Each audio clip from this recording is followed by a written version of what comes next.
Hi everyone, welcome back to my channel. This is a 18-part video series showing you how to create MJ house. Let's get started.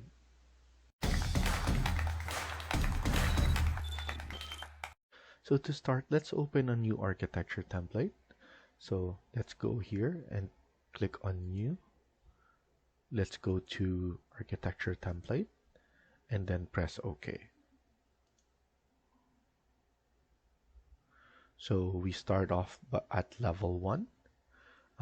We're going to add grid lines first. So under architecture, we have grid lines right here, all the way to the right side top portion. So now, from your keyboard, you can type in GR, or you could just click on this icon. So GR, let's add in the grid line in between or in the center of all of this elevation tags. So here, I'm going to create a vertical grid line. We could start at below, going up because the grid bubble is at the top portion. We can always check the bottom so that we could have the grid bubble as well. But right now, I just want to start off with this. So click below and then click above like so. So once we click that, we want to make sure that this is at 90 degrees. So we're going to fix this, and we could just fix it by typing it 90 degrees right there. So now I'm sure that this is 90 degrees. What we could do afterwards is click on copy. So under modify, once you click this, you will have modify right here on the end of this ribbon, and then you'll be able to click on copy or type in CO. So once you have the CO, so that's copy command, make sure you have multiple check so that we could just type in our dimensions and we'll be able to create all the vertical grid lines. So here I'm gonna select this grid line and then I'm gonna put it all the way to the right. So by doing this, I'll be able to just type in my numbers and press enter, and then I could just keep on doing that. So here I'm gonna type in 3728.77, or we could just put it at 29. So I'm gonna round this off. And then after that, 1572, and then 1396, and then 2170. So we have our vertical grid lines. We have 1 to 5. Press escape and then escape again. Now we're going to create our horizontal grid line. So type in GR again and then make sure to put it in the middle. But right here, what we could do is move this later on in the middle, so we could just estimate it around here. So once we have that, what we could do is we could create it first. So here's the horizontal, press escape and then escape again. If you notice, it creates number 6 because Revit recognizes the sequence that you're trying to do. So in order for us to change this to a letter, you will need to click on the grid bubble right here, double click on that, and then just type in A, capital A. And then now what we could do is we could just actually select everything and then just move it right in the middle position so that everything is located properly. You can also use your arrow key in your keyboard once you select them all. And then after that, press escape and then escape again. Select grid line A, CO. Multiple is already checked. So once you do it once, it will register, and then it will recognize what you did, and then it will just maintain that multiple checked. So now I'm gonna drag this below, and I'm gonna type in 1870. Next will be 3050. Next will be 1700. 3431. After that, we have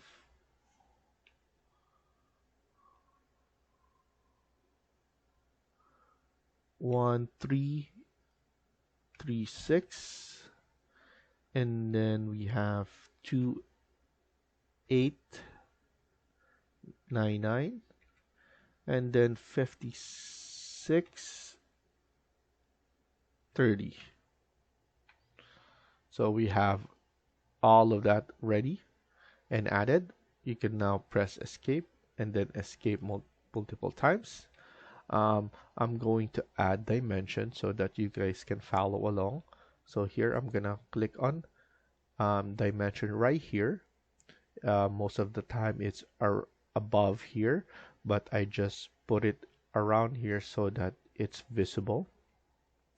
So now you can even type in DI, and then here I'm gonna click on all of this grid lines. So as you can see, we have here, and then we add an overall afterwards. We're gonna do it right here as well. That's why I gave some gap so that we could add in all the dimensions right here on this side only, and then after that an overall. So we have all these dimensions, and you can now press escape and then escape again. Now what you can see is we have some gaps here, and I don't want that too much gap. So what I'm gonna do is I'm gonna select one of the grid line, and as you can see, it create this temporary dimension that we have a dashed line right here. That indicates that once we move this one, it will move all. So I'm gonna do that on here as well. It will move, and I want to centralize everything. So I'm just gonna use my arrow key to just center everything. And also, I know that I'm gonna work on level 1. We're going to have a ground as well right here. So what I'm gonna do is I'm gonna click on all the grid lines right here and check the grid bubble, because we're gonna work on level 1 for sure most of the time. So we want everything to be checked so that once I say something, we don't need to check where the grid line is. So everything will be coordinated properly. So here I have my dimension and I have my grid lines and my grid bubbles all the way around. And then now we will go to our elevation in order for us to add our levels. So here I'm gonna go to our south elevation. You can choose any elevation, but I'll choose my south elevation. And then here, what I'm gonna do is I'm gonna put level 1, and then we could add. So level 1, I'm going to put it at around 400, because we will still have a ground. And then here I'm gonna put 3400, because I want just my level to be 3000. And then again, we could select here and then copy, and then we could add level 3. But here, as you can see, The issue with this is we have no level 3 on our floor plan. That's because um, there are multiple ways of doing or adding levels. So in this way, you create a copy, and from that copy, there's gonna be another step, which is you need to go to view, and then you need to go to plan views, and then click floor plan, and then you will see the level 3 right there. So you can press OK. So now it creates the level 3, and you will be able to see it in your project browser. And then we have, so I'm gonna undo this, and I'm gonna show you another way. So here you go to architecture, beside the grid lines we have level, so you can type in LL. Once you do that, you'll be able to add your level similar to this. And then the difference between that is this one, it creates the level instantly. And that's actually fast if you're creating a very small level model. But if you're doing multiple levels, I suggest you do the copy command. So it's going to be a lot faster. So now, once we have our levels, you want to make sure that you stretch this all the way up. Because if it's not up, what will happen is, if you go to your level 3, those grid lines won't appear. So now if we stretch it again, I'll be able to show you that those levels will appear, or those grid lines will appear. So now let's go back to the south elevation. So here I'm just gonna click on the south, and we're going to add ground level.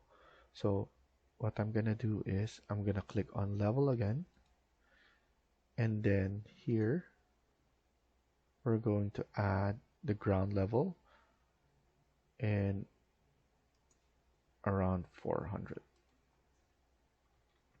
So now it's saying level 4. That's because of the sequence Revit recognize. So here what I'm gonna do is I'm gonna select this, and then I'm going to look for the elbow.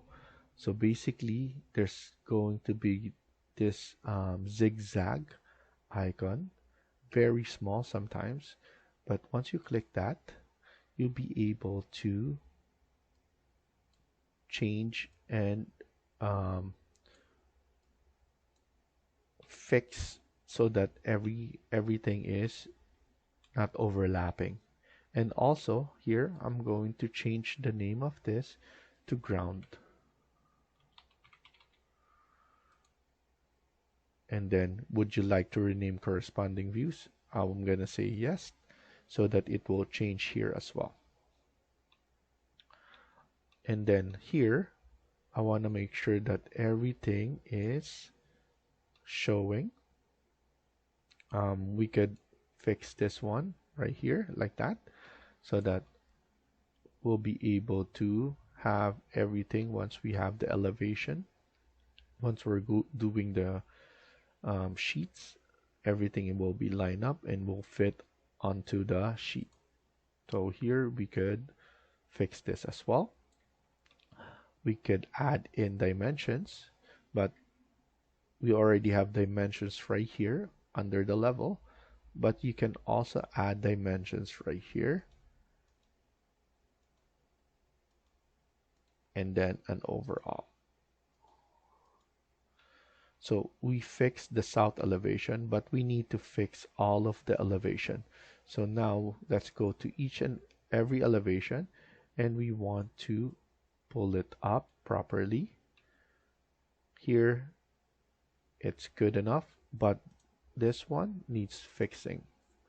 So I'm gonna push this one right here, and then I'm going to grab this and pull it down so that it's not overlapping with that. information. Let's go to north elevation, and the same thing goes. We need to find the elbow and add that, and then we could pull this one down. And let's not forget the dimensions, so that when we're doing the sheet, everything is already included. We don't need to do anything else. So it's very fast to add dimension, as you can see, and then you just need to keep on clicking. And then next will be the west elevation, and looks like everything here is good except for this one. We need to pull this one to the right side so that we have enough space, and here we could just fix this a little bit more. Add the elbow right here, and then pull this one down and to the left, and then let's add the dimension like the others, and then here an overall. You can also add dimensions into the grid lines right here, so it's up to you if you want to add those grid lines. And as you can see, you just need to click on clicking and it will snap onto those. And then here we could just extend it a little bit more, and you could grab this to pull it down and fix your dimensions. Let's go back to level 1, and we want to make sure to add elbows to those ones that you think that will overlap. For example, the E and F looks like from far away it's overlapping, so you can add elbow as well and fix it like so. And then right here as well, fix it, and it will look nice. And then the last thing we're gonna do before we finish the video is to save this. So here I just have the save command. You can control S, and then after that go to the location that you want to save this. I'm gonna name it as MJ House. And then before you click save, what you need to do is click on option, and then in this option it provides you a maximum backup. So the default is 20.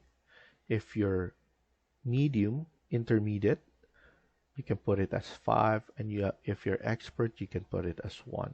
So I advise around 5 to 10, just in case that you need to go back to a safe portion and if there's an error occur. So might as well just put it in 5 and then press OK. And then once you do, you just need to save it right here. And then to check the units that we're going to use here, you could type in UN, and then here, this is the project parameters that we have. We're using millimeters because this is a metric template.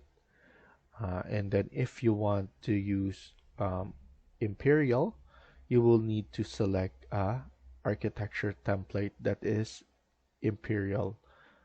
So using a project template, a proper project template is a must.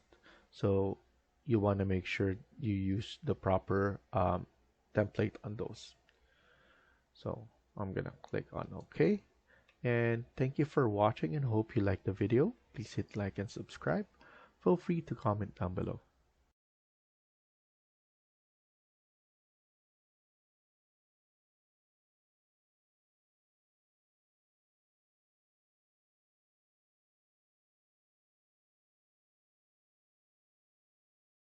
Hi everyone, welcome back to my channel.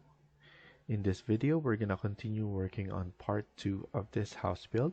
Let's get started.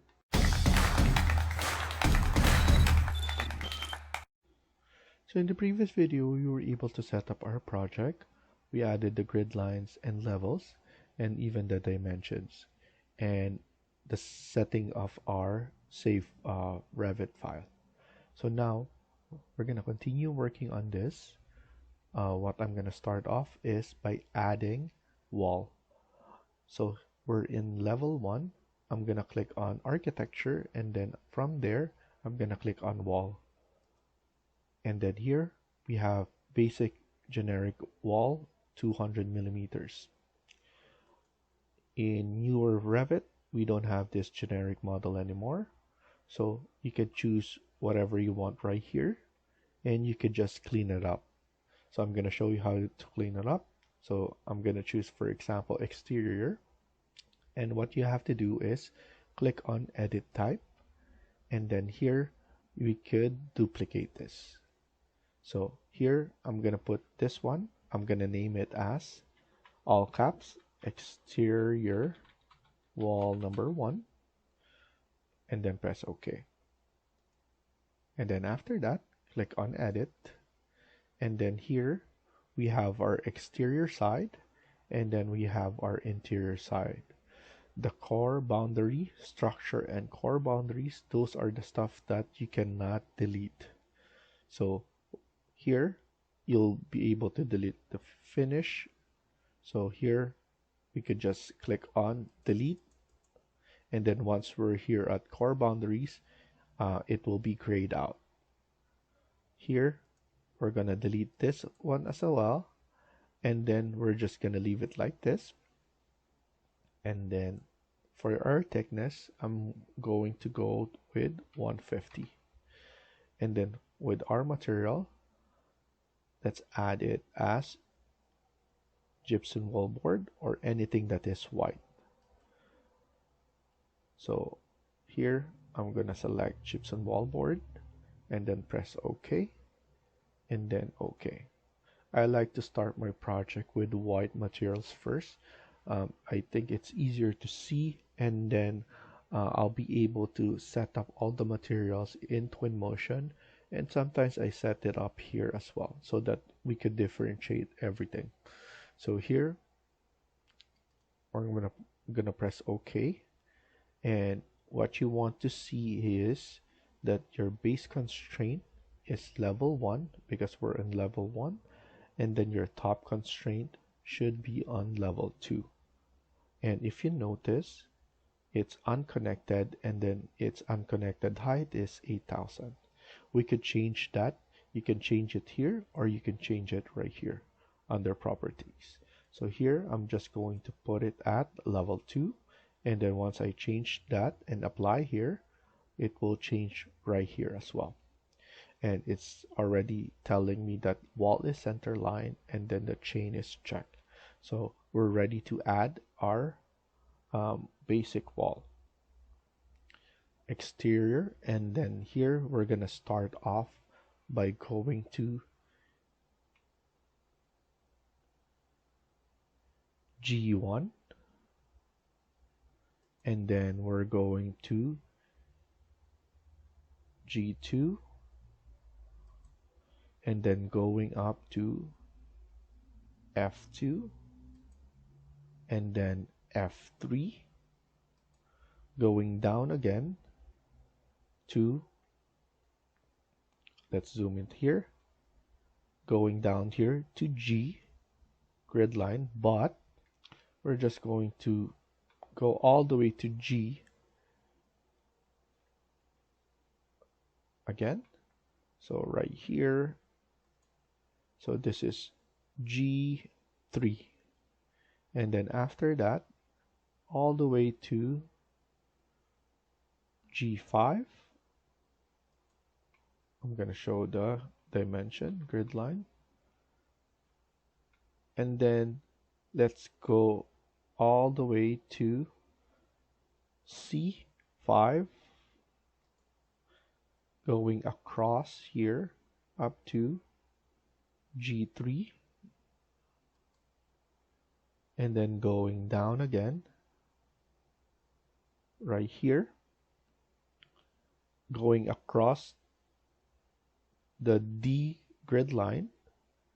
So here I'm going to set up how far it will go. I'm just gonna put it at 4,000. So from C3, type in going down to 4,000, and then going across this grid number 2, and then going up to D2, and then we need to go across again to D1, and then going down to G1.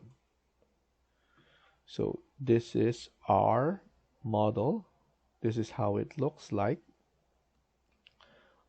Obviously, there's more to add. So we're going to create the boundary walls all across here. So press escape and then escape again. Let's click on wall again. We have exterior wall number 1. Let's edit this one and then duplicate. This will be exterior wall number 2. We could add it as exterior wall number 2, and then edit, and then the thickness, let's leave it like that. But the boundary wall, I want it to have a different material. So I'm gonna put in maybe a concrete wall. I'm gonna add it there, going up, apply, okay, and then okay. And then after that, we could add it all throughout our building. So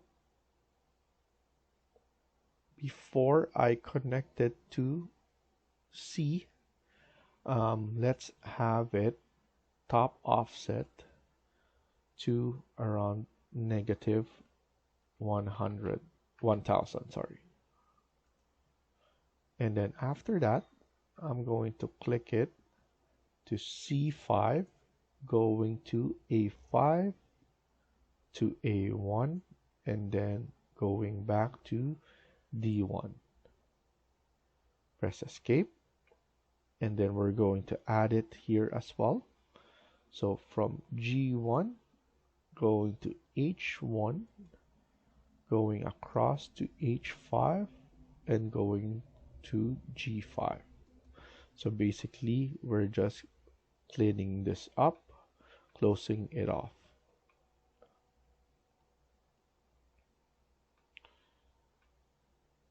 I want to see it into my 3D, so I'm gonna select 3D, and it will look like this. Another way of differentiating everything is whatever the material that we add here. So this material is concrete tagged.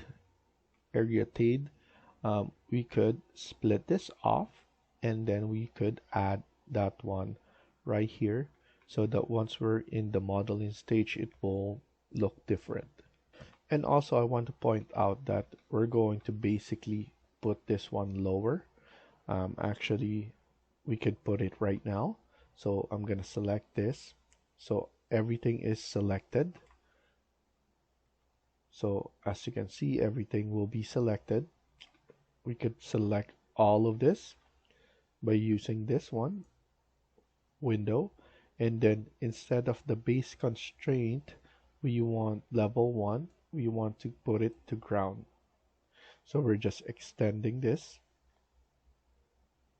And then for the interior wall, we could just set it up at level 1.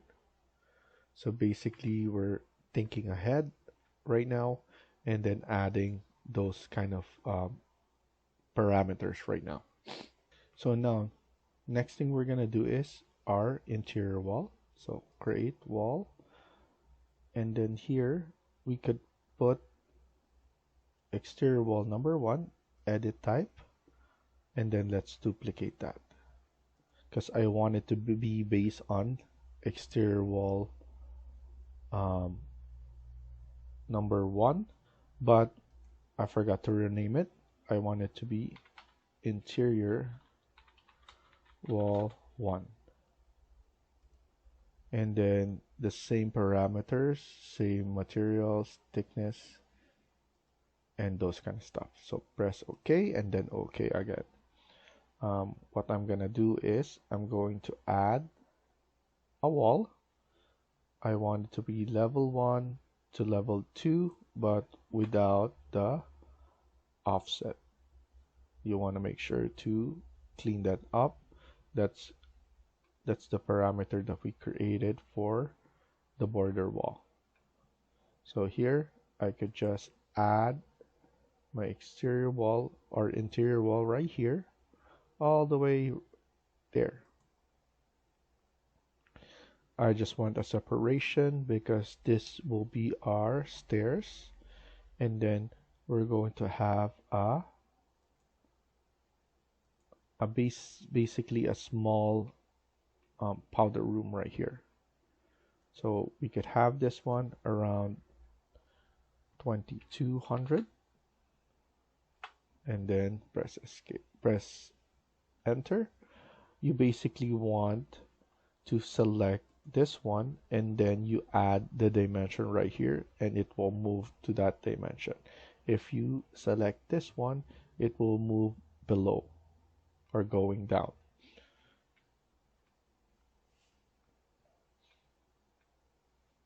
After that, what we could do is, so what my plan is that we will have kitchen will be right here, and then the dining, and then we have the living room slash family room right here.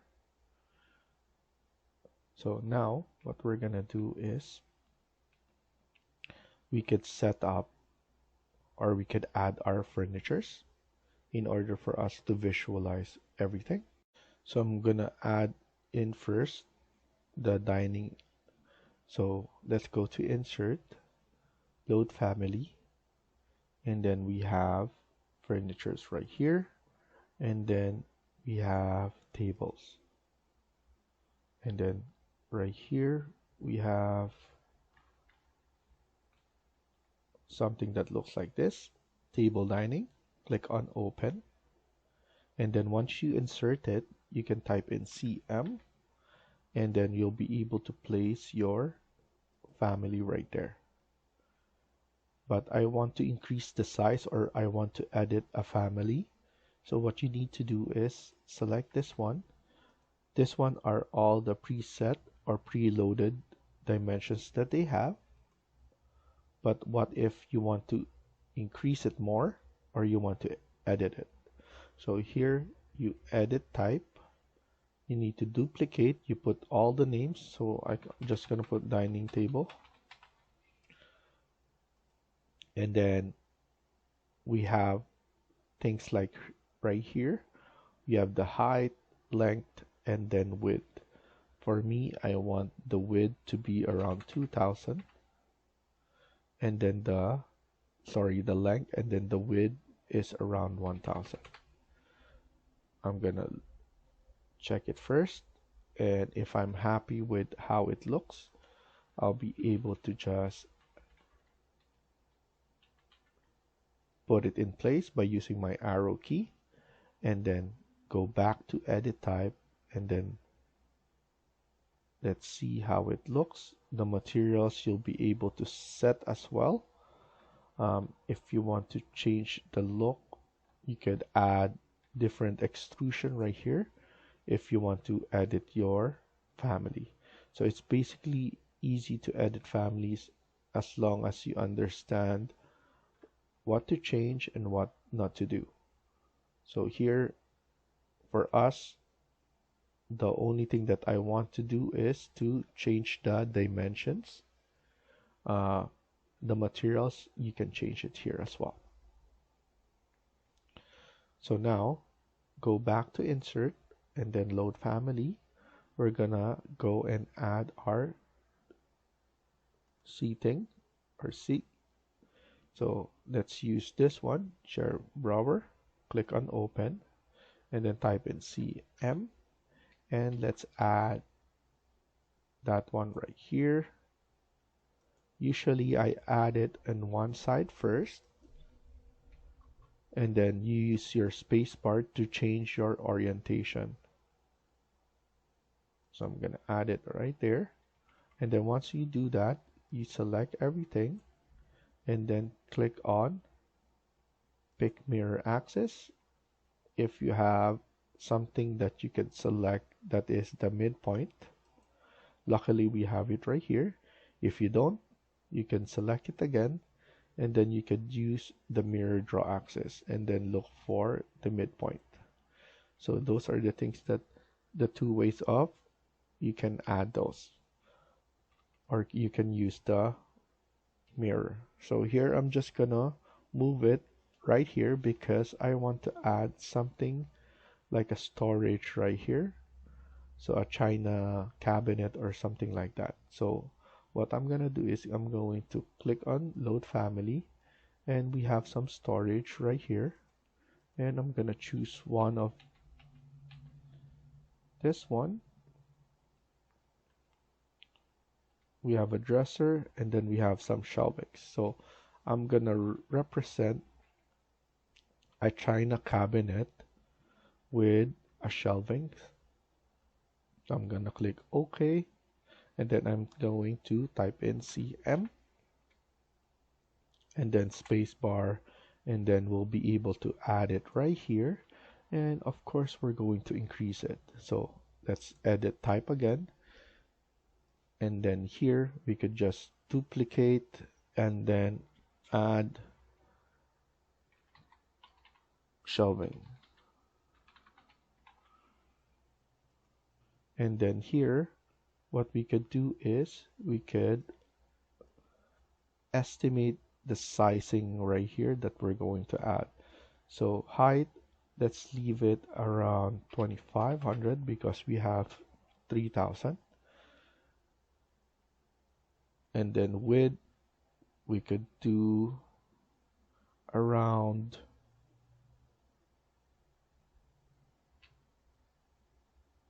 2000, and then the depth 250, or make it 300. Yeah, 250 only. Click on OK, and then we have something that looks like this, and we could just move it around like that. Here I saw the credenza earlier. I want to add the credenza right here, so I'm gonna load family and then put in the credenza, click on open, CM, and add it right here. I want to align it at the back, so AL, align it all the way to the wall, and then here we could basically get the proper dimension right here, 1722. So I'm gonna select that, edit 1722. So but this is the original, so we shouldn't do that. We always need to duplicate. That's the proper way of doing it.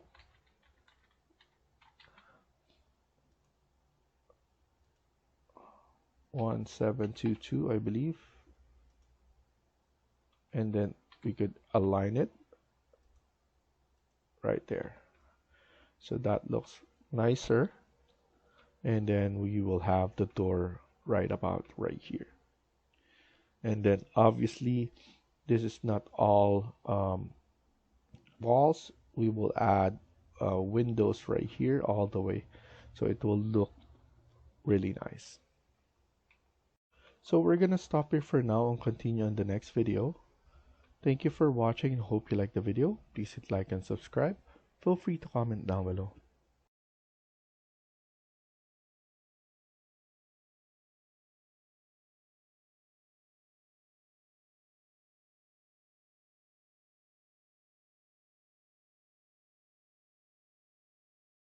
Hi everyone, welcome back to my channel.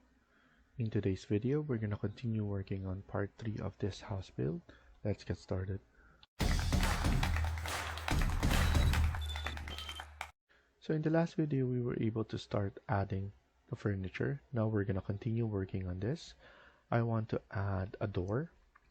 So let's go to insert, load family again, and then let's go and look for the door. Here we'll be able to add in different kinds of door. I'm gonna go to residential, and let's add this one for the main door. But as you can see, what we could do is a double door right here. I'm going to click open, and I'm going to add the smallest that they have, and then 2000 is the height that I want. So 1500 is the width, and then height is 2000. I'm gonna press OK, and then once I add it, you type in DR, because under architecture, door is a system family. So here you type in DR, and you'll be able to add the door. If you notice, it's too big for this one. So what I'm gonna do is, let me flip this going inside right here, but let's edit this type, and then let's duplicate this. I'll probably want it to be around 1300 to give it more space, and then here the width 1300, and there you go.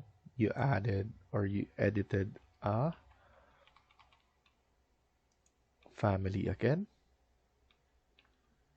and then go back to insert, load family, and I want to add the one for interior. So we have different kinds right here. So interior doors, and I want it to look like this. So click on open. What I do here is I highlight everything. So I select one, go down, and then hold on shift, select the bottom, and then press OK. And then it's just saying that there's a lot of things that you want to load on under that family. You just want to say, yes, I want to load them all. And then after that, DR, because it's a system family. And then here, this is the smallest that they have. What you need to do is go to the drop down, and then select around 700, and then we're going to maintain the 2000 millimeters height. So here I'm going to add it right about here, and we're also going to add the toilet. So here, let's go to load family, go back here into the main, and then look for plumbing. Once you have that, go to architecture, fixtures, and then we have water closet, we have commercial, and then domestic. I'm just going to use the 2D. We don't need to show it as a 3D. So I'm just going to click open, CM on that, and then let's add it right about here. We have enough space, and then we need to have space for our sink right here. So let's load family, go back here. We have different kinds of sink. So I'm gonna choose the round vanity sink,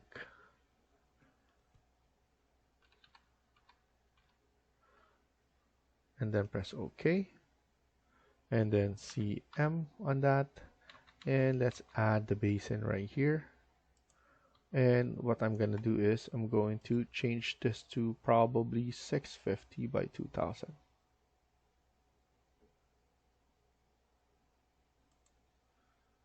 To make it a little bit small, and let's put it right there on that side, and we could just add right here.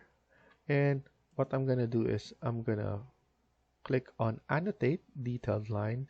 We have our thin lines right here, and I'm just going to add a line to represent. I'm just going to add the line to represent the table right there. And then there you go. You can also, if you want, move this one right here, and you will have enough space to go by. And we could just even push this one right here so that it's not too much on that side. So now what I'm gonna do is I'm going to add the curtain wall. I think it's easier for us to see where the windows will be added. So what I'm gonna do is go to architecture, click on wall, and then go to drop down. You want to select curtain wall, and here what we're gonna do is we're going to add curtain wall all around here, but we need to click on spacebar in order for us to go from the interior to from the exterior to the interior, because we want the glass to be on this side. After that, I'm going to add here as well. I want to make sure that it doesn't snap on there, so I can push this one back like so. I always wants to put caps for the support because it's not all the way windows.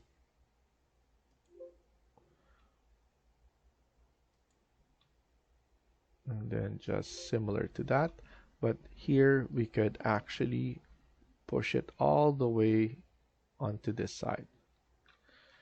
And then here as well, CS, push this all the way right here. And then here it snaps there, so we just need to pull it a little bit. And then actually on this side we could add in the folding to sliding door, or the sliding door itself, the folding or the sliding door. So what I'm gonna do is I'm going to actually delete it there. We have a door family for that, so it's easier to just add. So I'm just gonna add it later on. Here I'm going to add more, so I'm gonna add it right here, and also for the stairs. So I want my stairs to be shown like that.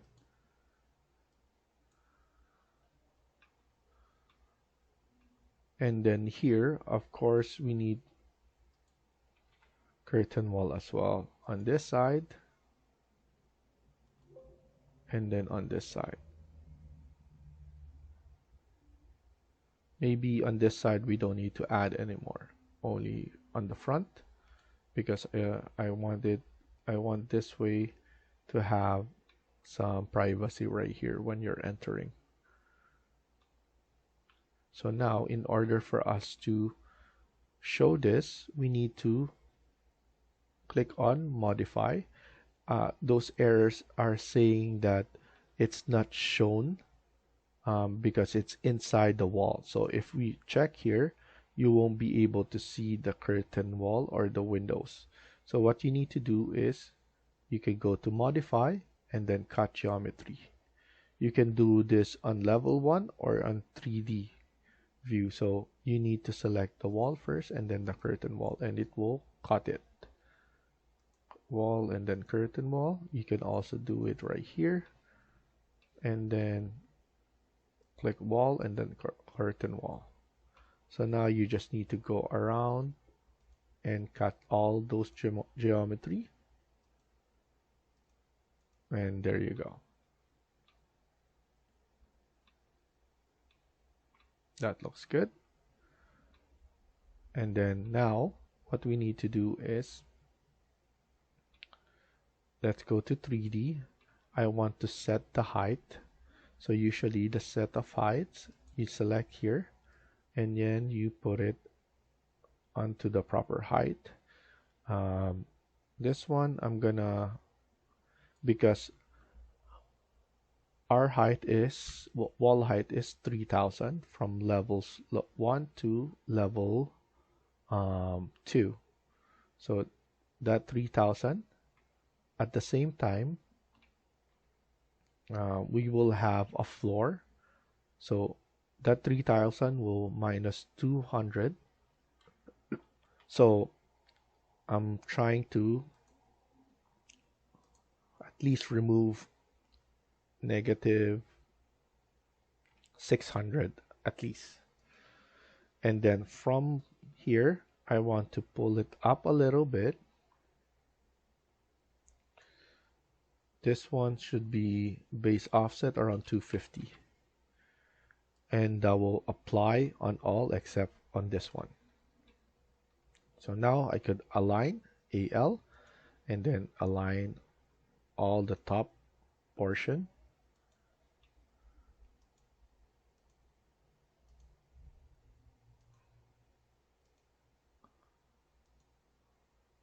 Right there. So now it's negative 600. So 2400 is the height of the window. And then here, because this is a washroom, we need to pull it up all the way. So only on this side is looking like that. And then here, AL, pull it up similar to all of them.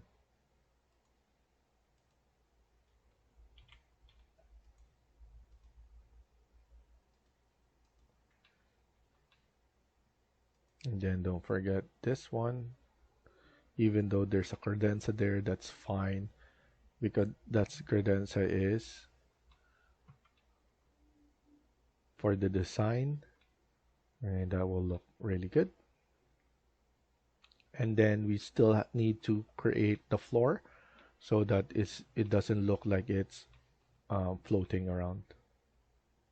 So let's actually do that now. So let's go back to level 1, and then after that let's go to architecture and then floor, and then edit this type, duplicate, and then we could put in floor number 1, and then press OK, edit, make the thickness to 200, and then here what we could put is a stone material. So I'm gonna put in stone. Let's use this fill stone, apply OK, and then OK. I'm going to add the floors into all of this except for the kitchen, because I want the kitchen to have a different material. So after that, let's click on pick lines. So I'm going to pick it from the interior wall. So I want it to be all around this.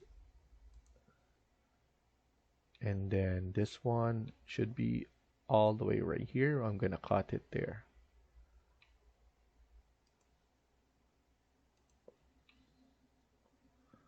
And then here we could just do it all around here.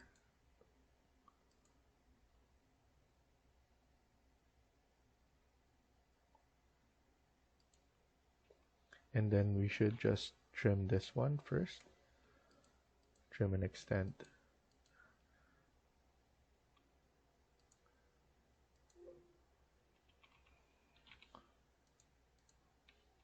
And then here, pick line again. We could just go around here. And then TR, trim and extend on all of them.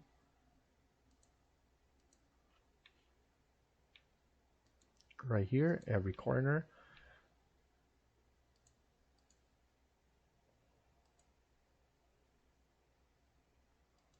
There we go. We cut it off right here.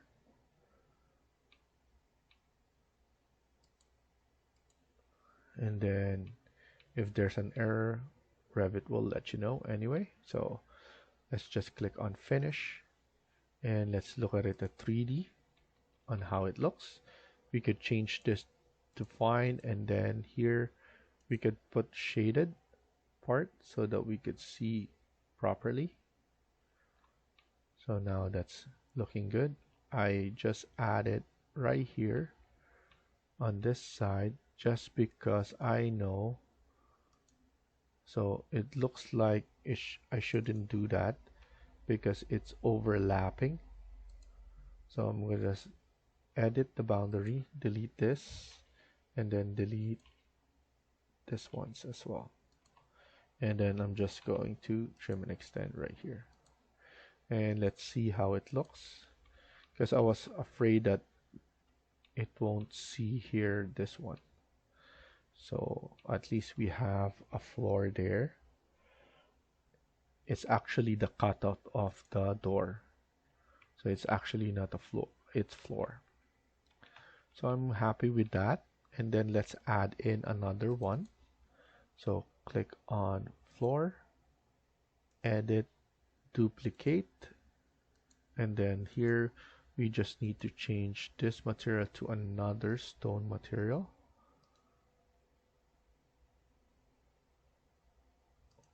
So I'm gonna use this one, granite,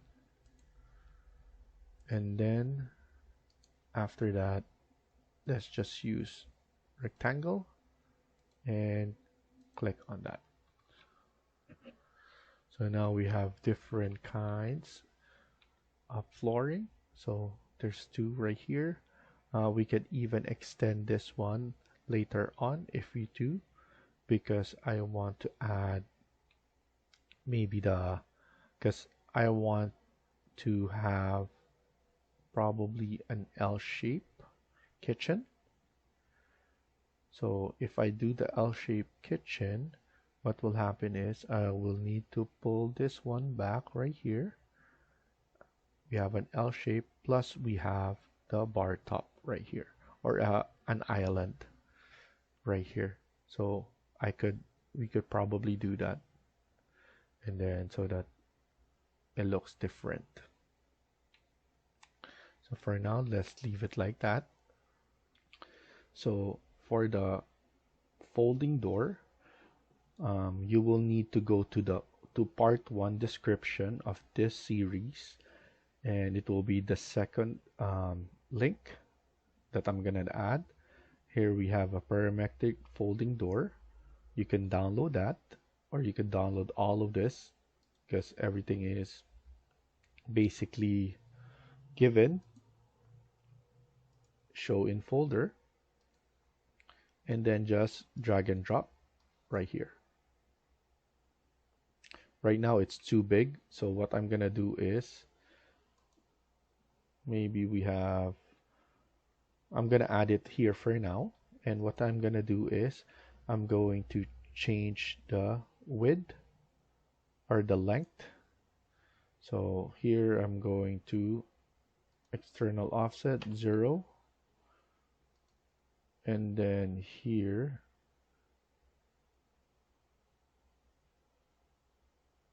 let's do width is around 4500.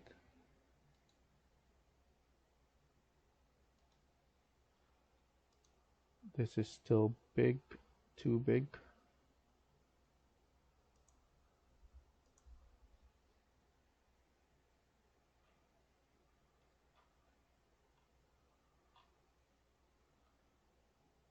We could have this one around 3000 for now. In terms of height, around 2400. And then the number of panels, we could put this one at probably 4. Press OK, and then you could basically select that and then pick new host. And I want it to be going around like that. And if we see it in 3D, it will look like that. It looks really nice, and it's the same height as that. We could flip it on this side if we want to. So I'm gonna flip it, so now it looks like that. So around 4, we could even put it as 6 if we want to, but I think it's not good enough. Or we could put it at 2 each, and it will flip like that, but there's an error right here. So I'll probably just put it on one side. So 0 here, and then let's see how it looks for 6. 6 is looking good as well. So I'm probably going to leave it like that. It looks good. It looks proper. So I'm just gonna leave it like that, and that's good enough for me. So we're gonna stop here for now and continue on the next video.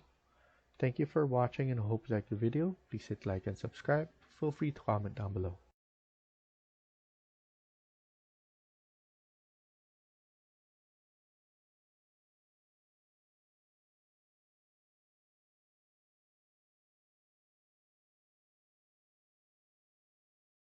Hi everyone, welcome back to my channel. In today's video, we're gonna continue working on part 4 of this house build. Let's get started.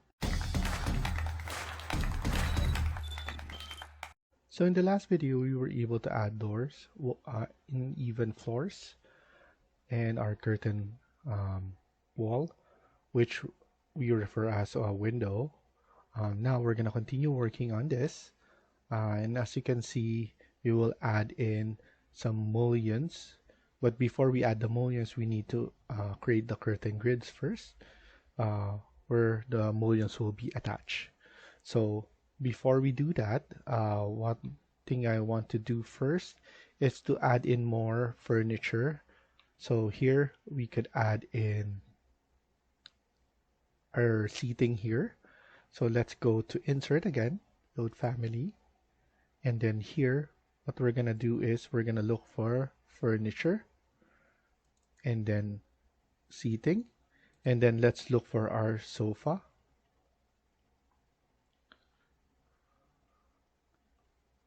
And one thing that I want to use is this sofa corbu. And then after you load, CM, and then spacebar to change orientation. And then press escape multiple times. And then as you can see, it's not good enough size for this one. So we're gonna edit this one. So edit type, duplicate. Let's just call it sofa number 2. And then let's extend it. So let's make it wider.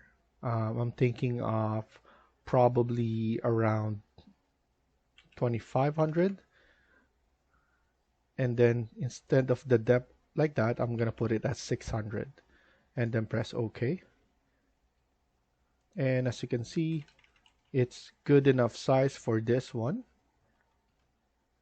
So what I'm gonna do next is actually going to make it short.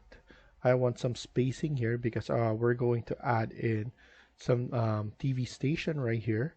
So right now I'm gonna edit this one and then just change this width to around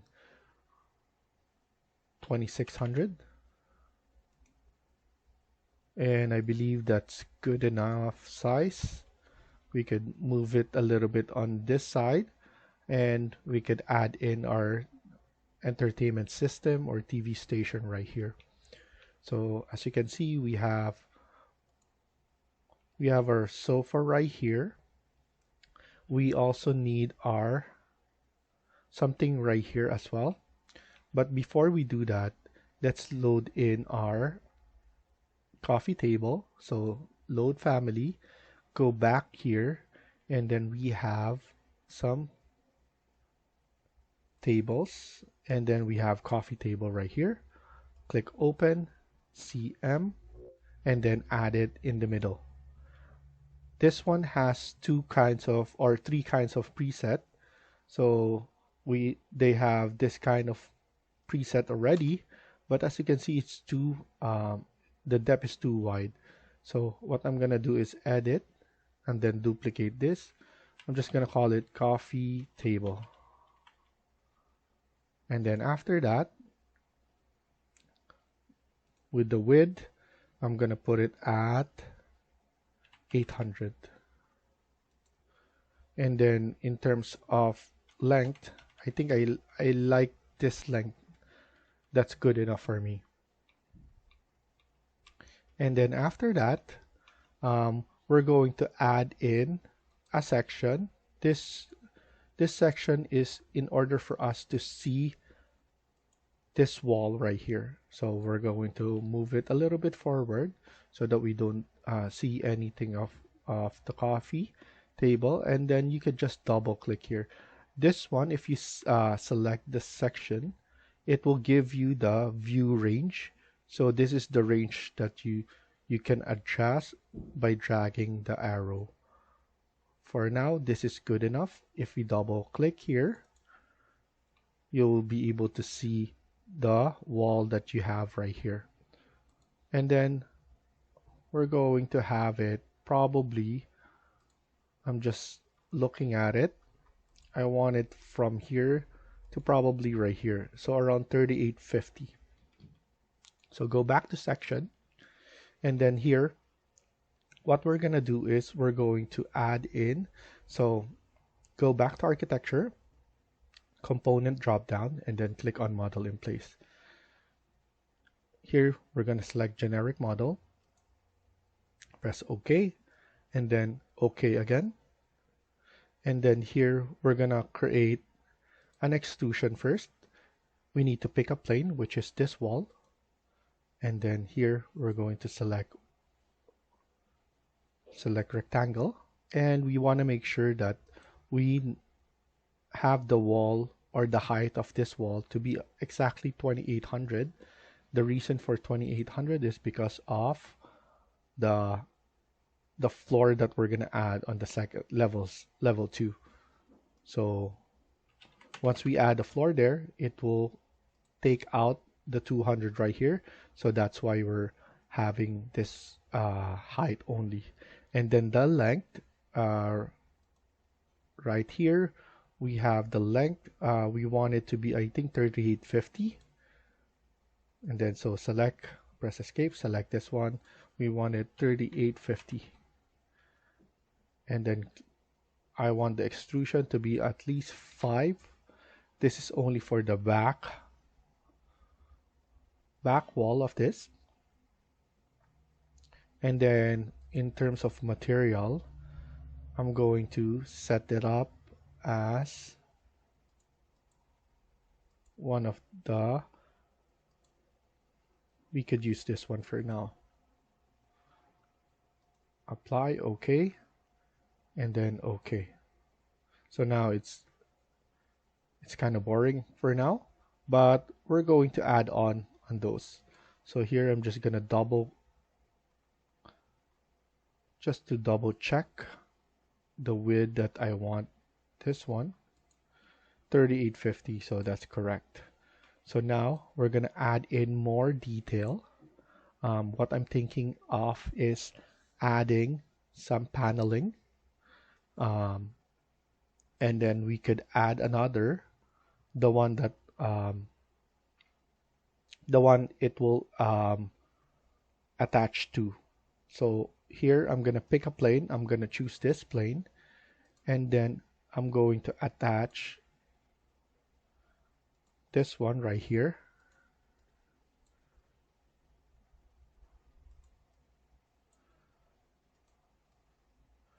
I want some shelvings right here on this side, so I'm just giving it some space. Here I want the extrusion to be at least around 50, and then I want this to be somewhat a stone finish. So I'm gonna add this one, cut rough, graphite, and then click on finish.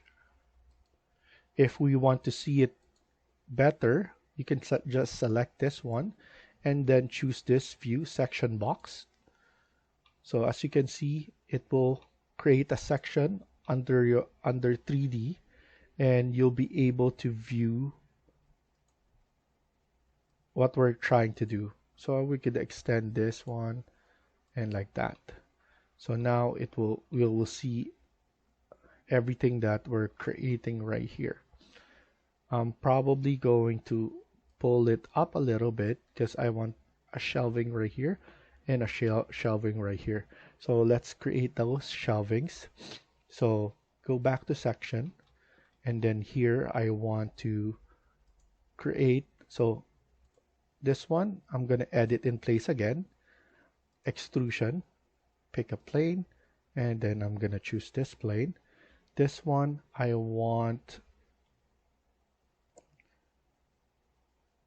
to create another one, but I want it to be a different material. So I'm gonna choose wood material. So I'm gonna use ash, apply OK, and then here probably around 200. So around maybe 400. I want to create a rectangle going right here, and then I'm going to align it onto this wall. So, and then we're going to create pick line. I'm going to offset this to 25, and we want it from the inside.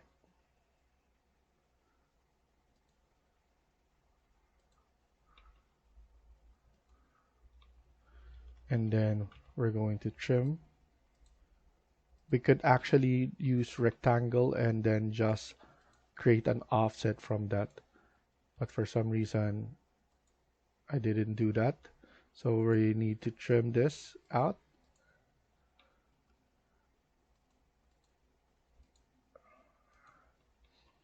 And then now we're going to add some shelvings right here as well.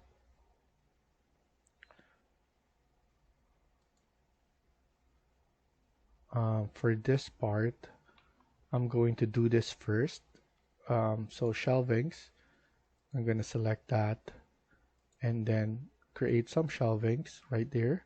I'm going to select that, offset this to 25 again, so 1 inch, and then here CO,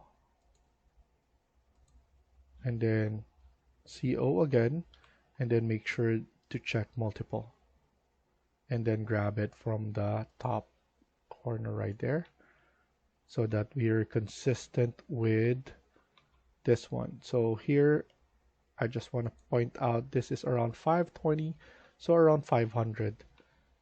And then SL to split element. So let's add those right there.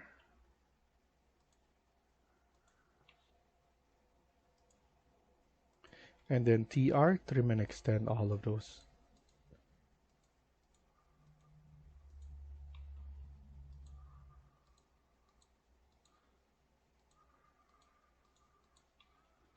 And we just need to be patient regarding this because it's repetitive, and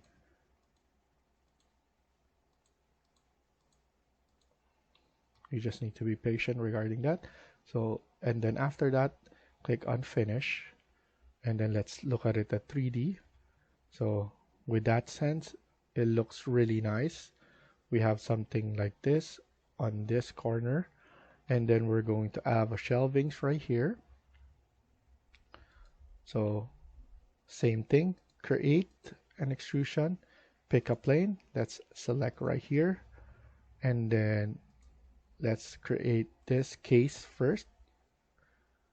I'm going to align it right here, AL, align it right here. I'm going to change the extrusion to at least 380, and then same ash, and then after that I want to have, so actually I want to have an opening right here, so create an opening right here. So select this, I want it to be 25 to be consistent with all that we're doing. And then here 25. And then click finish. And then after that, create another one. This is extrusion. Pick a plane, select this, and then here we put 20. And then this will be some sort of something right here that we could do. And then here, and then we could change this to 25 to be consistent. And then here select this and then move this temporary dimension to 25 right here. And then after that, click finish and look at it at 3D and see how it looks, and it's flush all the way right here. So that looks good. I'm happy with what we're doing here and what it looks like. We're just going to add a backing here because I don't want our backing to look the similar right here and this similar right there. So I'm just going to create an extrusion again and then pick a plane, which is this wall, and then here just 5, not 50, just 5, and then it's just a backing right here. Click on finish, and I'm happy with what we have done there. We have a backing there now that is same material. So once we're in Twinmotion, once we add the material, it will look like that as well. So what I like to do is add some neon lights around, so LED lights, and then right here at the bottom, right here below there, and all the shelvings as well. So we're going to add something like that there, and then we could add in the TV right here, and then maybe something on this side so that it looks nice and different. So maybe some sort of design. So what I'm thinking of is going to level 1 and then create that design right here. So I'm gonna use an extrusion. It basically sets itself to work plane level 1, so on the ground level, so we don't need to change that. And then here I'm gonna use rectangle, and then maybe just put it like that, and then we could basically add some sort of this design there. Remove this, and then we could do is copy it from that corner multiple times. I know there's a faster way of doing this, but I just want to do it like this so that I am more aggressive. And then here what we're gonna do is probably delete this one, this part right there, and then we could just select all of this and then move it in the middle right there. So roughly in the middle, SL on this. So we're just going to create that separation so that when we trim it, it won't lose it. After that, TR, trim and extend.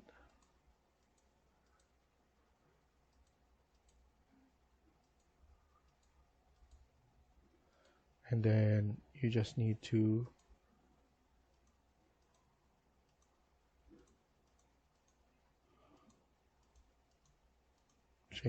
check everything.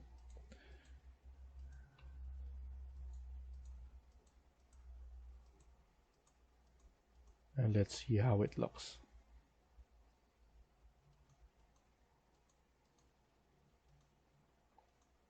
And then we're going to extrude this all the way to 2800 because that's at the height of that. So click on finish and then look at it at 3D and it will look like that. I'm thinking of putting it in the same one, same materials, or we're gonna change it, maybe a different wood material. I think it will look nice in a different material, so let's use Douglas fir just to change it up. So now click on finish. That's look nice. So the good thing about this is that an in-place model, you can basically change it quickly. So if you want this one to be lessened, you want it to be higher, you can instantly just grab all of this arrows and then you'll be able to change instantly. So I'm just gonna undo that so that we don't change it. I'll probably just insert the TV. So let's insert the TV. Let's go to insert, load family, and then just go back here, select the TV screen, click open, and then let's add it from this side, CM, and then obviously we have it right there. And then let's go to section in order for us to see how it looks. Obviously it's not good yet. We could make it bigger. We could edit this and then duplicate, put it TV, press OK, and then we could make it larger, remove this one. If we edit the TV, we could remove this one right here and then load it. Make sure not to save it because it will save on the location of the TV, the original. So just put it no, but you need to click on override existing version and parameters. Once you do that, you don't touch the original, but you only touch your copy. And then here, we're probably going to change.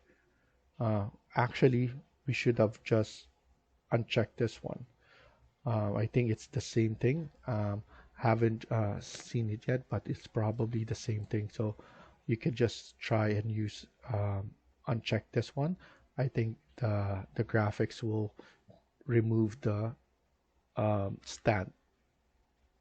Here the diagonal, the thickness, let's put it at 50. Let's see how it looks on 50. And then here the diagonal distance, we have 1270 right now.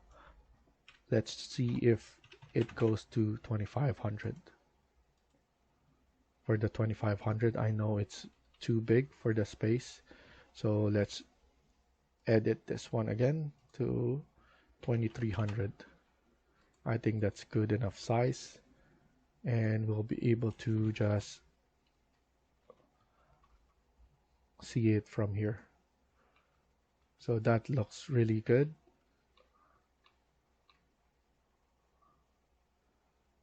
And then we could just lower it a little bit more so that the separation of this one to that one. So what I'm gonna do now is just click on save, and then let's finish it up on the next video. So thank you for watching and hope you liked the video. Please hit like and subscribe. Feel free to comment down below.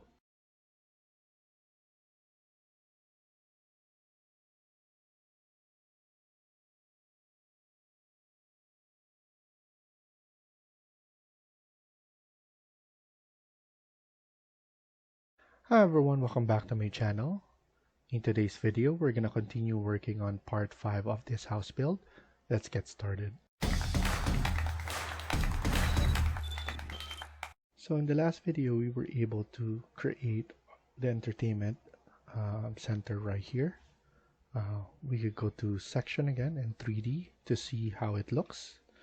And this is actually not yet finished, as we can add in the lights around this. So what I'm gonna do first is go to architecture, another model in place. What we could do is just select this one, edit in place, because it's the same idea anyway. So what we're gonna do is click on sweep and pick path, and then this one we could just select this one right here. Or better yet, instead of the sweep, we can create an extrusion, and I'm not sure if this will work, but I believe we could add in an extrusion right here, set, and then here what I'm gonna do is set this one on this plane,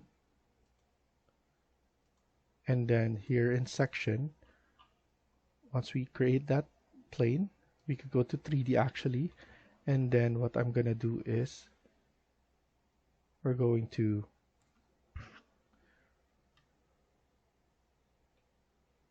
create this now by using this.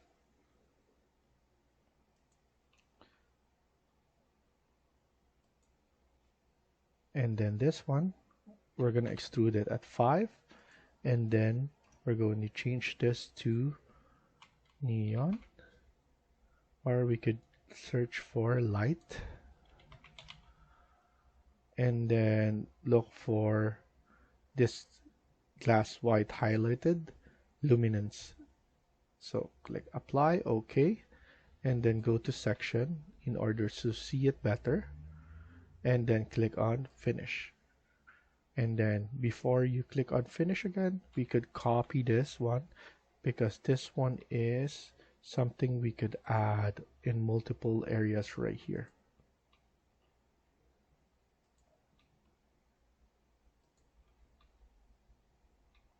And then click finish. And I just want to see how it looks. I just want to double check if we create a backing for this one as well, because I remember we did add backing for this, so I believe we need to add that first. So I'm gonna undo what I did, because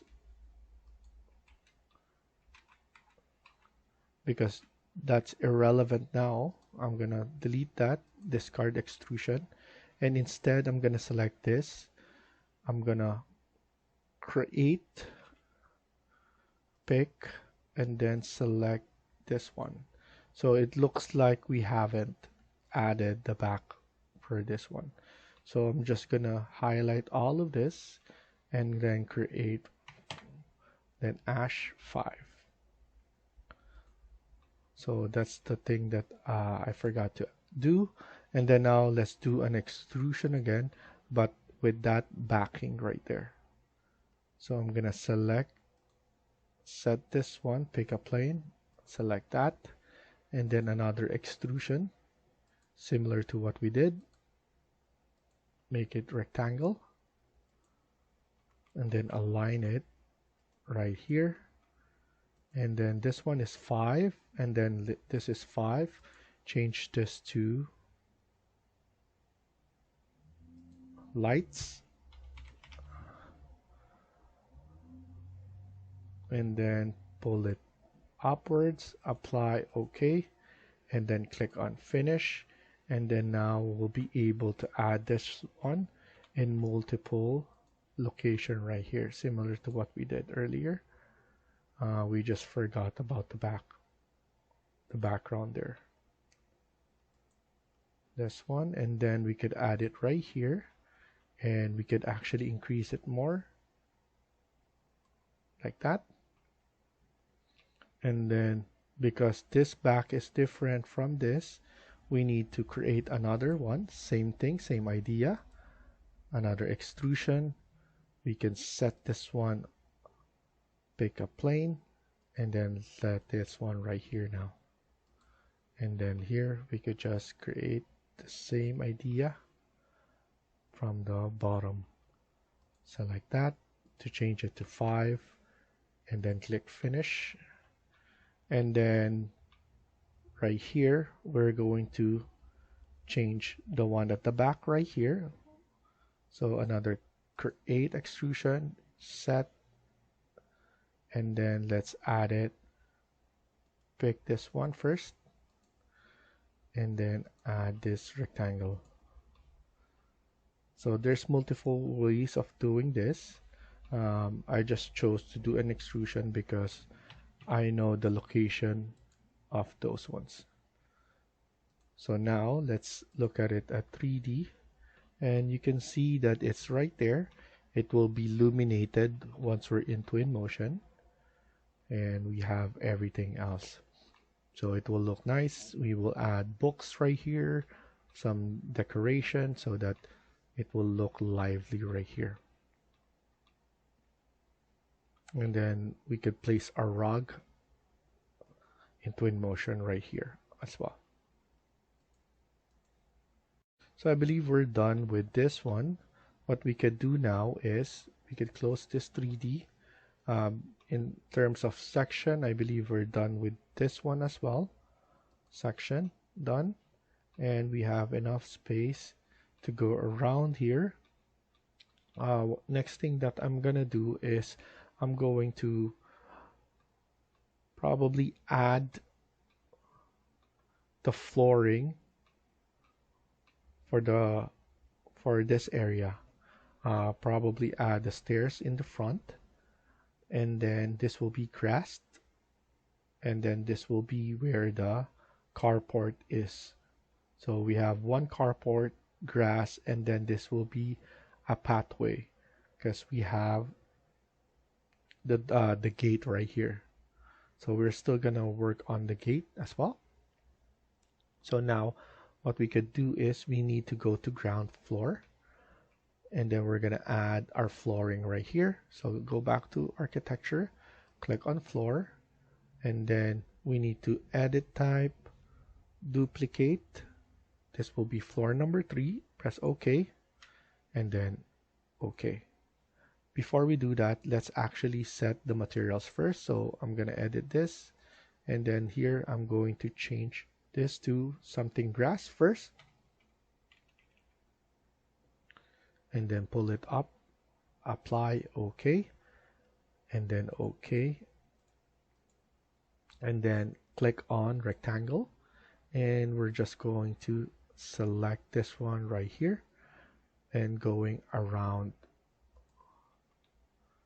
So once we set that, I'm going to align it on this one because we're going to have a floor right here.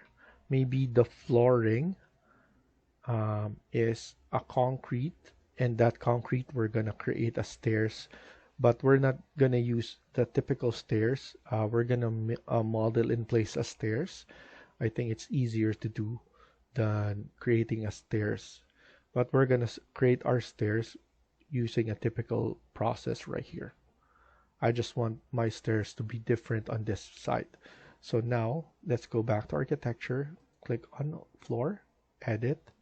We're going to add another floor, duplicate this. This will be number 4, and we need to remember the concrete that we're gonna use here. So concrete, and then we could use maybe broom finish so that it's easier to copy and easy to remember. So I'm gonna Control A and then Control C so that I could copy that later on, because this one is easy to do. So we're just going to create something like this, and then what we're gonna do is going to pick line right here and then right here, and then once we're done, TR, trim and extend right here, and then trim and extend right here. So now our flooring there is good. Let's go to ground back and then 3D, and then here we need to undo our section box by going and checking the section, and then here, as you can see, we have something that looks like this. What I'm gonna do now is to add the stairs around this side, and I'm gonna do that by using section, and then I'm gonna place this section right here, and then double click. With this sense, I know the height of the door. So we have the height of the door and then the ground floor. And then we have the exterior wall. So now I'm gonna do is I'm gonna go to architecture, component, model in place, and then generic model right here. And then what we're gonna do is create an extrusion, pick a plane. I'm gonna use this wall as my plane. And then here we're going to change this one to, so you can actually just select this, Control A and then Control V, and then click apply. So now I'm gonna create the rectangle. So here I could select this one up to this wall, so I know how long it is. And then here I'm going to create my steps, and then I'm just going to do it like this. So probably this one is around, because we have 400, so 200 each. So actually not 200 each, that will be 150. And then here I'm just going to set it right here 150 as well. So now we have good enough height. And then here I'm going to force it to be placed right here, because we have enough room for this. And that's good enough. I think that looks good. TR, trim and extend right there, and then trim and extend right here. And I want to double check how I did, but some things, we have a big landing and then we have a landing right here. So 2 steps and then landing here, another step. I think that's good enough. We could extrude this 200 and then we're gonna place it, we're gonna go to 3D and then extrude it from here to the correct wall. You can also do is AL, align it from this face up to this face. So those are easy way to align it. So now it looks like a good entrance. You'll be able to have this one, a good landing right here, another landing here, and then we have the steps there. So it's a good entrance. So click on finish and we're good with the stairs on this side. Let's go back to level 1. And then I'm thinking of adding probably the grid, curtain grid. So now let's go to 3D view, and then here we're going to add our curtain grid. So let's go just add curtain grid right here. Click on that. What I usually do just to make it simple is just adding it in the midpoint. So I look for the midpoint. It usually snaps. So right now it snaps in the midpoint of the curtain panel. And as you can see, it will let you know as well. So here, midpoint. And then once you do get it, it will look like that. What I also want to do, actually, I want to undo this. I want a different look. So what I'm gonna do is I'm gonna create a 300 and then 300 again, 300 right here, and then 300 on the bottom. And then maybe I'm gonna create a section in front so that I could see it better. You can flip this one right here, and you want to make sure that the view range is cutting through it. So now I have this. So the issue with this now is we cannot basically add this one right here. So what I'm gonna do is click on curtain grid, and then what I'm gonna do is one segment, and then this segment is probably around 100 from here, and then 100 again, and then 100 from here, going around, and then I'm going to create the middle with one segment. And I forgot that I need to create this segment first before I do this. So curtain grid, one segment, and let's do 100 right here. And then after that, one segment again in the middle right here, and then middle. So I'm just doing this just to see how it looks. I'm not sure how it will look though, but once we add in the mullion, we'll see how everything looks. So 50 by 65 is what I'm gonna use. I'm gonna click on all grid and then select that. And then in 3D view, it will look something that looks like this. Something different, but I'm just gonna do it on this side. And then everything else is standard. For the glass, here in the stairs, I want to actually push it all the way up. So what I'm gonna do is I'm just gonna leave it like this, knowing that I'm gonna push this up because we're going to set the second floor as well. So I'm just gonna leave it like that. Here, this one, I'm going to just add the curtain grid, sorry, the mullion, and then all. So I'm just gonna make it simple for that side. Going back here, in this one, we could add in the curtain grid. So press escape, curtain grid, and then here we're going to get the midpoint right here.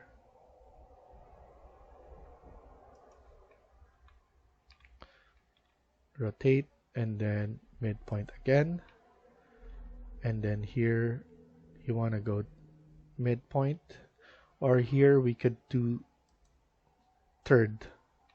So here I'm doing the third, and it snaps as well.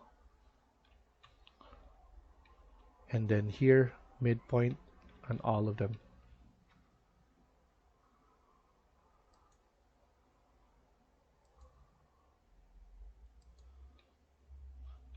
And then once you're done, press escape again, and then click on mullion, all grid, and then simply just select all of those.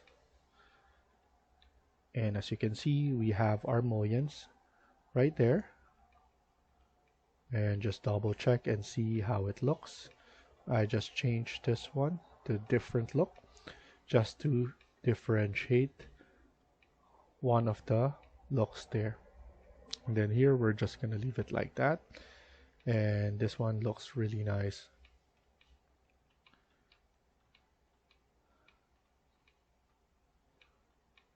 So we're gonna stop here for now and continue on the next video. Thank you for watching, and I hope you liked the video. Please hit like and subscribe. Feel free to comment down below.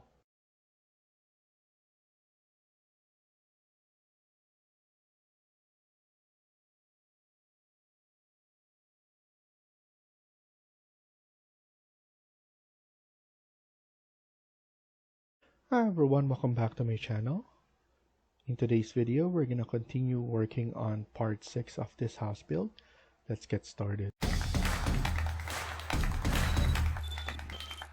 So in the previous video, we were able to finish the entertainment center, and then we added the stairs right here, and then the floorings for the grass, and then the carport right here. So now we're going to continue working on this.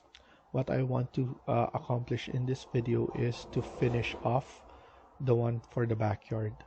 What I want to do is go back to level 1, and like I said, I probably will need to delete some part right here.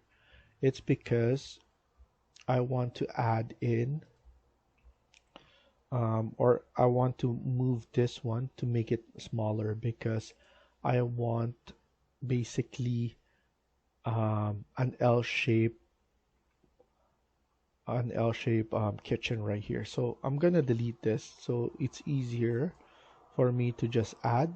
I'm going to select this one, CS, and it will maintain um, the height and then the distance from here. So that's why it's easier to just set one first and then do the others. So I'm gonna cut this one right here, and I want to make sure to make this one L, because we're planning to add in more of the kitchen parts right here. So after that, I'm gonna go to 3D, and then as you can see, it maintains the uh, parameters that we set right here. So now what we're gonna do is go back to architecture, click on curtain grid, and then we're just going to select that one, and then add in the mullion all grid, and then simply add it like that. So once you're happy and once you set this up, I'll probably add the laundry right here. So this is where the location of the laundry will be, but it's only going to be accessible from the outside. So now what I'm gonna do is I'm going to create an extrusion wall. I'm going to go to ground floor and then CS on this, and I'm going to add a wall right here. So it's around, let's make it around 2600 and then 1400. So around 2600 from here, and then this will be around 1400 for this. So just more than enough space for the laundry. And then if we check this one, it will look like this. So what I'm planning to do is to extend this one all the way right here, and then here this wall will be extended as well. So we're just basically adding enough wall on this side, and then here it should be exterior wall, and then here exterior wall, and then this one is the exterior wall number 2.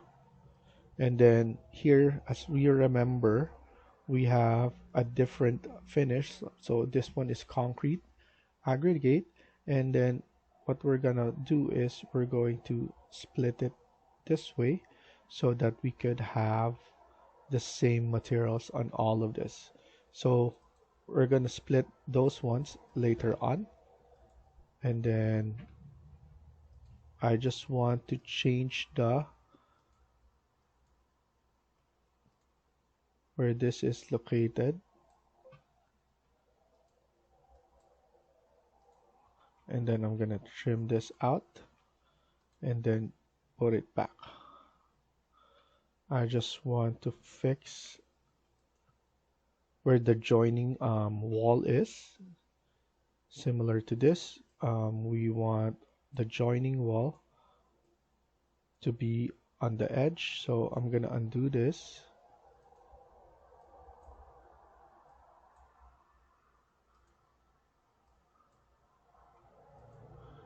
So now this is the bigger wall,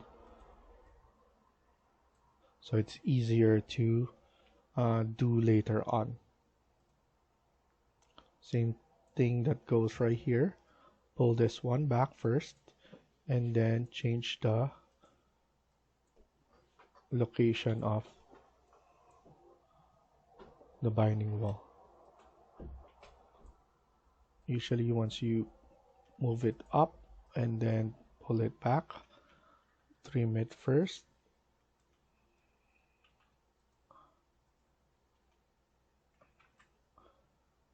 and then now this is the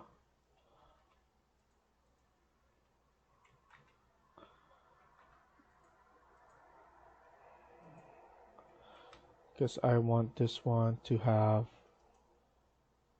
so I'm just going to align this AL, and then this is the one that has that. So once we do it, we only think of the face right there. So might as well do it now. I'm going to edit this type before we forget. So CS on that,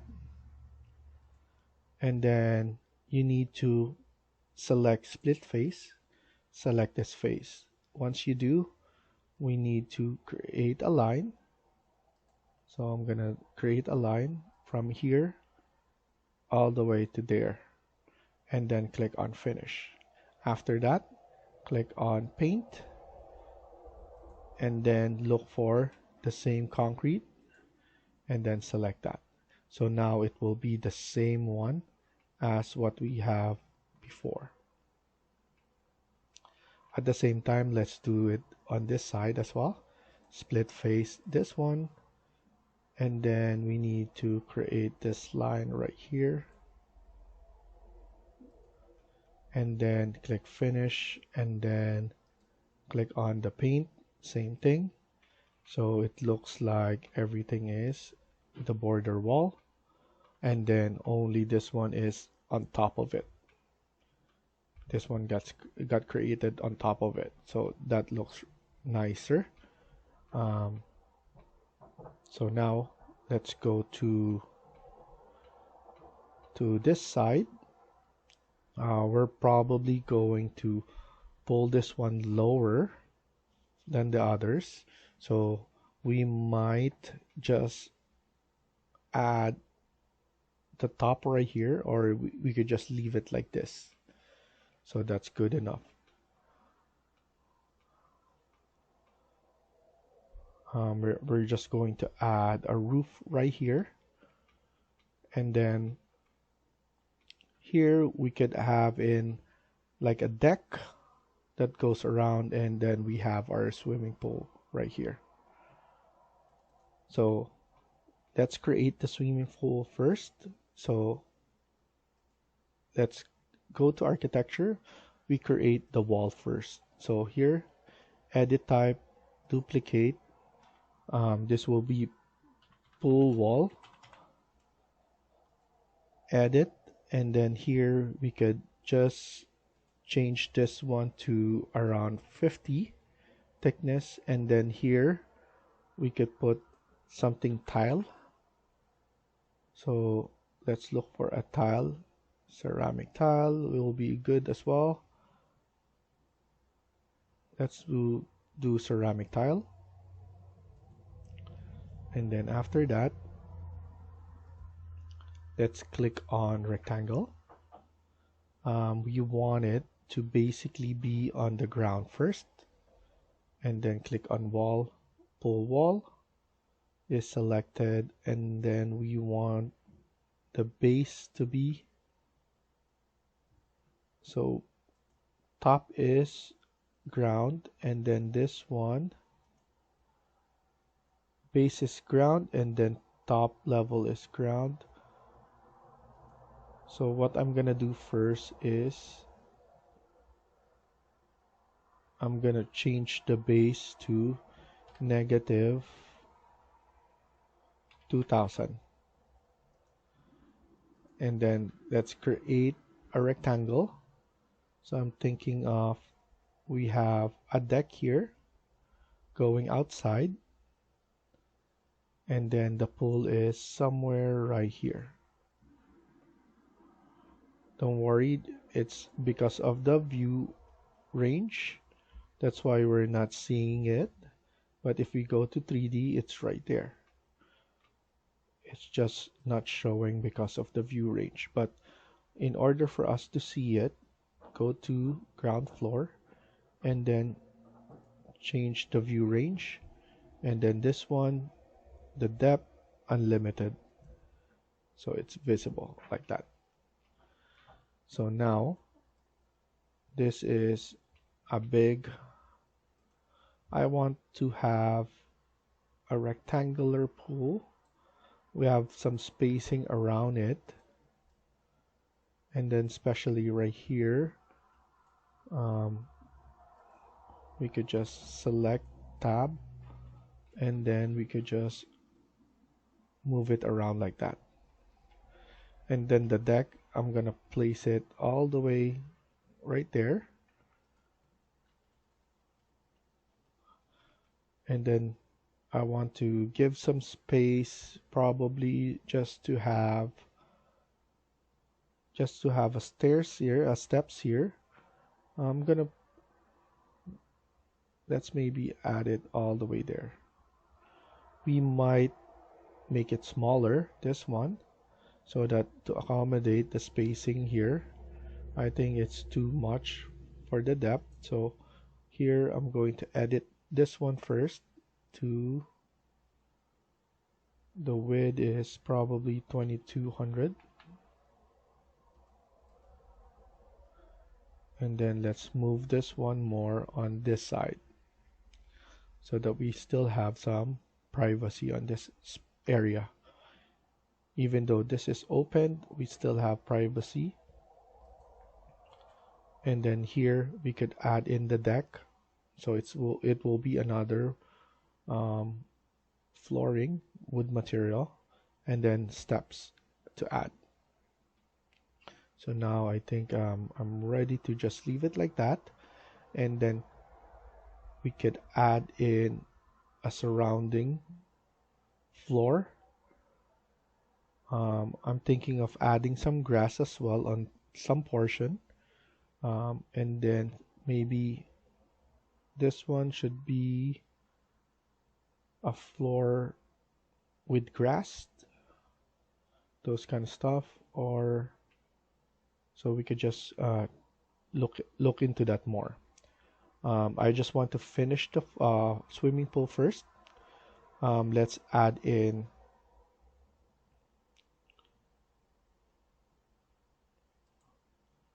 a model in place. I'm using a model in place so that I could add the floor under there. So extrusion, and then I want not the concrete autocad, I want the same material, so tile, and it's ceramic tile. I'm gonna copy that, and then here I'm going to create something that looks like this, and then let's go to 3D to see how it looks. So click on finish, and then put this one all the way down.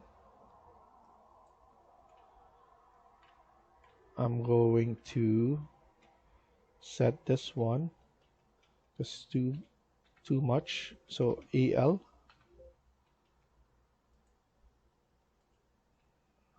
so AL, sorry, AL, click on that, and then click on the bottom, and we want to make it shorter, not too thick. I'm going to make this wireframe to see how it looks, so we could just pull it one down. I think that's good enough, and then we could put in some stairs or whatnot. And then after this, go back to ground, and then let's create another extrusion, same thing, but with water. Pull this one up, click apply, okay, and then add it on top, and then click finish. Look at it in 3D, and we could just pull this one down There we go. Click on finish, and then let's change this back to hidden line, and we can see it in the ground and in 3D how it looks. So now we have something that looks like that, and then we could just create the deck. So let's go to ground. Let's add in another floor, edit, duplicate. This will be floor number 5, and then we have a 400 thickness, and then this one should be a wood material. So I'm gonna choose mahogany, click apply, OK, and then I'm gonna copy this, Control A, Control C, and then here I'm going to add something that looks like this, and then click on finish, and let's look at it. So that looks like that. In terms of where it is, should be on actually level 1. So there we go. And then we're going to create something right here. I'm planning to add a stairs again, but I'm going to create it similar to this,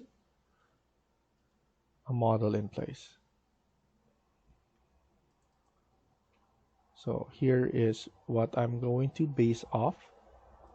A model in place, generic model,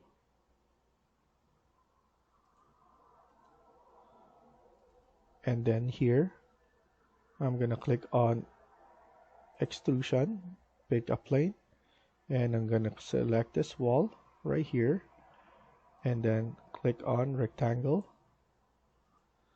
and then here change this to mahogany, and then we're just going to add the steps right now. We could just add it simply like that, very simple, and we just need to add it in the middle. So this should be around 350.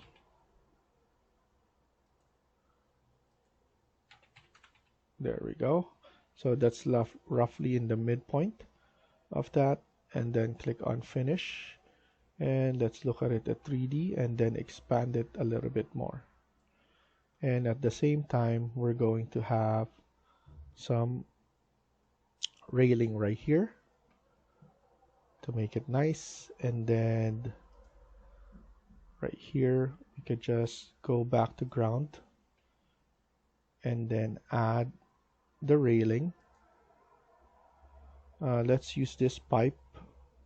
Let's duplicate this. Let's put piping number 2, and then let's add this one to level 1. So base should be level 1, and then add it right there. So even though we put it right there, it should be on that side. Click on finish, and obviously we could do much better work right here. Instead of this one, I want it squared.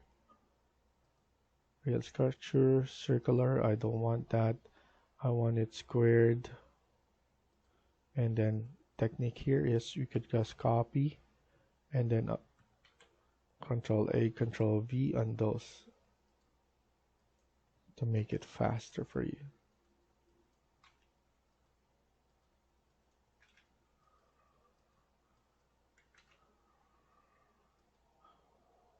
And then click apply, OK, and then here I want it to be squared as well. And then baluster,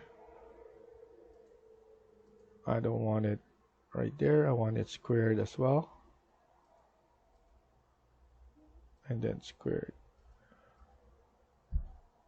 So I want it to be consistent with all of them, and that looks like that. So I'm happy with that. The only thing that I forgot is to add the material, but we can add it later on. I'm not gonna be focusing too much on that. So at least we have some handrail there, and we have some steps. We could always just push this one all the way there so that there's no issue with that, but why not add a railing as well here? At the same time, we could add in floors. So select this, edit type, duplicate. I'm gonna duplicate one of the stairs, so one of the floors actually. I'm not gonna duplicate this one because I want to maintain the 200 on others, and I'm just going to select a different material, so probably concrete. I'm not the block pattern, but this one, something different.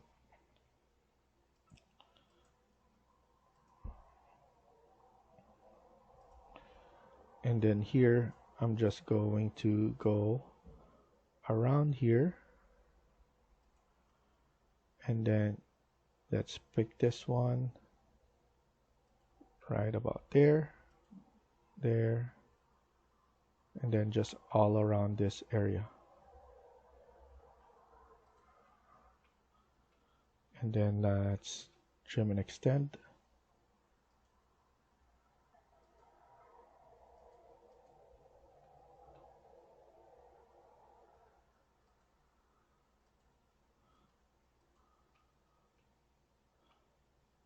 And probably I'm gonna add this one as the same floor. So I'm just going to just leave it like that for now. And this one we just need to trim and extend on this one, and then trim and extend on here. Click on finish, don't attach, and I want, and then we forgot to create a opening there. So might as well just select a rectangle and then just add this one like that. Don't attach. And then here for the walls, I want my walls to have at least 25 top offset, so at least it's a little bit on top of there. So let's stop here for now and continue in the next video. Thank you for watching, and I hope you liked the video. Please hit like and subscribe. Feel free to comment down below.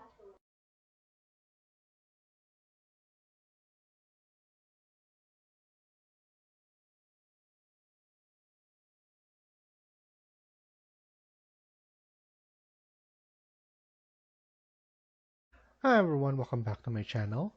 In this video, we're gonna continue working on part 7 of this house build. Let's get started.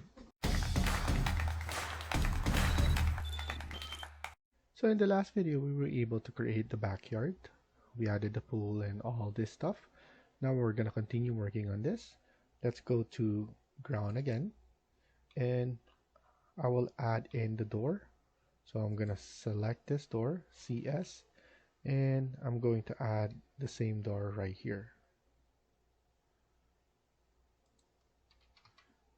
And then let's go to insert, load family, and here we're going to go to specialty equipment, domestic, and then mid-range. We have the washer and dryer combo right here, so I'm gonna load that there, CM, and then here we could just add it right about here. So I'm gonna select this again because I don't want the label. So I'm just going to uncheck this, apply OK, and then align this exactly to the wall. And we'll want to make sure that this is also aligned right here.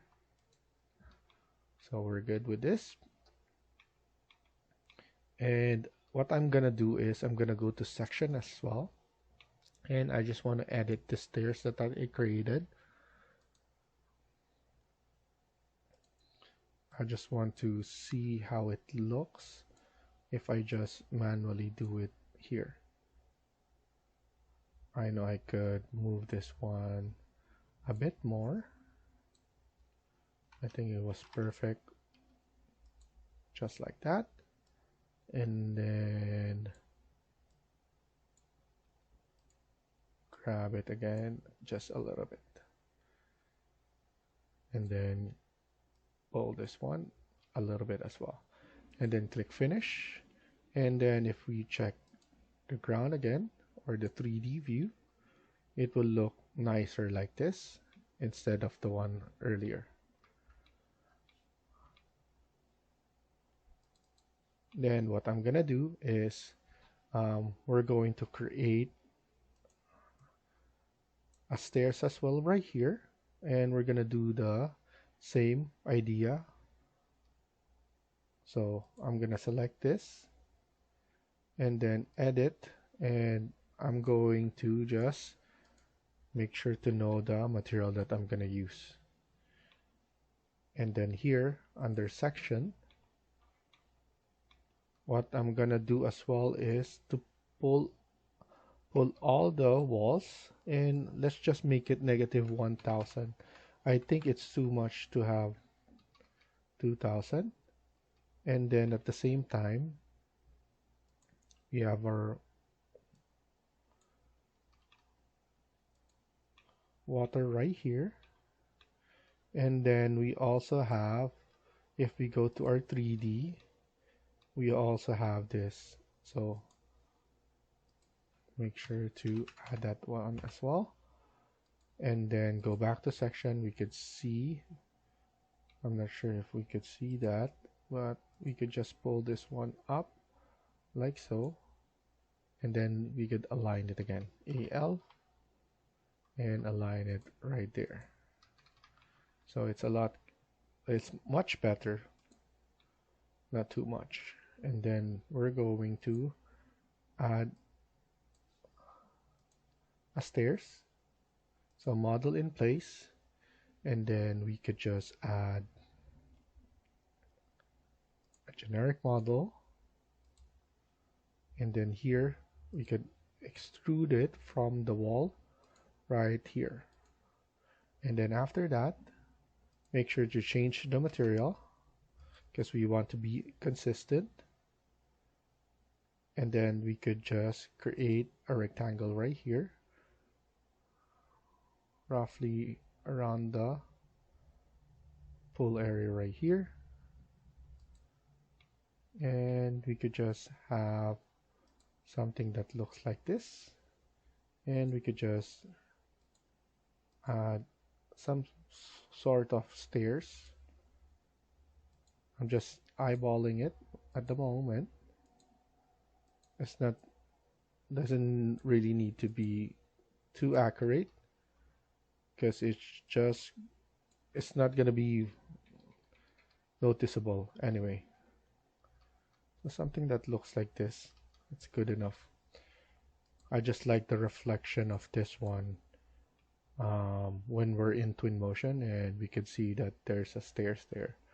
So that's what I'm hoping for. And then here we could just move this one right there. I think that's good enough. And for kids, usually there's something like that, a pad, and then all of this will be like usually it's slanted or deeper like this, but we're just gonna leave it like that. It's not something that it's going to be visible. And then we're gonna grab it here, and then if we're in 3D, you will see what it looks. So I'm just gonna click finish, and then like that it will look nice. And also, if you go to the part 1 of this series, in the description there's going to be 2 links. It will be the second link, and it will have the pull ladder. The first link is the default families from Revit, the one that I'm using all the time. So now here we're just gonna right click and then download this one. And then once you download it, you'll be able to just grab it. And then what I want to do is move it somewhere right here or on this side, but I think this is good enough because this is where the farthest is. So I believe that's the idea there, that they could go here and get off. So that's good. We have some space there. We can also add it right here if we want to, or we could just leave it like this, and then we could just align it manually right there. I'm happy with that, and we have some space to go around here. And then in addition, I'm going to just move this one down. I want to add some grass portion here, but before we put some grass, I want to add some pots. So we could just make this one, we could just leave this one probably. So I'm gonna edit this one and choose this big line, and then we could just trim this off.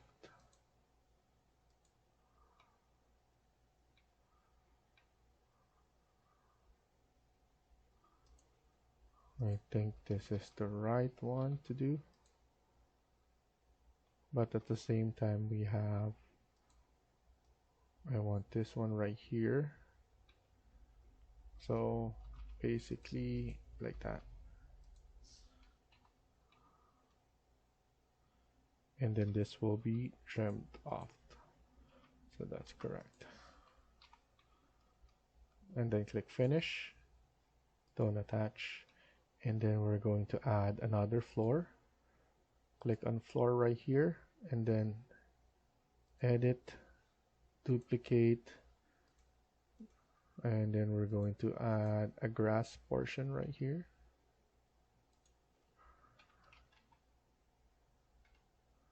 I think we already have a grass floor, but I'm just gonna add it again so that we're good.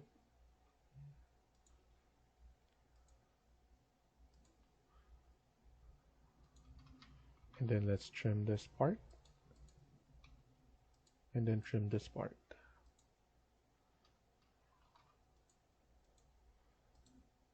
There we go. So we have something like that right here, a grass portion, and then we could just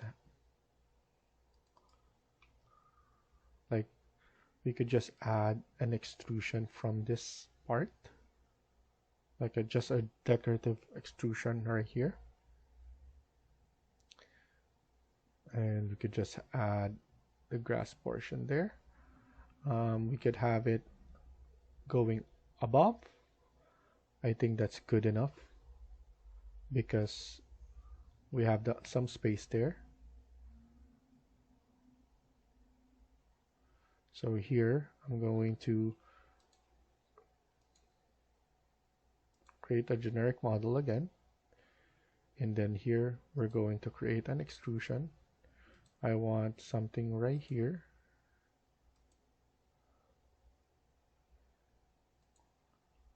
and then right here. And then here we could just make everything full.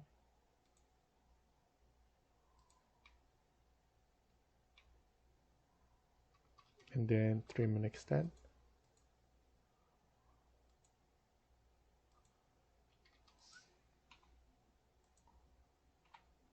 And then trim and extend TR on that.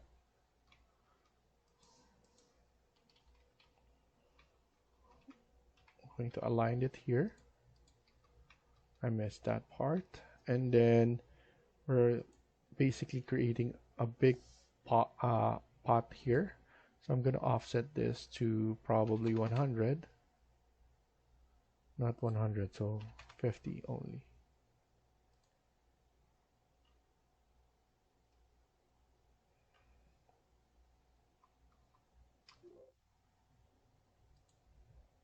I want it from the inside, so that's why I'm adding this.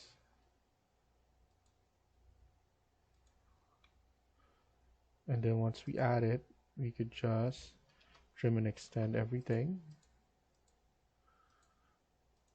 And then we're gonna set this to probably another concrete.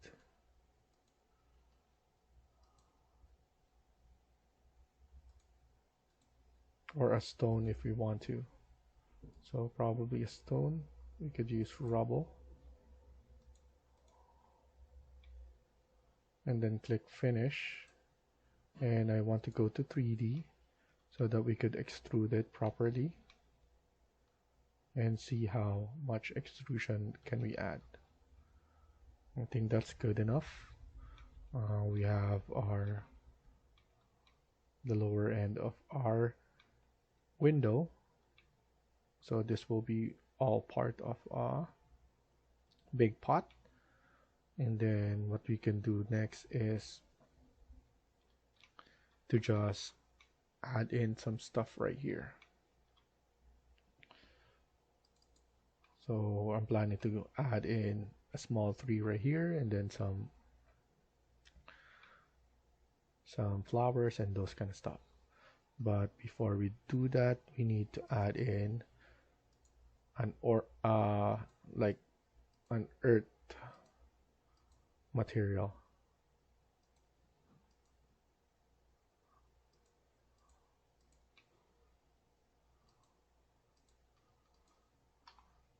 So here, instead of rubble now, we could type in earth. We have something like that right here, and then click on finish. And then here we need to go back to 3D to extrude it, because we don't want it to be too accurate. We just want it to be somewhere flush, so that we could add grass and those kind of stuff. I think we could just click on finish, and we could just see how it looks, and it looks good.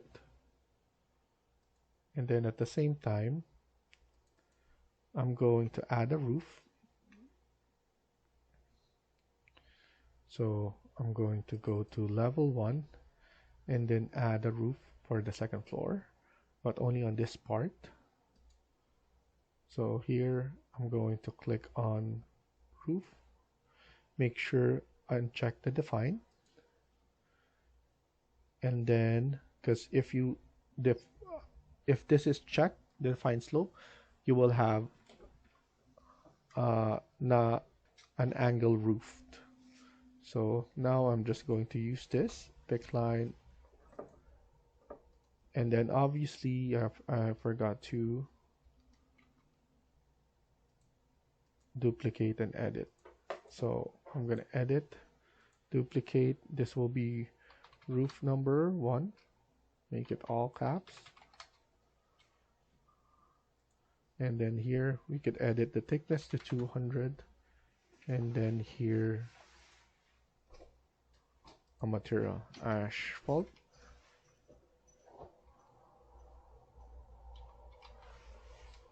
Shingles, and then click OK, OK, and we could just click finish. And then after that, after we fix this, we could just add it to base level 2. And then before we go to ground or to 3D, we need to offset the base.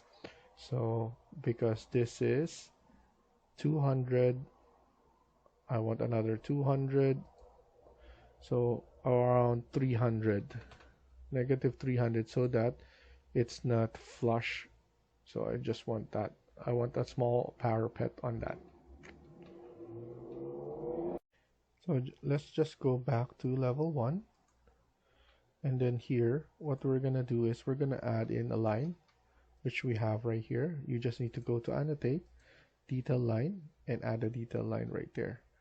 I also, this is from 650 to 600, so just change this to 600.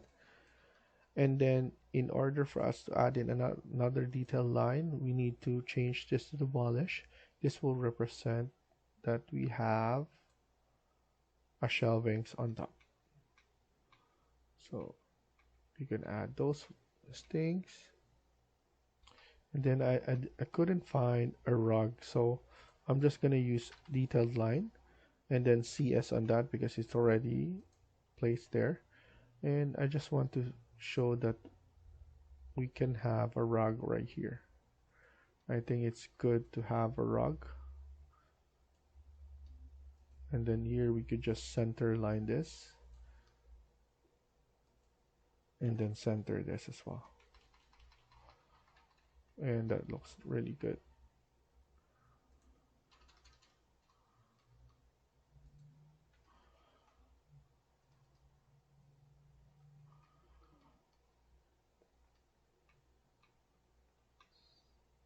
And then we could just move this one a little bit at the top.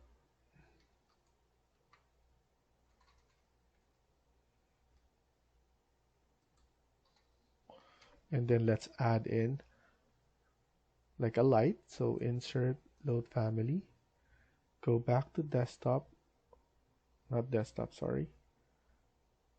Go back to the main, and then we have lighting here, architecture, and then internal, and then we have some floor lamp right here. So I'm gonna use this one. It looks nicer, CM on that, and then we could add it on an angular. So if you see something that is circular, you can just space bar on that, and then you can select, and then you could just grab it from there, so that you don't need to waste your time rotating anything else. So at least this one is, you could fit it right here. We have an extra light right here. And also what we could do as well is to add a table on here. So load family, go to furniture, and then we have tables right here, and then night stand, and then CM on that. So we could just place it right about here. So that looks good. So we're gonna stop here for now and continue in the next video. Thank you for watching, and I hope you liked the video. Please hit like and subscribe. Feel free to comment down below.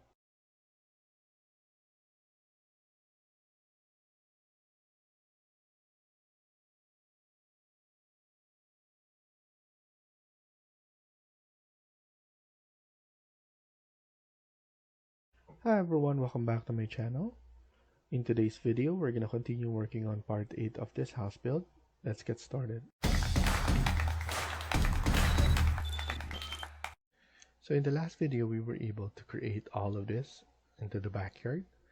Now we're gonna continue working on this. What I want to focus on is the kitchen. So here I'm gonna go to level 1, and the kitchen will be on this part. So what I'm gonna do is I want to have an L-shaped kitchen or a U-shape if you think about it, because I want everything else to be like this. And then at the same time, once it's right here, an L shape, we could have something right here for the island. So just a kitchen island that extends right here on this side.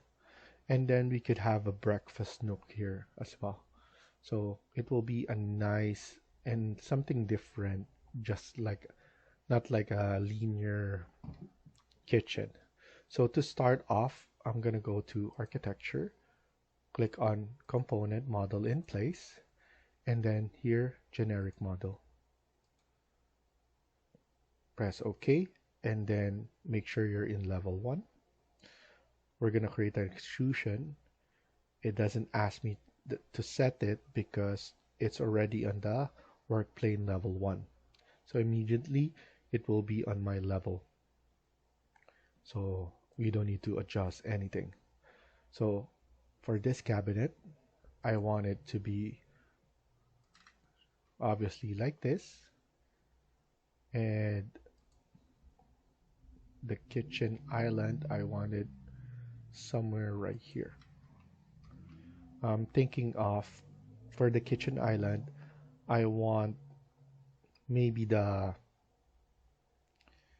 burner here, the cooktop burner, to be placed right here so that they could cook. And then there's some seating here, and we also have some seating right here, maybe a circular two seats, table and chair right here.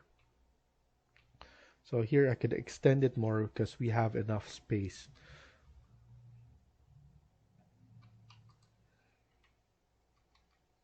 And then we could just move all of this. Like I said, I want the separation right here. So maybe I'm just going to move this one somewhere here, not to cross this anymore. And then after that, obviously we need somewhere right here. I'm going to delete this, and we just need the base first to be created. So I'm just deleting all of this that we don't need. I want to set my depth to around 650. I think that's more than enough. 650 is more than enough. And we have enough room for everything else. What I'm thinking of is the fridge will be right here. So, or the fridge will be here actually on this side. So I'm probably going to give it some space right here. But even though we have this one looking like that. So trim and extend, and trim and extend on everything. I'm thinking of other ways to add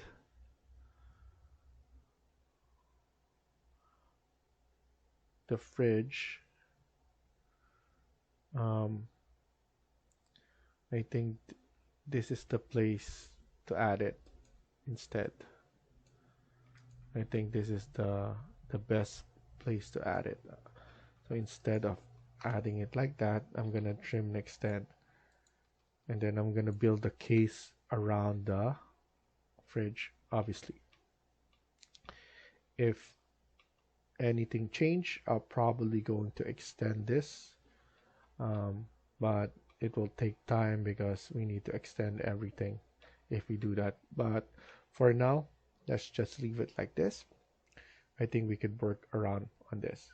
So now here, I want the extrusion to go up to 875 actually, because on the 900, I want my 25 millimeter thickness. So that will be granite or whatever.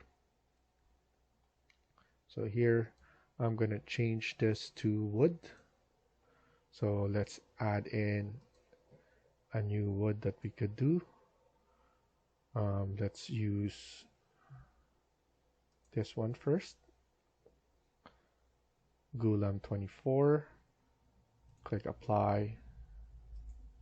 Okay, and then I'm gonna copy this in case I need to add more. And then click on finish. Let's look at it at 3D. So that looks good. We have enough space to go right here. What I'm planning to do is I'm probably not going to add anything right here in terms of kick plate. I'm gonna put the kick plate in here on this side.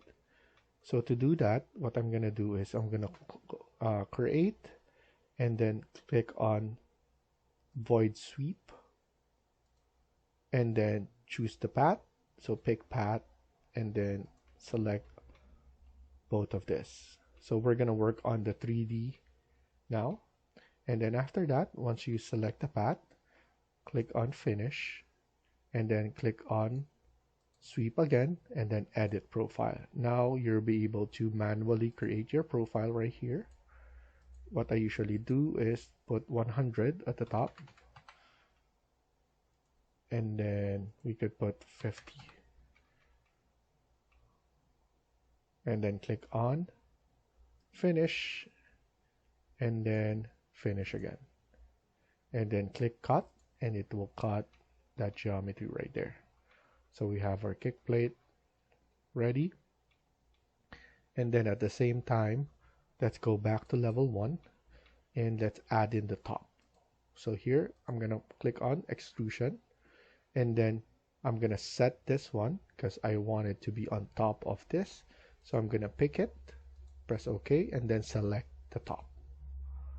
And then after that, I just want it to be 25 thickness because it's gonna extrude on that starting point. Now I'm just going to pick again. Obviously, I'm gonna pick all the sides, TR, trim and extend on those corners, and then change this to a different material. So the material that I'm gonna use there is a stone material to differentiate the case. So I'm gonna use stone, click apply and then OK, and then now click on finish. Let's look at it at 3D and that it will look like that. Now I could just extend this one manually and then we could add in the chair right here. So bar stool right here in front. So I'm just gonna double check again what we've done. On this part, we will extend this one as well. The reason that we're gonna extend that for sure is because we're going to add cabinet doors on this sides. So don't worry about that. We're gonna add that one for sure. And I'm thinking of adding something right here. Maybe I want to flush everything out. Or I'm just gonna leave it like this for now. So I'm just thinking of other ways to make it nice. If we do the waterfall effect, it will look nice as well. So why not? Yeah, let's just do that. I'm gonna create extrusion. I'm gonna set this one. I'm gonna pick a plane, which is this plane, and then I'm going to set everything similar, and then we could just do it like this. And then I'm going to align it on this side and then align it there, and I'm sure that it's aligned on the bottom. So now if we click finish, it will look like that. And then I'm going to align it onto this face. So now it looks flushed. It looks modern because of that.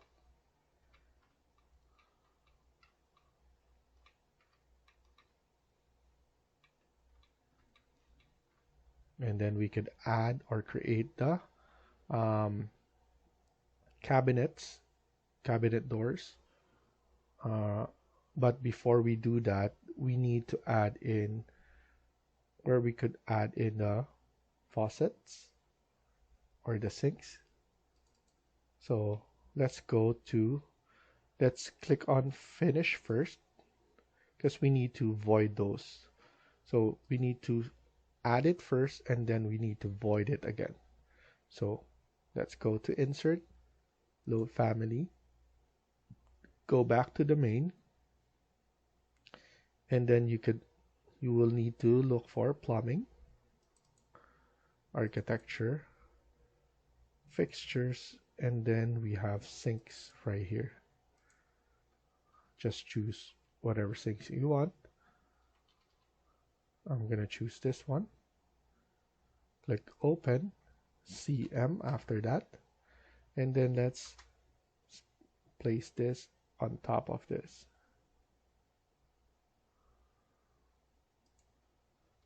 Obviously it's not on the proper elevation, so counter height elevation is, so I believe it recognizes it.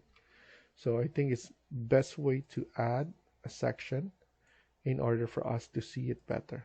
So double click on that section, and as you can see, yes, it recognized the placement there or the face, and it's exactly where we want it to be.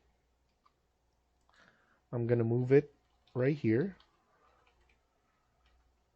I'm gonna move it somewhere right here because we're still going to add in our fridge right about here.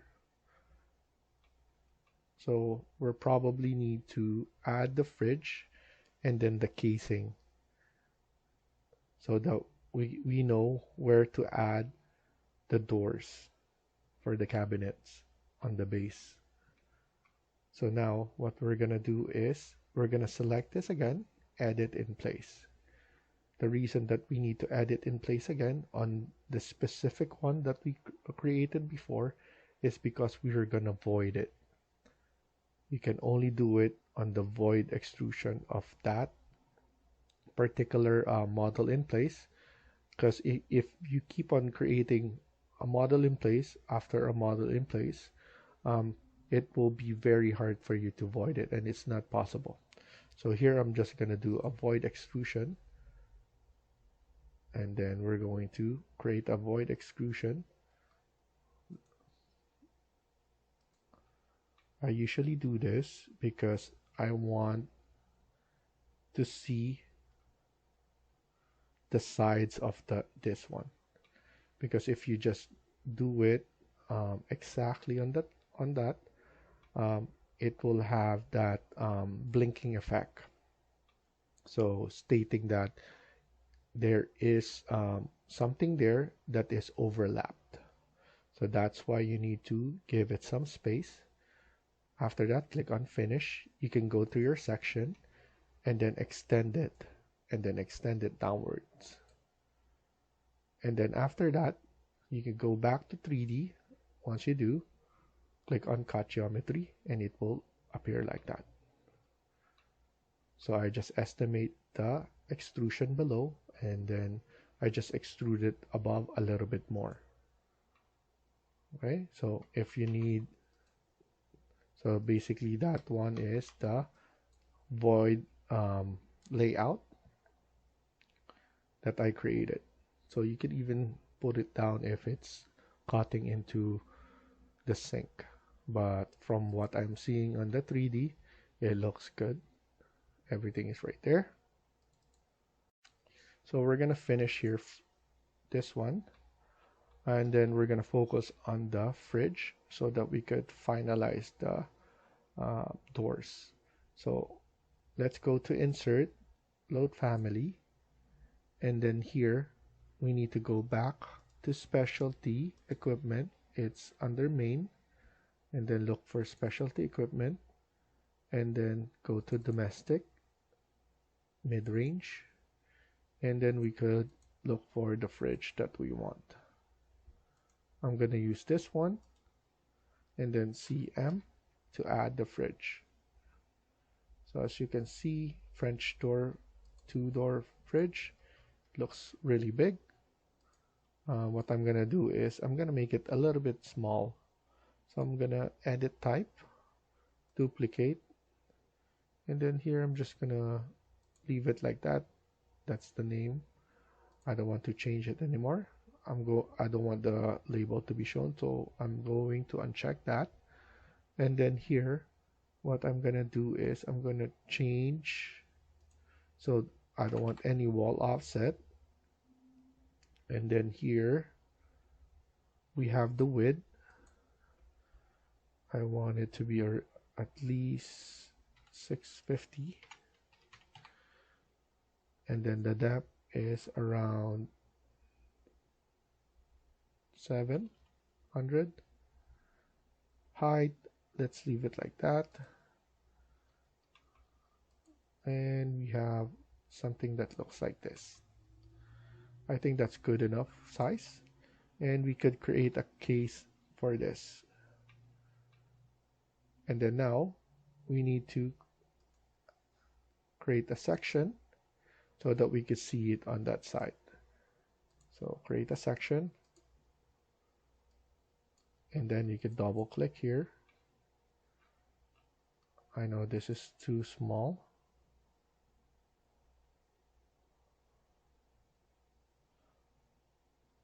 So I think the best way is to, I'm gonna delete that and then go back to level 1. I think the best way is to just create a linear on this side. So L shape, but we still have something right here. So just do this. So select everything, move it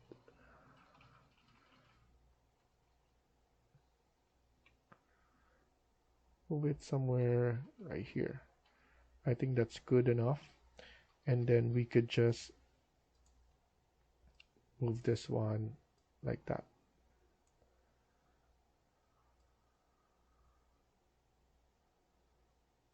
I think we have enough space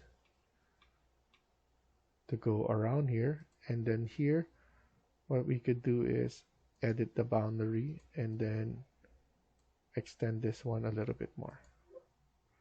And then the error is because they noticed that. So Revit noticed something there, that there's an overlap. And then we could just trim it off like so. So that one is fixed in terms of overlapping, and then we could just extend this one a little bit more. CM on this. Let's see how it looks. We could just leave it like that for now. And then here, let's duplicate this again. Check. And then edit.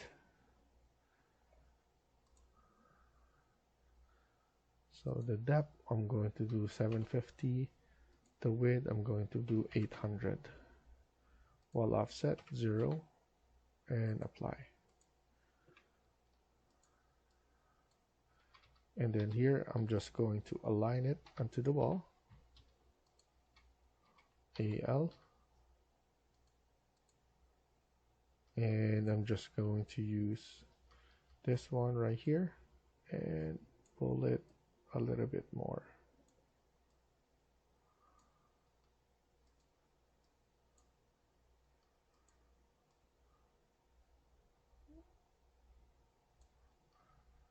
There we go.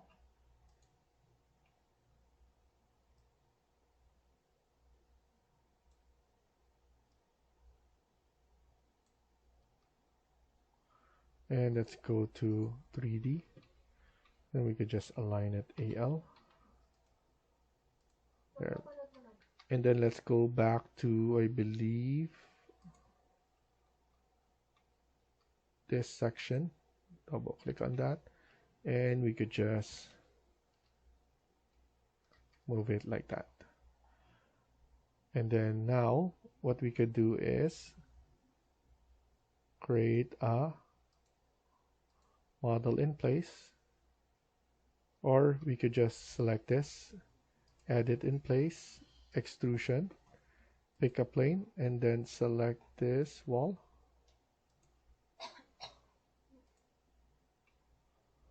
So the issue with this is the section. For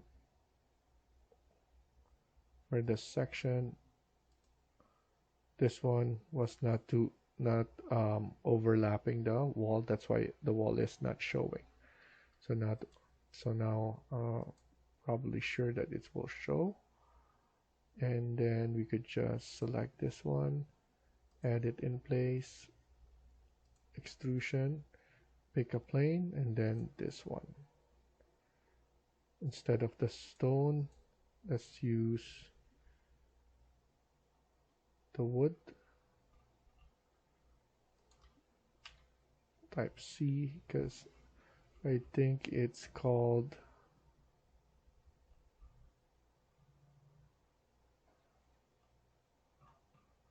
something wood that we already used.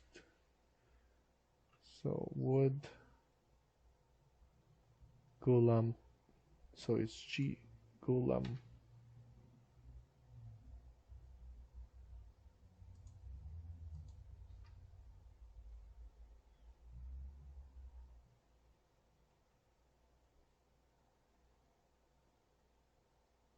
There we go. Let's use this. And then we could just create a case. So I'm going to use a rectangle. You want to make sure that you leave 200 on the top for the floor. So 2800. And then here another rectangle.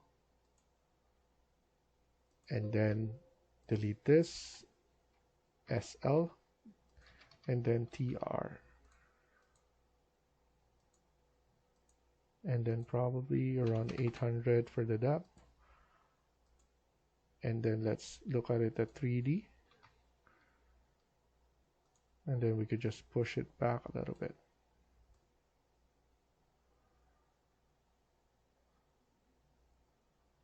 There we go. And then click on finish. So we're gonna stop here for now and continue in the next video. Thank you for watching, and I hope you liked the video. Please hit like and subscribe. Feel free to comment down below.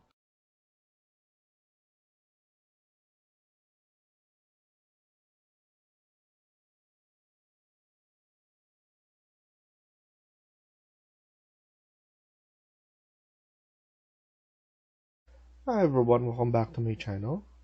In today's video, we're going to continue working on part 9 of this house build. Let's get started. So in the previous video, we were able to start the kitchen. Now we're going to continue working on this. Let's now go to level 1 again. And then here, we already set up all of our sections. And we could just double click whenever we need. So now what I'm planning to do before we do the kitchen cabinet is to add the cooktop. So let's go to insert and then load family. And then here we need to go to specialty equipment, domestic, and then mid-range. Here we will find all the cooktops that we need. It ranges from electric to gas. So I'm gonna do the gas because it looks nicer with the grills and those kind of stuff. So I'm gonna click on open, and then let's place it by typing CM, and then we need to rotate it, and then rotate it by pressing spacebar. So I'm gonna put it right about in the middle, right there. So here I'm going to select that, edit type, and then I'm gonna unhide or hide the label. And in order for us to see the grill much better, you need to change it to fine. But it's up to you if you want to do that. Usually when you're in the plan view, you just put it in coarse so that everything is clean. It's because once you get into editing the walls and all of those, you will see there's different kinds of components inside the wall. So if it's a solid concrete wall, you will see the hatching and those kind of stuff. So let's go back to 3D, and if we can see it right here. Make sure to just change it to fine. So here, that's good enough. I believe we need to flip it. I'm gonna flip it around. So I'm gonna do it on this side, and then after that we need to add the hood, the range hood. But before we do that, I just want to double check the height where it is sitting. So it's sitting exactly at the 900, so I'm good with that. And then go back to level 1 and load family, and here we're going to go back and we need to go to high end, as we will have the range hood, which is the one with the island is what we need. So click on open, CM, and then here we have the vent. We could place it right here for now, and then we could do the elevation afterwards. I'm gonna hide the show label by clicking here, and then I'm going to flip this around so that we can see this part. Double click, and then here we could just move it, MV to move, and then grab it from there. We want to make sure that we don't go past the 200 at the top, so roughly right here would be perfect. So I'm happy with this. And then now let's go back here. We could start actually adding all the cabinets from the floor. We can also add the seating first so that everything looks nice. I'm gonna add the seating, and then let's do the base cabinet. So go back to the main, go to furniture, and then we have seating here, and let's look for the seating. This is usually what I use for our bar height or bar top. CM to add, and then here let's add it right there. So copy command, and then we could just copy it and make sure multiple is checked so that we could just keep on copying. And then we're going to add 4, and we want to make sure the spacing is good, and I believe that's good enough. And then we could double click here on section 3, and then we could start adding the cabinet right here. Let's do architecture, and then what I'm gonna do is I'm going to edit in place here because this is part of this one. I'm gonna copy this, and then now I'm going to create an extrusion, pick a plane, and then select here. And then luckily enough, we have the same materials, so I don't need to worry about that. Select here, click on 5, or let's make it 10, and then click apply. So now we could just begin our modeling. So here what I'm gonna do is I'm going to add this one in the middle. This will be my guide. I'm gonna select a rectangle, and then maybe we could just offset this one 10. And then we could just grab it from here, and then for this one we need to lower it a little bit.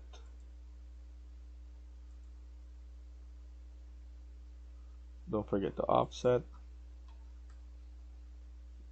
Grab it from there, spacebar, and then we're going to select right here.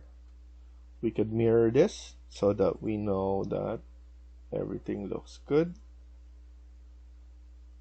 But now what we could do is minus this one, so add 5. So might as well just add 10 here so that it looks proper. And then now let's add the offset again right here, and then do the same thing.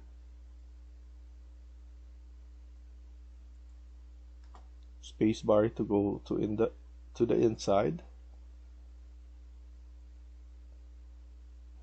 and then here as well, go to the inside. I could just make it big enough, and then we're going to have multiple drawers right here so that we could use this one. And then what we could do is we could add a drawer right here as well. So that's good enough. Click here, offset it to 10, and then right there. So SL, click on those ones so that we could trim this off.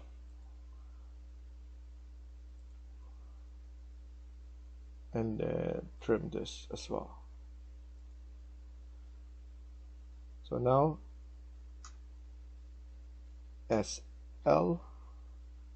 So actually we could just trim this now, TR to trim it, because what we did is we did all of this all together.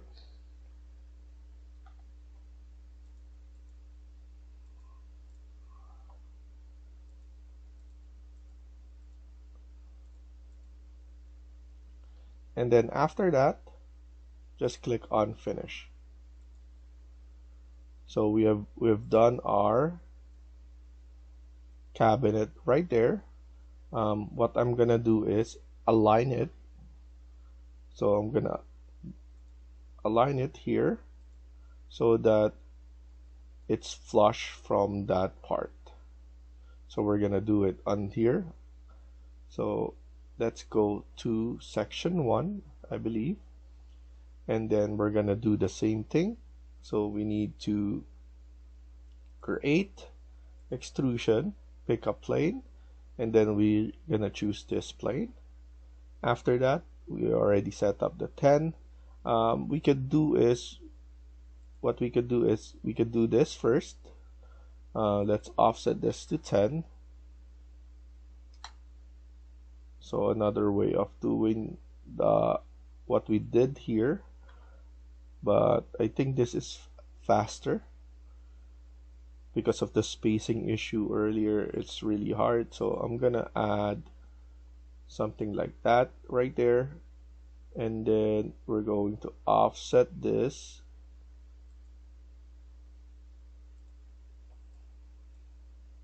We just need to align that, and then add another line, maybe right here, and then another line right here. What I'm just going to do is push this one back. This is just something for that corner, and then, or we could just delete this now. We don't need it. I'm going to have a drawer right here, and then multiple drawers right here. and then we could just space it out. And then now click on right here and then offset this one to 10, and then just do your offsetting.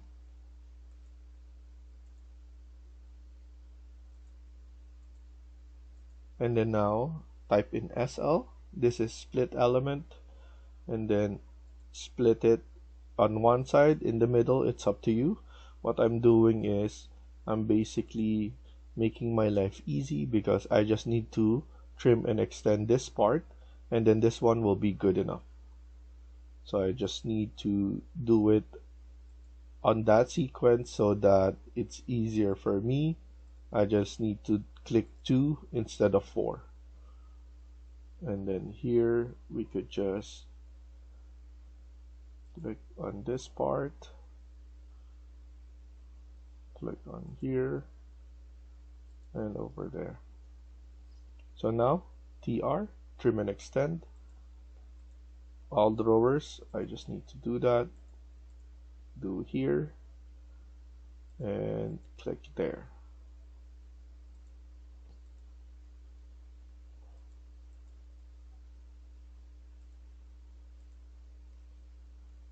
Clean it right here.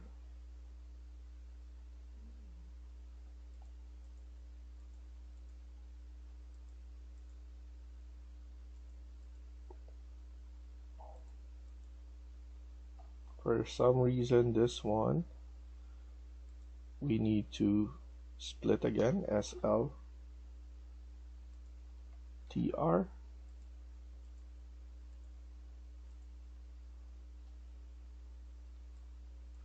and we have that. So now I'm happy with this. We could just click on finish, and then let's look at it at 3D first, and then we want to make sure to align it, AL, align it from the bottom. So we need to select this first and then this part. So that's flush right there. So I'm gonna go back to section 1, and I believe we did this as well. We need to add some sort of design right here as well. So what I'm gonna do is let's edit this in place again. I know this one same material, so I'm happy with that. I'm gonna click on extrusion again, and then it will ask me to pick up plane. I'm gonna choose this plane, and then after that we need to select rectangle, and then I want extrusion to be 10. Here I'm gonna offset this to probably 5 only.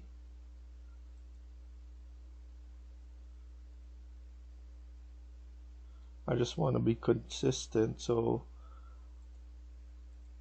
I'll do this first and then add an offset, probably of 10. We could just do that later on.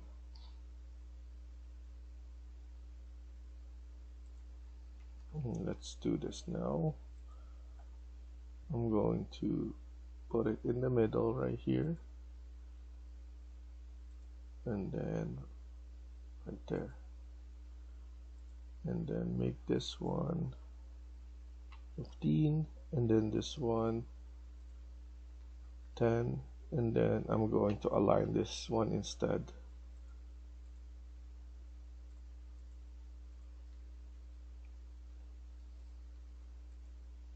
I think we just need to align everything, and then at the same time do the offset.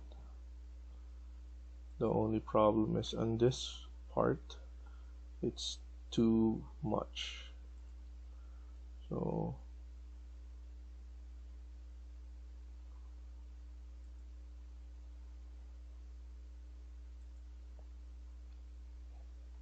I'm just going to align it, and then I'm gonna give it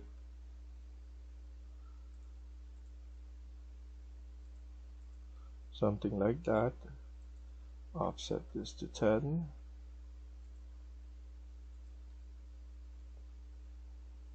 And then the only thing that we need to do is slice this part.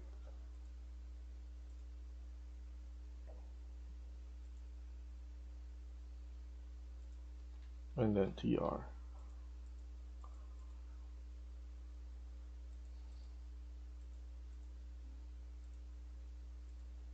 Okay.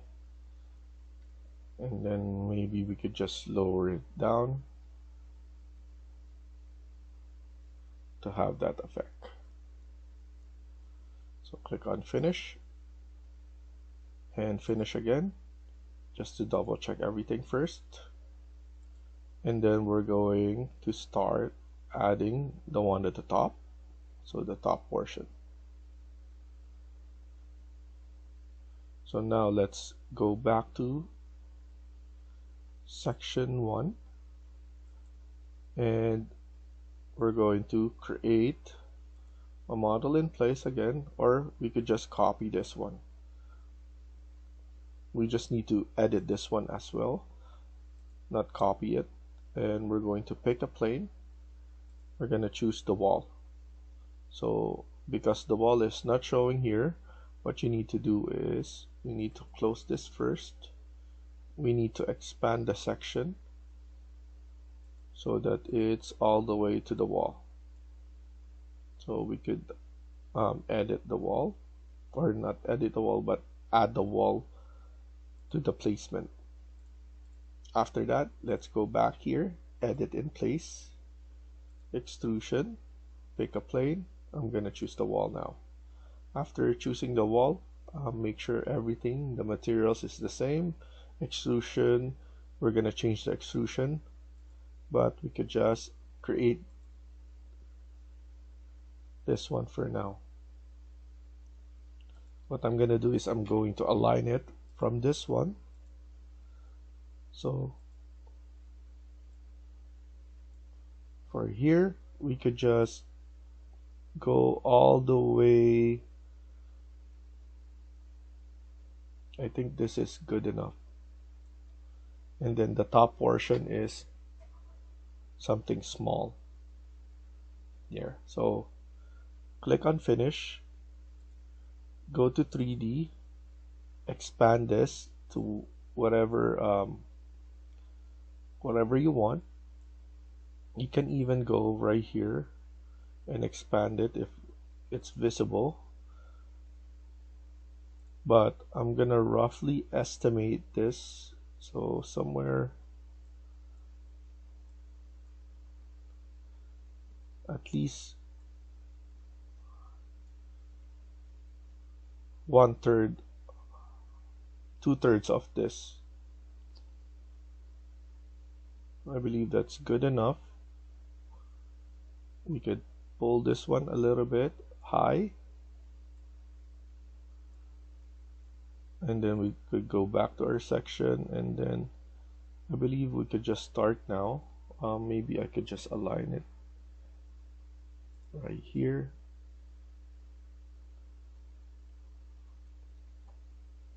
So now let's do is create again, extrusion, pick a plane. I'm gonna choose this plane, and then this is all the same, and let's do a big offset right here, space bar it so that to go inside. I'm planning now is to go all the way here so that everything lines up. So I'm gonna close this first. I'm gonna align it from this part, and then do it again. Create an extrusion, pick a plane, select this one, top 10,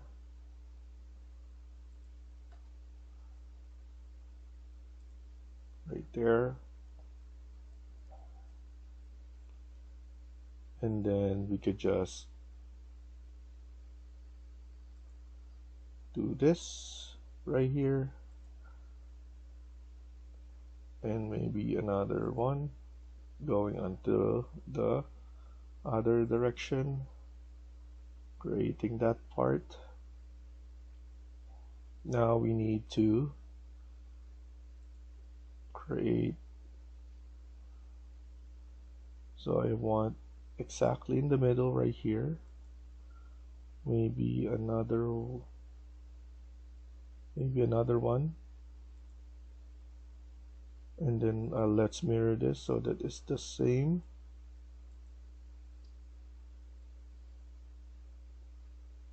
And then here we could just choose, to copy this. So CO, copy, same thing until at the last. And then we could just manually change this.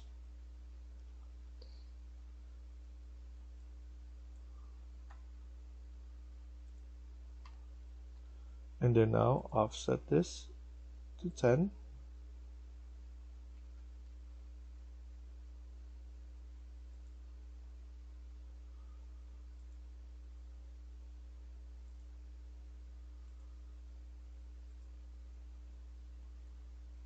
And then to think about this, I want the one at the top actually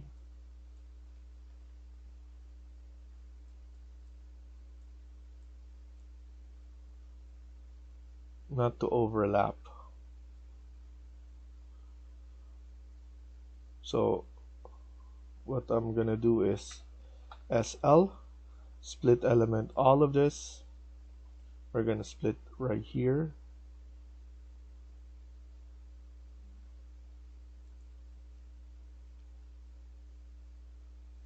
and all of that portion right there.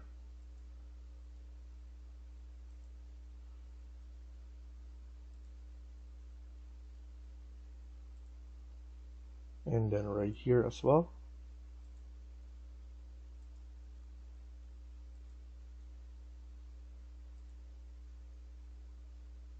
And on this side, on the right side.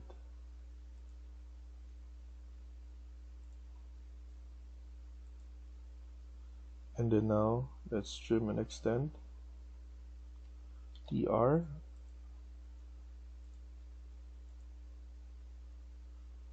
So the problem is we need to split element this one as well in the middle.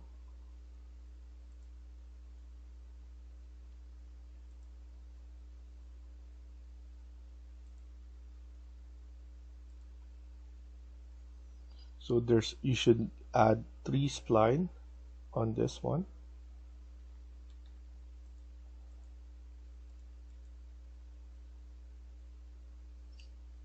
I believe that's how it should be.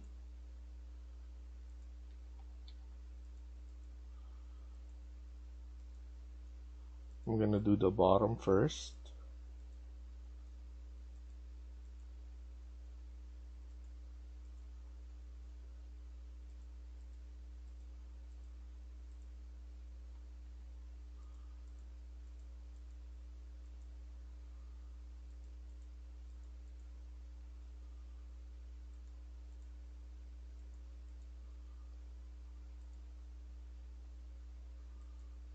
And then we could just delete this.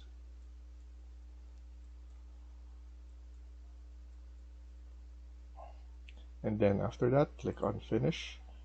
And if there's a problem, it will let us know. So we're gonna stop here for now and continue on the next video. Thank you for watching and I hope you liked the video. Please hit like and subscribe. Feel free to comment down below.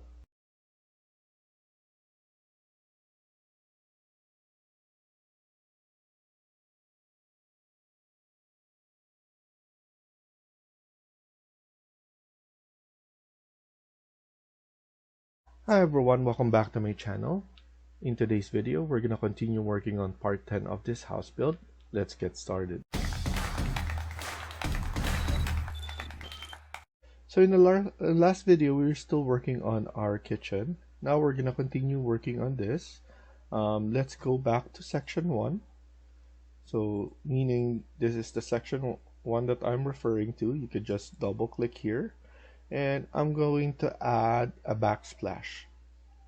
So with that sense, I'm gonna select this, edit in place, and then create an extrusion, pick a plane. I'm gonna select the wall because it's gonna be attaching on the wall.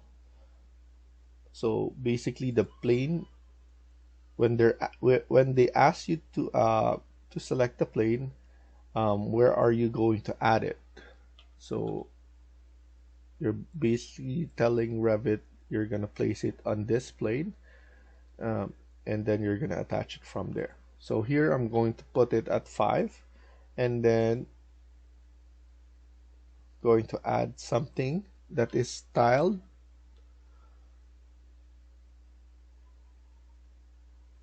I'm just gonna choose this style, and then click on finish.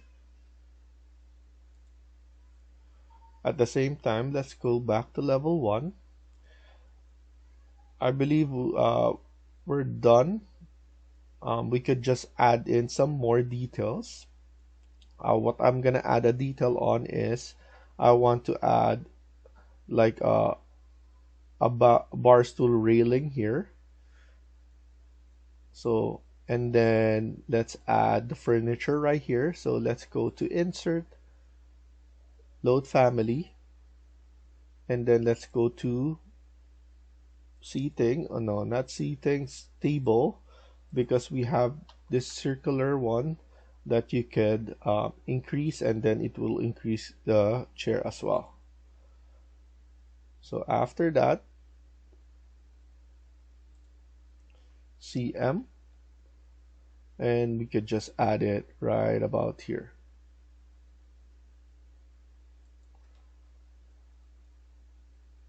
So we have this breakfast nook right here, and I believe it's good enough space to have.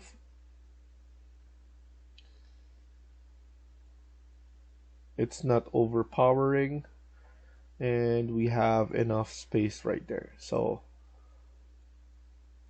that's good enough to put it there. And then now I'm going to my 3D, and I want to just create a railing there, or a foot rail. So the way that I'm gonna do it is from level 1, and then here I'm just roughly going to estimate where it's gonna be, and then here I'm gonna model in place, generic model, and then I'm gonna create an extrusion. Let's see if I could just create a sweep. If I pick a path, but the thing is it's gonna attach there. So what I'm gonna do next, let's see if we could do that, or I'm just gonna sketch it out. So I'm gonna go right here, cancel it, model in place, generic model, sweep, sketch path. I'm gonna sketch the path. I'm gonna add it somewhere right here.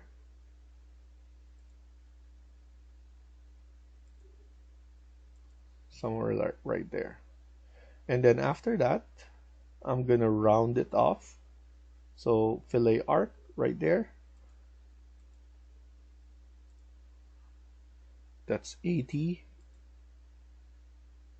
So I'm just gonna roughly do 80 as well here. And then let's increase it more. So I'm gonna move it a little bit at the edge right there. And then at the same time right here, I'm going to add it there. After that, click on finish. Let's see it in 3D. I want to increase it. So maybe I put it in section, put it up.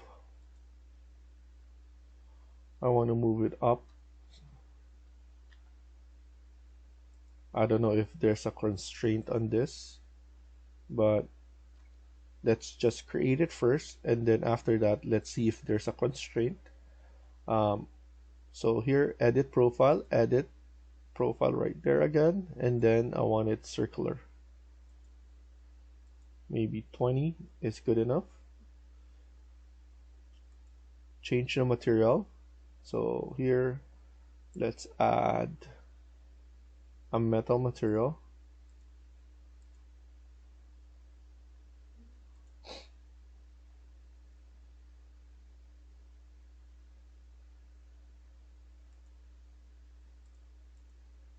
And then click on finish. And then finish again. And as you can see, it created that. We can now go to section 3 and try to pull it up. So looks like it's getting pulled up. So I'm happy with that. So once we build it, we have it right there. I don't want I think it's too thick.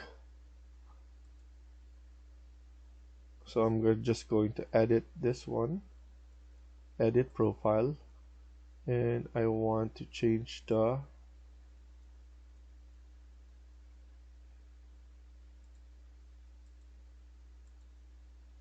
want to be at least 10 only, and then click finish.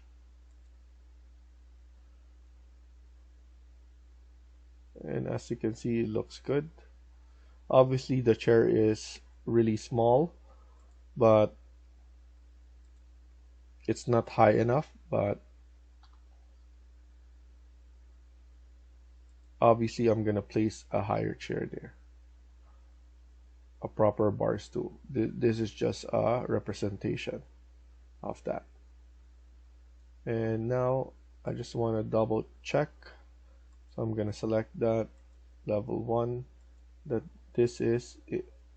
So as you can see, it's not attached, so I'm just planning on attaching it a little bit more forward. So I'm just estimating, and then now it looks good right there. Now we're gonna focus on the stairs. I believe we've done everything in the kitchen.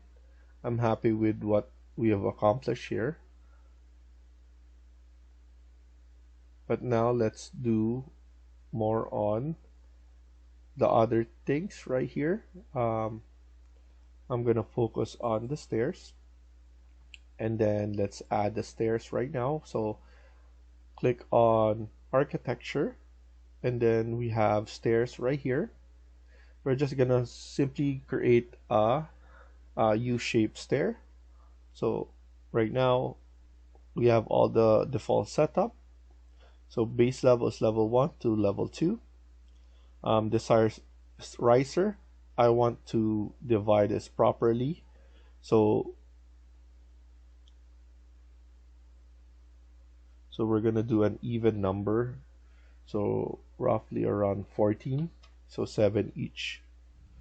Just press OK, and then build your stairs. So it will let you know 7 riser created and 7 remaining. So click that, and then let's go back here and then click it again.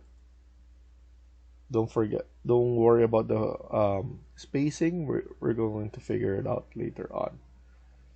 So once you do, click on finish, and then select that again. We could just move it in place right now. Don't worry about that. And then edit the stairs again. We don't need the railing right here. This is basically the stringers. No need for the stringers. We just need the stringers on the middle. Click finish again.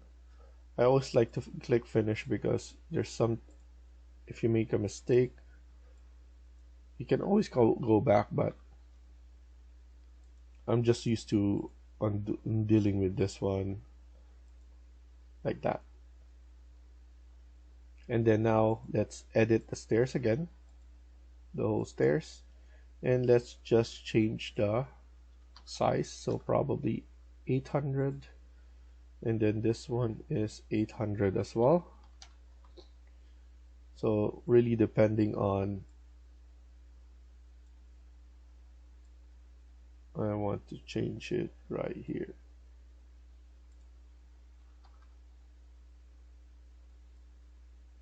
I think 800 is too much, probably 850 to just spread it out a little bit.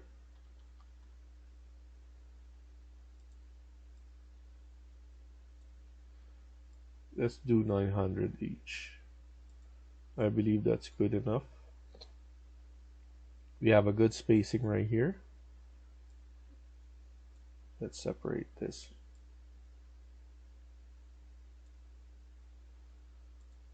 Just a little bit.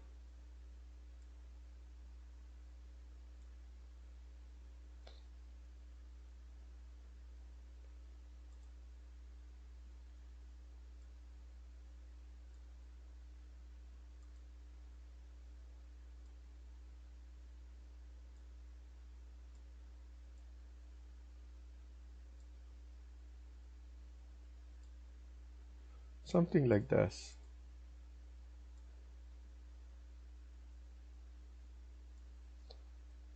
So that's good enough.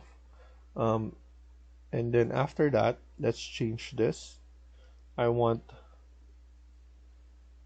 so just click on finish, save the project, select the stairs again,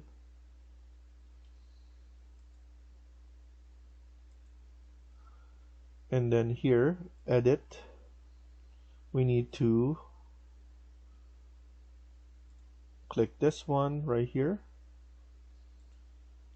go to on this dot, we don't want any riser,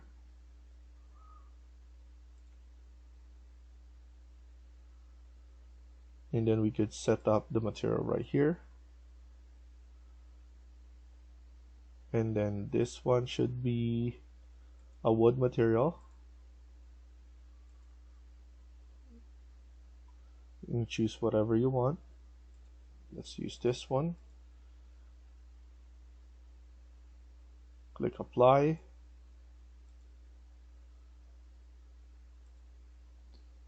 And then let's look at it at 3D to make it more. So let's delete this railing right there. We don't need that. We don't need a stringer at the back. So now it's looking modern right now. We don't need this because we're going to use this stringer right here to be our railing. So I'm going to edit this. So actually no, not edit, just select this. We don't need the one at the back as well, so delete that.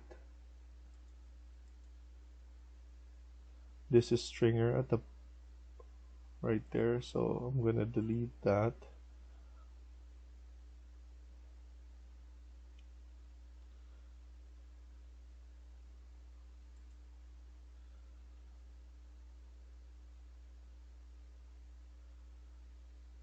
So here what I'm gonna do is I'm gonna change this to glass.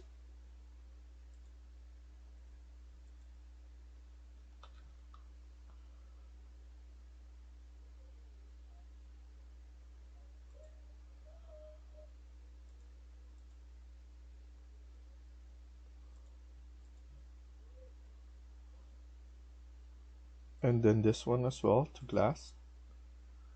And then after that, you need to change the height of this. So here, this is the total depth is the one for the height. This is probably 25 only, and then here we could put it at 700.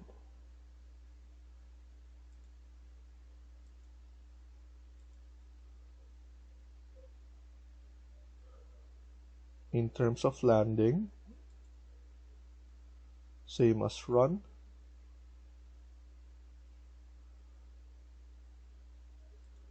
Yeah, same as run.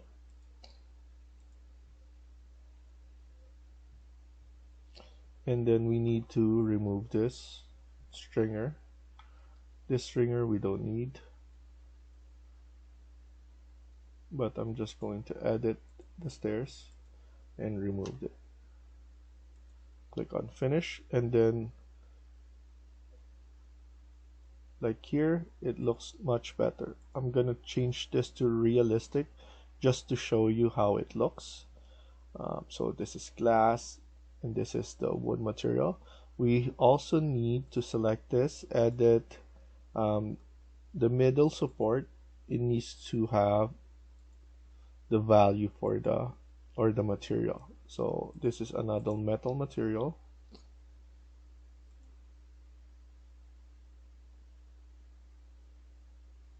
Metal trim, apply OK, apply OK. So that looks good. So next thing we're gonna do is we're going to download the glass support. So basically I have it under part 1 description. It will be the second link, and then it's called glass support. Right click on that, download it. Once you download, you just need to drag and drop into those downloads, and then after that it will look like this. It's a face base, so it will stick into any face, so even here and also right here. So you just need to click on that. I know this is really big, but I'm gonna edit that one, and it can basically go anywhere you want it to be. There, even right here. So it's up to you if you're gonna add it. I'm just gonna add it right now. So what I'm gonna do is I'm gonna create a section. So I'm gonna create the section right here, or I'm just gonna move this section right here. I'm gonna double click, and then as you can see, we could just make this one like that, wireframe, and then we could connect each and every one of that right here. You can make it smaller, you can edit those, so it's up to you if you want to edit, but for me I like it this big. And then now I'm gonna grab this, copy on both, CO, and place it right there.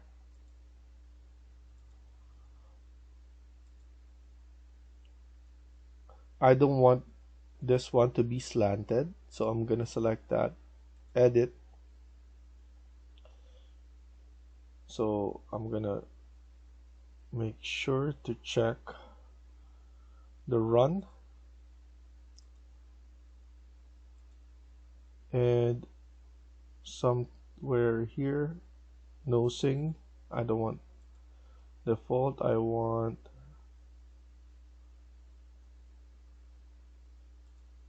maybe shape profile. No, not this one.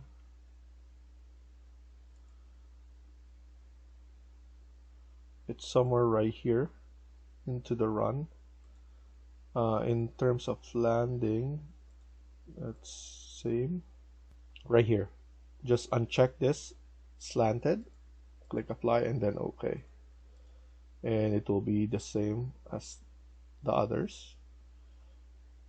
And then now what I'm gonna do is I'm just gonna flip it on the other side, as we have it right there now. And let's go to 3D. Usually I place 1 cm on this, but for some reason it's not getting attached. So another solution, if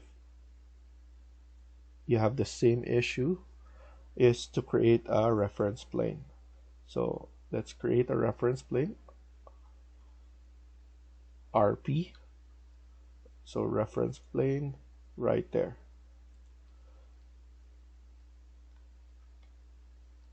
So once you do create a reference plane, you'll be able to attach it. CS, and then flip it on the other side. Once it's right there, if we go to the section, you'll be able to see it and then add it at the same part now. Then copy,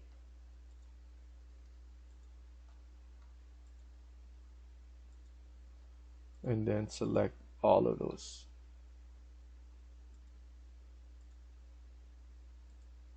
So some detail that you can add to make it really nice. So now it's looking like that.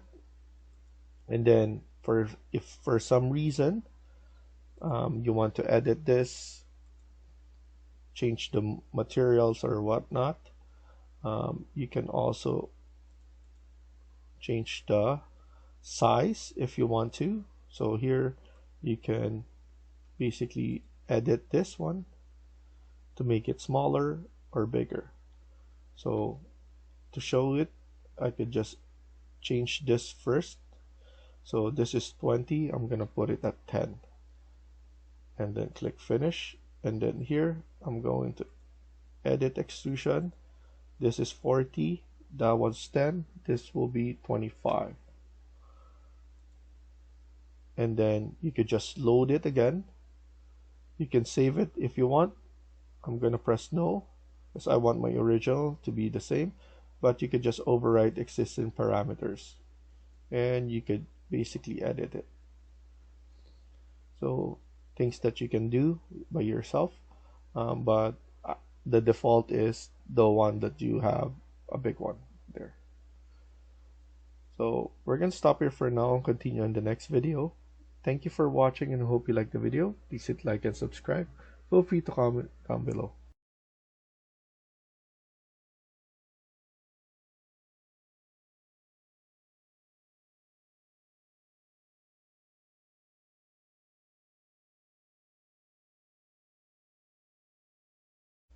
Hi everyone, welcome back to my channel. In today's video, we're gonna continue working on part 11 of this house build. Let's get started. So in the previous video, we were able to finish up the kitchen, and as you can see, it looks nice. And also, we created the stairs and add the glass support for the stairs as an addition. And you'll be able to download that on the part 1 description. So now we're gonna continue working on this. I believe we're done at least here. I know we haven't done the carport yet and the gate, but we could go to the second floor, and from there we could add in the second floor um, walls, windows, and all those stuff. So now let's go to level 2 under your floor plan. We could just hide this for now. And as you can see, we have it overlay. It's at the default that you have it all overlay. If you cannot see the one below, you just need to go to underlay and then change this to 1, and then top is level 2, and then looking down. So now we're gonna start off by adding an exterior wall. I'm gonna select this wall because I know this is exterior wall right here, but once I type in CS, that's to create similar, I'll be able to add it instantly right here. So I'm gonna type in CS and I'm going to add it. We're gonna start off by adding D1 right here, going across. So we're just gonna copy the one below, going across D2, and then going down right here, just copy it.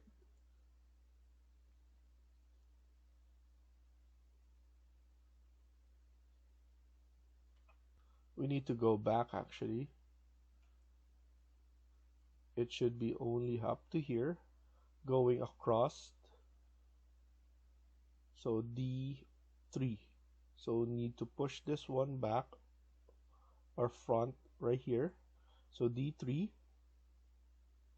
and then here select that CS again, from D3 going above right here, and let's go to C3,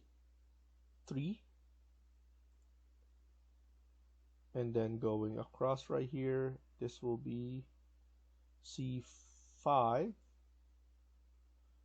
and then let's just trim this off because I overlapped that. CS again, going across. So this is basically the same layout right here, and then the one below right here. So basically just copying the perimeter, and then here we could just simply add and then close it off. I know it's not really good. It's basically you cannot follow along because everything is overlapping. You see everything below, but we actually need that so that we'll be able to add everything instantly. I'm gonna select this wall. I know this is an interior wall, CS on that, and then we're just going to add this wall right here. We're gonna go all the way down from D2 all the way to E2, and then E3, and then closing it off. So those are one of the washroom, and then we're gonna select this CS again, and then we're going to add a washroom right here as well, and also enclosing the stairs right here. And then I'm just going to grab this one, this door, CS on this. I want to grab it now so that we can turn this off. So at least you'll be able to visualize what I'm trying to do. It's hard to have everything turned on. So as you can see, we have a wall right here. This is the interior, and then I close this off.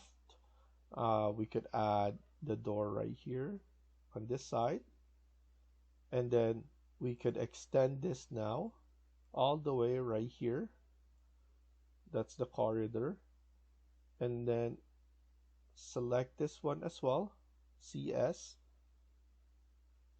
and then here we just need to add a wall in between right here, and then after you create the wall right there, we'll be able to add, so CS on this, and then add it in the middle.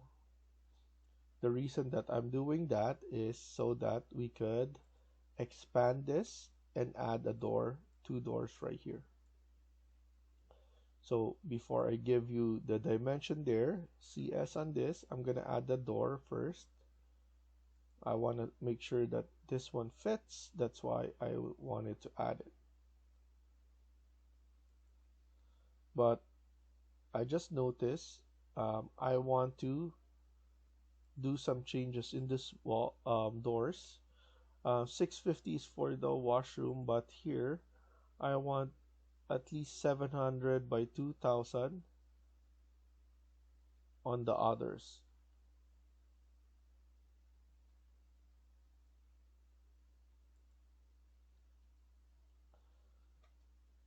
So now I'm gonna give you this dimension. This is I'm gonna make it 2700. So we have enough space for the door and all those stuff. And then this one is 650 by 2000 and this one is 700 by 2000. So and here what we could do is change this because this is the masters. So we could make it at 800. So a little bit bigger. Most of the time the standard is around 900, but you can always lower it down depending on the on your location's building code. So what I'm gonna do is I'm gonna turn the underlay again on. So I'm gonna put it to level 1 because I just want to grab all of this. So CS on this, I'm gonna grab it. I'm gonna place it right here so that it's easy for me to just add. I think that's the only thing that I need to add from there. And then I'm going to put this one to none again.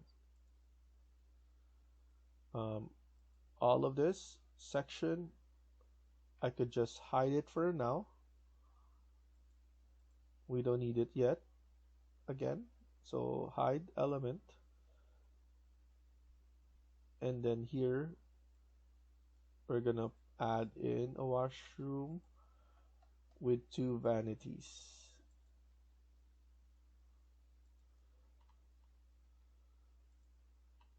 With 2 sink on the vanity.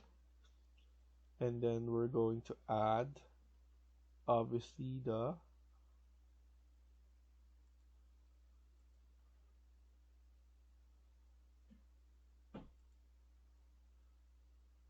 shower. So let's go to insert and then load family and then go back here.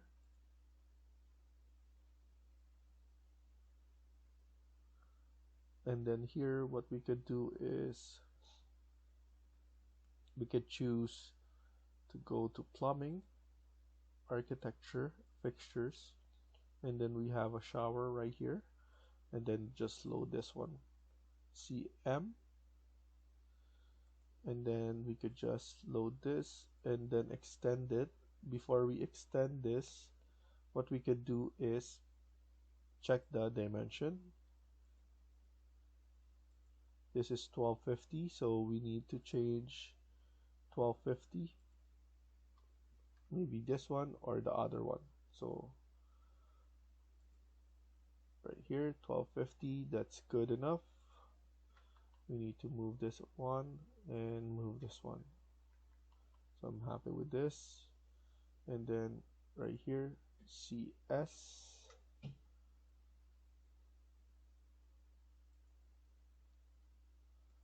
this one is different, so we need to duplicate this to change the dimension.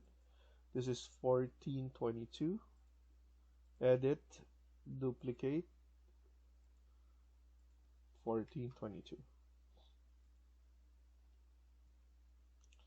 And to add more detail, let's go to annotation, detailed line, and then here we're going to use thin lines.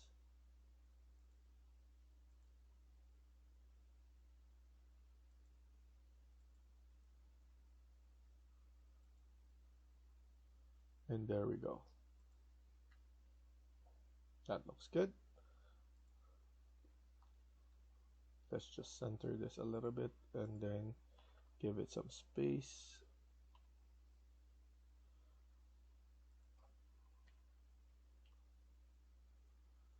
Okay, so I'm good with this. After, let's create our closet. So to do that, we could just, for this one, we could just expand this. I'm gonna use the same wall. So just expand this wall right here. and then here CS on this, and then expand it, and then this one is around 775 from the midpoint of the walls. So that's good enough. And obviously we need to add in some detailed line. So I'm gonna go and add demolish line because that's the only one that I have that is a dash line. So add 2 on those. That will represent the rod.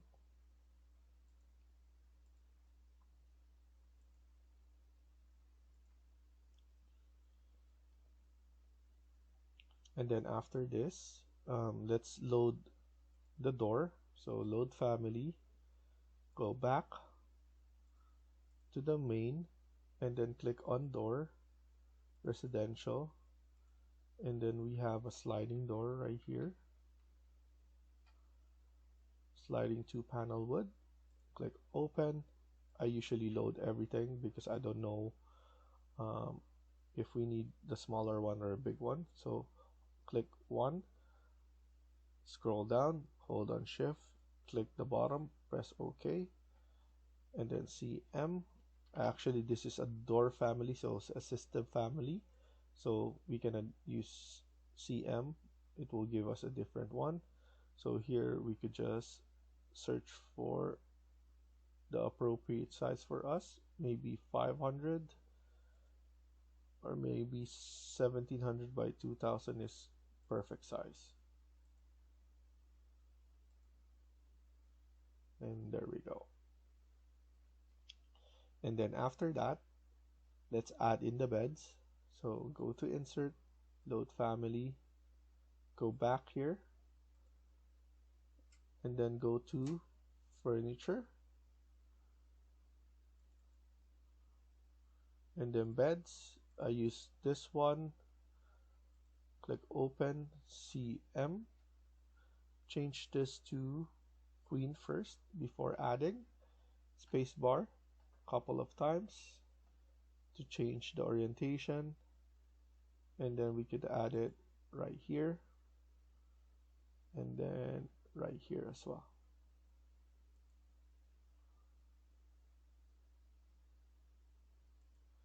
And then obviously we're not yet done. Let's load in, or I'm gonna check the underlay. Maybe we already have that table, side table. So go to underlay, change this to level 1, and yes, we have the nightstand right here. CS on that, and then just add it first right here, and then just remove this one afterwards. Press escape first, go to underlay, none, and then just continue adding this. We're going to add also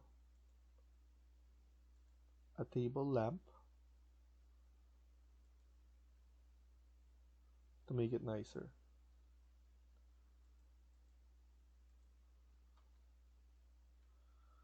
There we go. Just align this, AL, align it right there.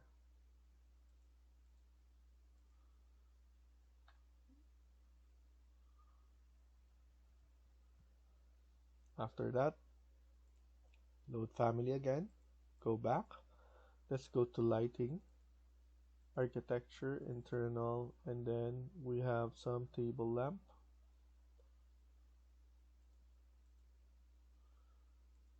And let's use this one, CM.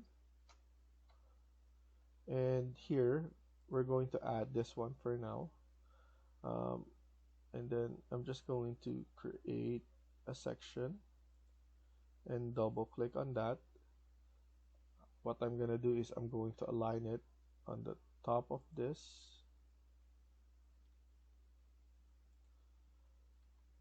So now that we aligned it,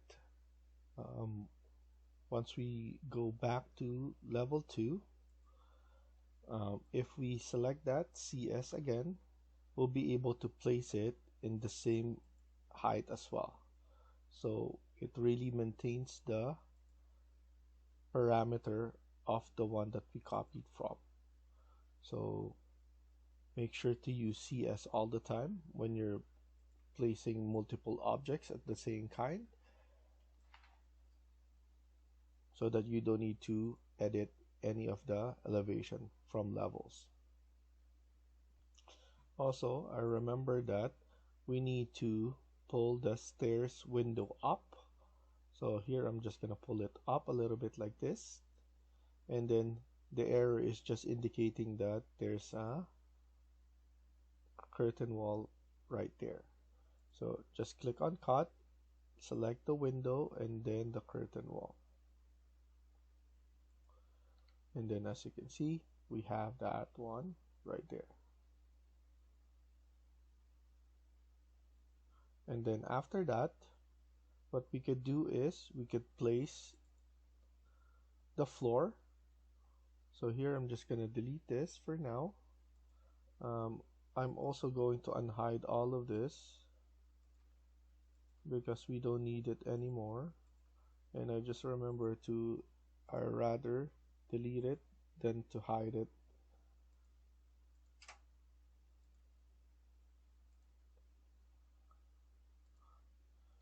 And then let's go to architecture, click on floor. This will be floor number 8. Maintain the 200 thickness, and then we're going to change it to a wood material.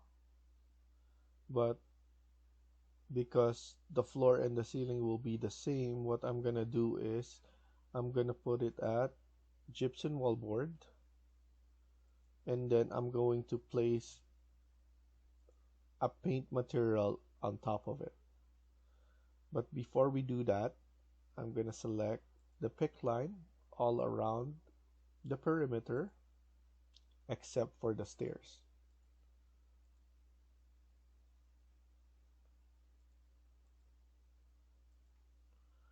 So here we're going to go around here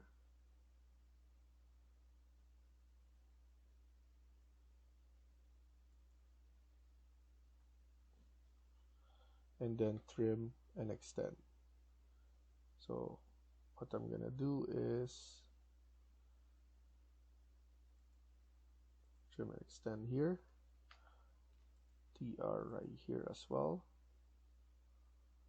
I'm going to pick a line again right here, TR,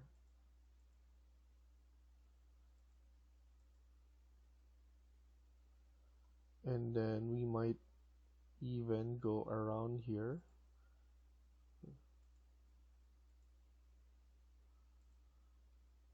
I believe we need to go right here, TR on this, and then click on finish. Here we need to fix this part, and then click on finish. Okay, let's look at it in 3D and see how it looks. So that's looking fine. So now what I'm gonna do to change the material right here is to click on paint, and then here we're going to set a wood material, plywood sheeting. I haven't used that yet, so I'm gonna use that. So now at least we have, for the ceiling it's white, and then here at the top it's the wood material. So now what we're gonna do is we're gonna find all of this ones that has this right here, and then select attach on base, so it will remove it. So it's basically adjusting it so that it doesn't show. So now it looks good, nothing is like that anymore. You could just click on save, and we're gonna continue on the next video. So thank you for watching and hope you like the video. Please hit like and subscribe. Feel free to comment down below.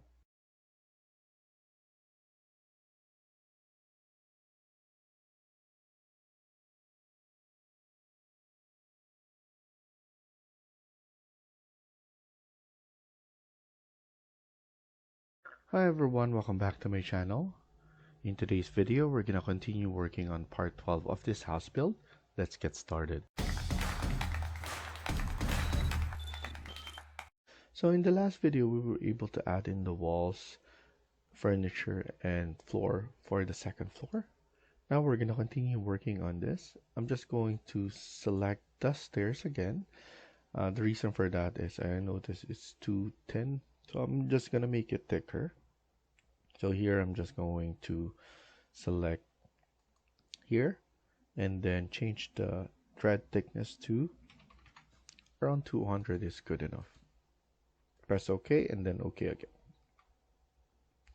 And as you can see, it's too much. Maybe just 100 is good enough.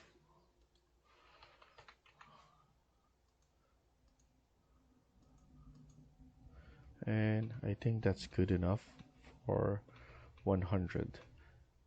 Now what I want to do is add the roof and then add all of the curtain wall as well. So now let's go to second floor, and then after that press escape, and then let's go to architecture and then click on roof, and then we have roof number 1. We could use that as well, and then select pick line, and then before we pick any lines we could change this to level 3. Click apply and then start our picking. We're going to pick from the inside, so you want to make sure to pick all the outside or inside the wall perimeter. And then obviously we need to trim and extend. So trim and extend on all corners. You want to make sure that you double check everything. If you miss one, Revit will let you know. So now I believe that's done. So we could click on finish, go back to 3D. We need to fix some stuff. So here we're going to select. So just hover your mouse cursor onto one of the exterior wall from the second floor and then click on tab. After that, it will highlight everything, and then you will need to select again in your mouse, and then we need to pull it up. So what I'm gonna do is I'm gonna put in top offset of 400, and it will create us our own parapet. So here what I'm gonna do is I'm not gonna select this. I wanna make sure to just trim this out. Probably if I trim this out, this will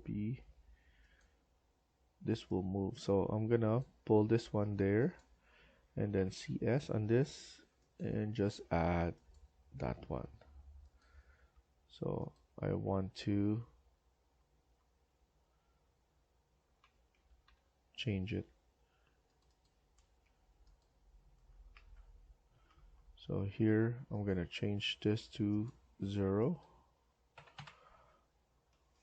and then I'm going to add one of this one right here and CS and connect this. There we go. So I just want this one without any of that extension there. So that's fine. And then now we could go to our second floor. So in our second floor we need to add in our curtain walls.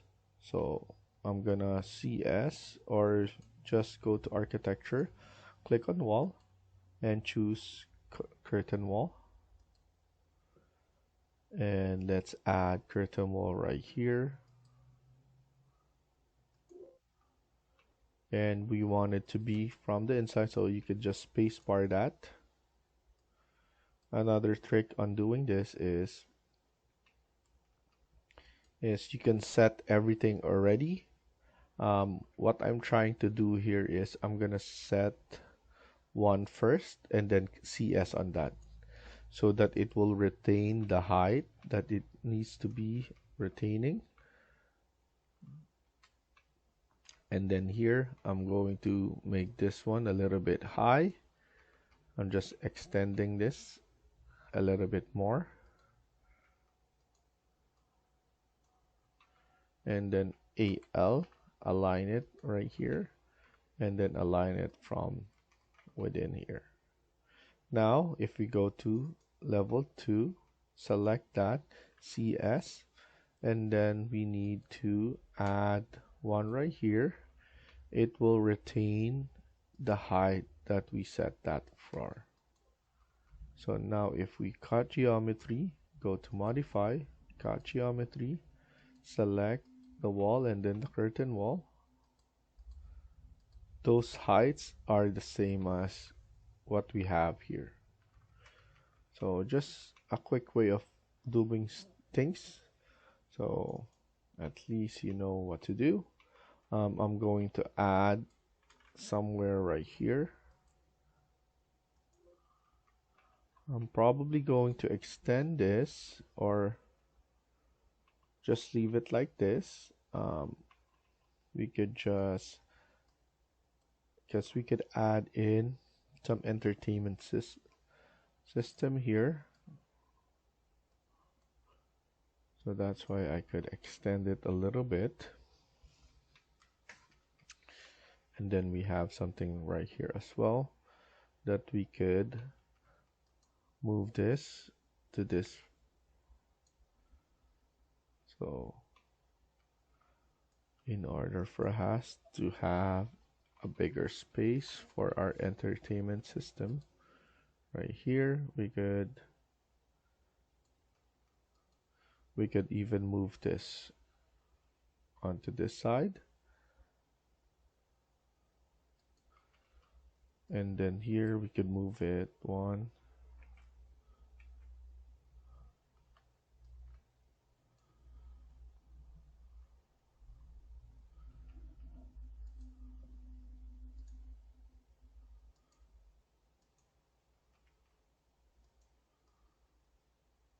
and something like that. So it looks good, something different. And then we have more space on this side, and then we could have something like a storage right here on this side. And I like the way this one looks,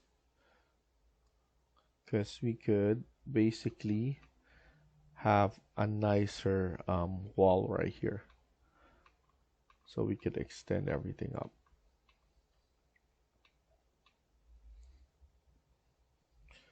What we can also do is move this one right here. So there's a lot of things that we could do. As you can see, there's a lot of space here.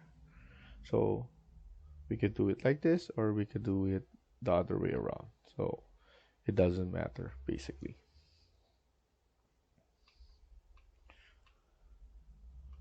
Okay, so now let's go back to 3D and see. I forgot to cut geometry on this one. So let's go modify, cut, click on the wall and then the curtain wall.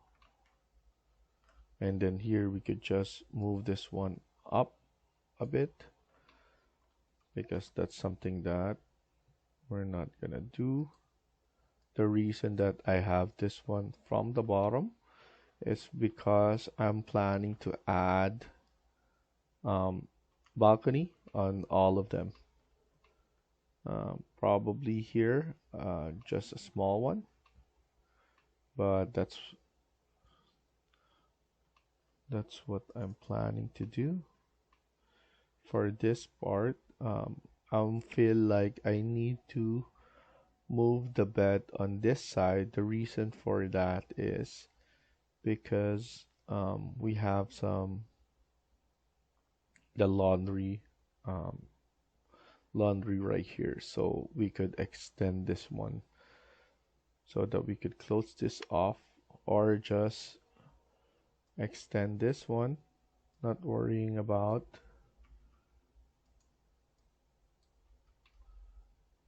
the wall that we need to have, because we could still have the wall, so that's not an issue there. So we could just close this off so that we don't need to worry about this part, but at the same time, that's how it looks. Go back to level 2. I'm going to add the floor for this. So here, click on floor. I just want to double check. I think we could use floor number 8. And then we're going to add floors right here. So I'm gonna do it like that. Probably 1200. I'm still thinking on how I'm gonna make it look. So I'm going to just add it something like that. And then add those ones right here as well.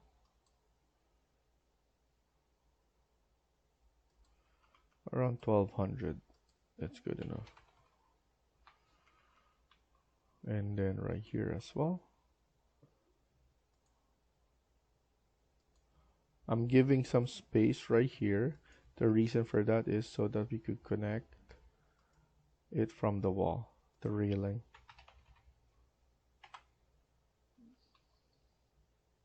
Click on finish, don't attach, and then it will just look like something like this.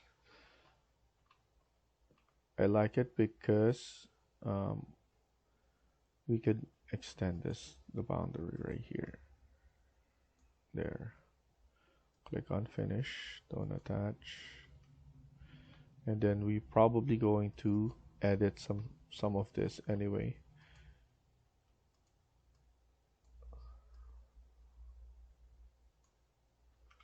There. The next thing we're gonna do is I'm going to my south elevation, and from here I'm going to make some designs. So what I'm gonna do first is for here, I'm gonna make sure that this is like similar in distance and towards with the wall. I'm just changing it a little bit like that. And then now here I'm gonna click on model, in place, and generic model. Press OK, and then press OK here. I'm gonna click on extrusion and then pick a plane, and then I'm gonna choose this plane right here. And with that, we could add in our designs. So right now I'm just gonna create the design that I want to. So I'm going to do this, probably 200 in thickness. So we need to create something like that. 200 right here. And then we could trim and extend.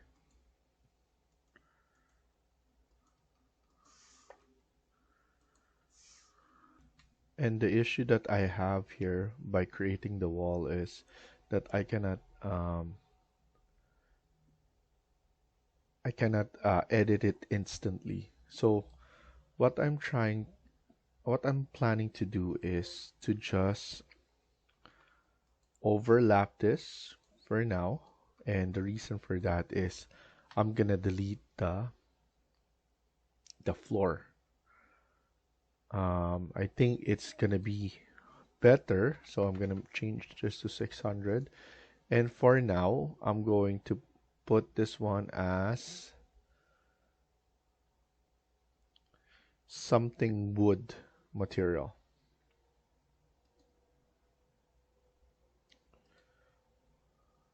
So I'm gonna choose one of these materials right here, and I'm gonna copy that so that when we go around and create those designs, it will be consistent with others. And then go back here and delete all of this. I think it's easier for us to just create it using this.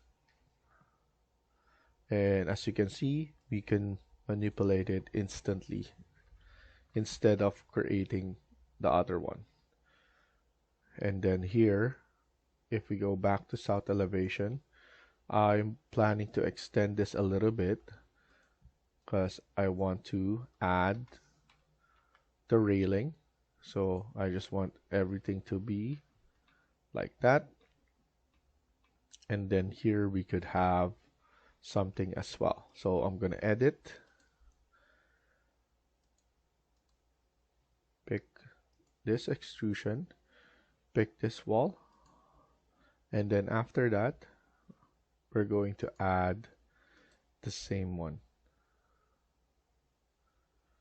And then as you know, we could manipulate this one.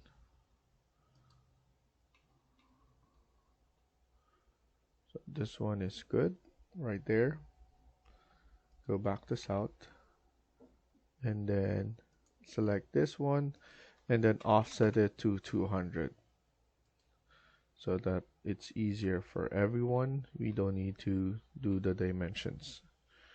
So once you're done, you can see how it looks, how it attaches there.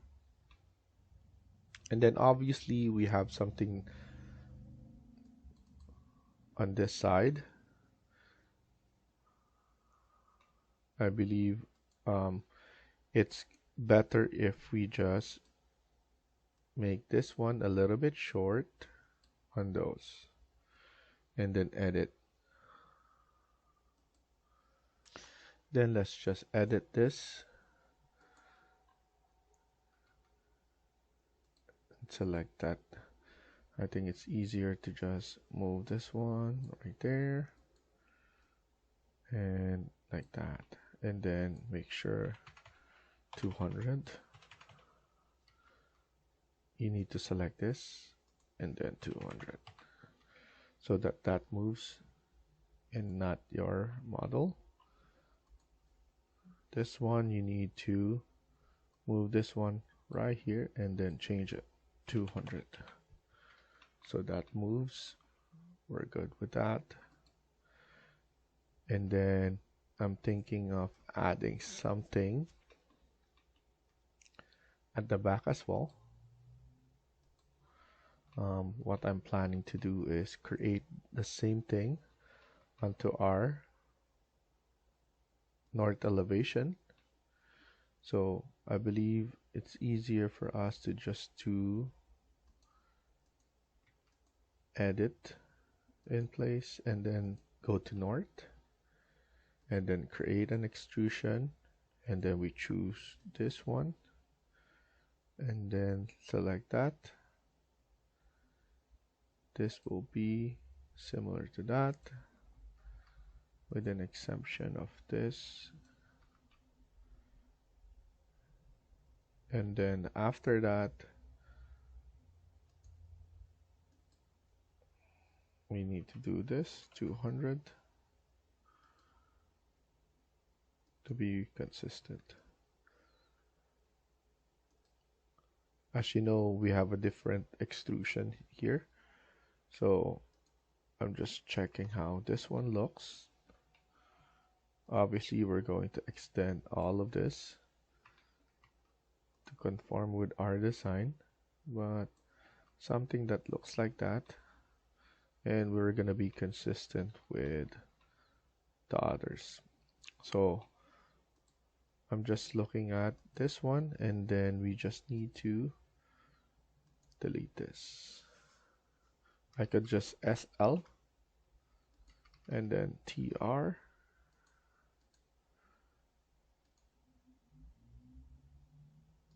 There we go. And that's how easy it is. It's already extended a little bit.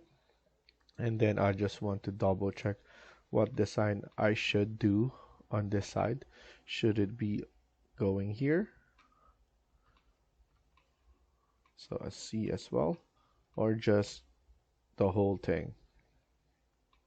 If it's the whole thing, I don't want to make it weird, but let's see. I'm gonna push this one a little bit more.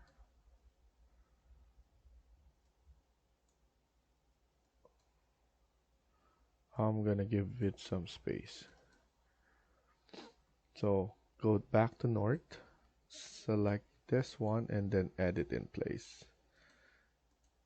And then pick a plane, which is this wall, and let's do that. Something different. And then 200.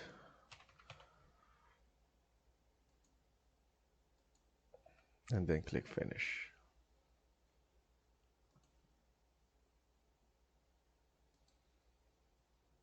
And then we could just push this one out if we want to.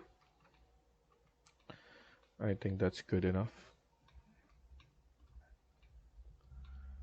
And then different design, different location. And then obviously we need to add our railings. So select architecture and then railing. And then here we have the pipes already, similar to what we did. So might as well use this as well. Before we do that, let's just escape here. I just want to set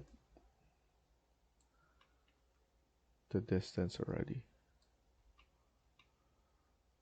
So this one, you could be like that only.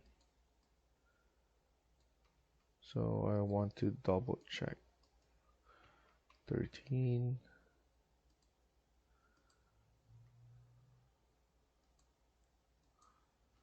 Okay. So just a little bit right here. Just a little bit more right here as well. And then this is too much. Pull it back a little bit. Now we're ready to just add railing. And then here, let's zoom here and just add a railing. We can also add just a glass railing. I think that's much better. I'm just going to discard this. I think that's much better. So I'm gonna use curtain wall instead, and then just add curtain wall right here, similar to that. And then we could just move it somewhere like that. I'm going to set the height so that everything is consistent, and then I could just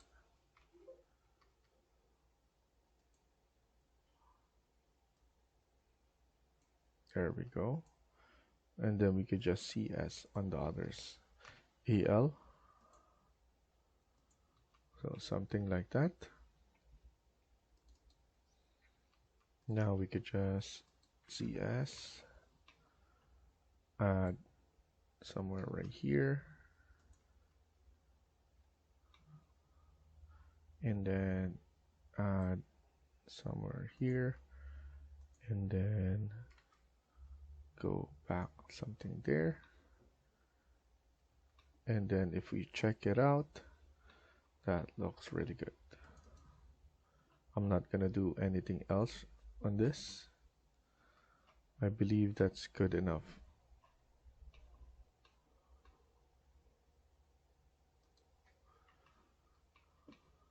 So we're gonna stop here for now and continue in the next video. Thank you for watching and hope you liked the video. Please hit like and subscribe. Feel free to comment down below.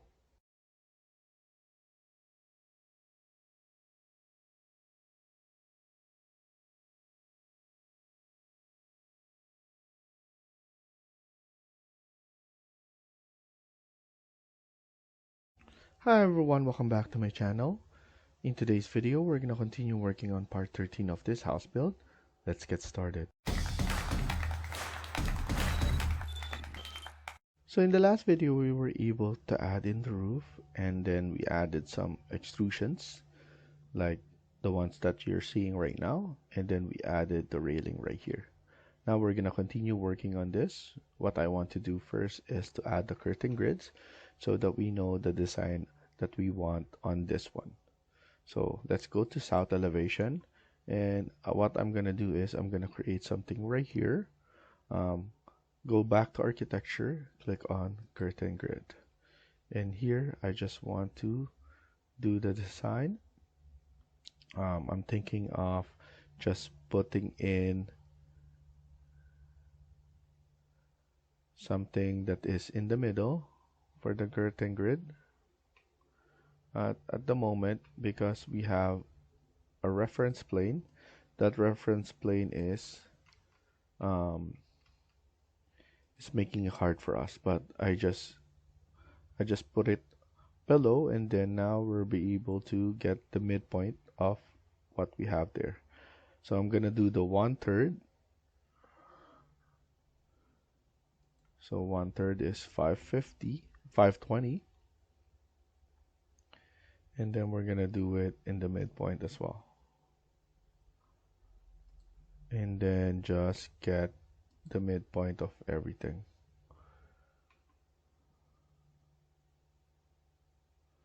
And then we could do it in the 3D so that we can see it much better.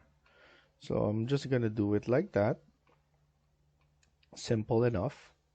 And then the one that we need to do is right here, because we need them to create a door as well. So 700 for the door, and then divide them into half on all of them, and then 500 at the top. We need to go to the north and do the same thing, create a door and all of that. So let's do the 500 at the top first, so that we need to be consistent on all, around 700. So I'm gonna put this one to 700, and then after the 700 we need to divide them. I think 800 is good enough, and then here probably 700. I'm gonna put it right here.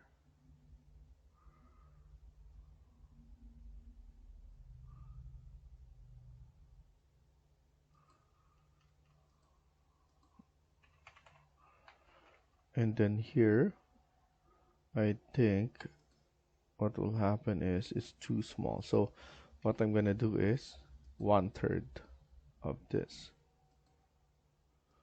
I think that's good enough. And then now let's go to 3D to look into it. For this one, for the one that is right here, what we could do is we could just maybe divide them, something like that. Or I think it's better if we just do it in half, something like that. Let's go to 3D, click on mullion, and then choose 50 by 65, and then all grid. Select that right there, also right there, and all of those. So in the position where you're going to put the glass door, you need to remove the one from the bottom. Especially right here as well, you need to remove the one in the bottom, and also on this one. and then we need to insert the door. So load family, go to doors, and then we have curtain wall single glass. So click on open, and then the technique here is you will need to select the panel itself. So you need to click on tab, and once you're highlighting the panel that you want to add the door, select that and then drop down and then select the one that we loaded. The orientation, we're gonna change that later on. So click on tab, select that panel, go right here, select that panel. So click on tab. Once it's highlighted, just change it right there. Go back to level 2 in order to change the orientation. So you can flip this one, going outside, flip it on the other side. This one, flip it right there, and we're good. And then this one, flip it going outside. And you want to double check everything is good, and I'm happy with that. What we need to do right now is to add in some design for the gate. Obviously we don't need something right here, but let's go to ground, and then we're going to create SL. So we have something right here to be open, and then right there, that's for the regular single gate, and this will be for the car. So SL again, and we need to select that and give it some space, and this is for the car. I'm going to just move it a little bit there in order for us to add it properly and to design it nicely. Go back to 3D and see how we're going to change this and add more information.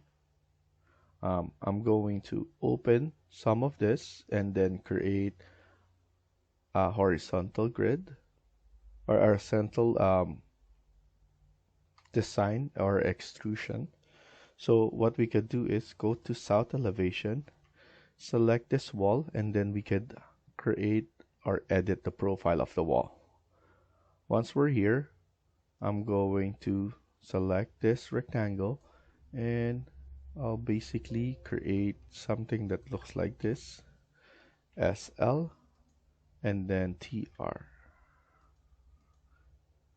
So I just open something like that, and then I'm gonna copy this. I want to copy that multiple times because that's the design that we're going to work on too.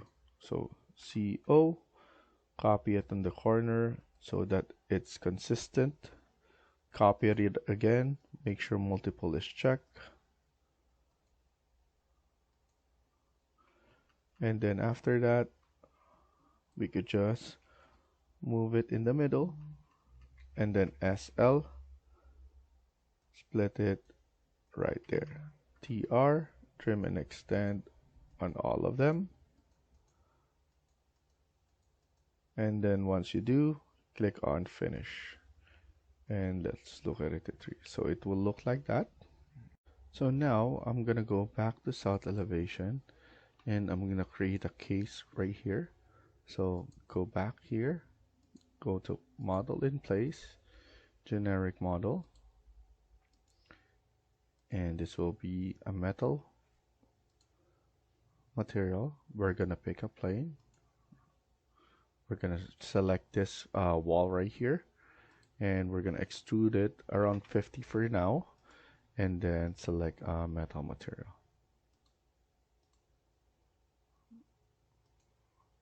I'm gonna choose one of here, and then click apply, OK, and let's select this one right here, and then an offset of probably 25. Let's see how it looks. And we want it from the inside. After that, click on Finish. Go back to 3D, and we're going to extrude it from here. So select that, and then we could give it some, maybe in the middle of this wall. So I'm just estimating it. I'm gonna give it some room right there.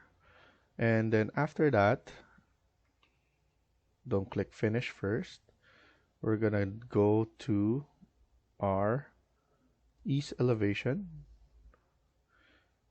and then here we cannot see it properly, but we're gonna change the wireframe, and here we're gonna create a horizontal from there.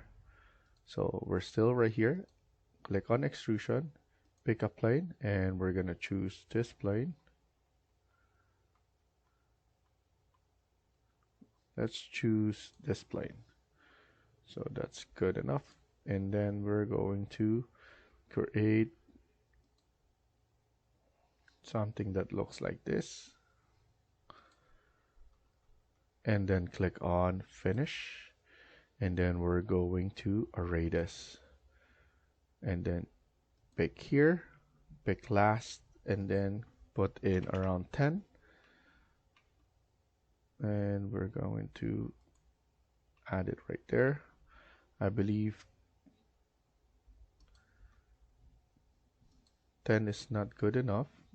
So what we're gonna do is go back here and change it to around probably 15. Click on Finish. I think that's good enough. And then we're gonna edit this again. Edit group. And we're going to extrude it from behind first.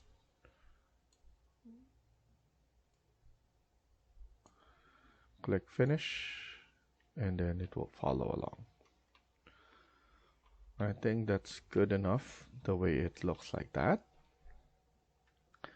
So don't click on Finish yet, because we can go back to South and we want to copy all of this. CO, grab it from the corner and then add it here, and then on others as well. Click on Finish, and we could double check it again to see how it looks, and that looks really nice. It gave some characters to our building or our house. And then we're gonna do that on this one as well. So go back to South, select this, edit in place. And then we're gonna copy the way this one is extruded. So extruded from the wall. Select that. Give it some space from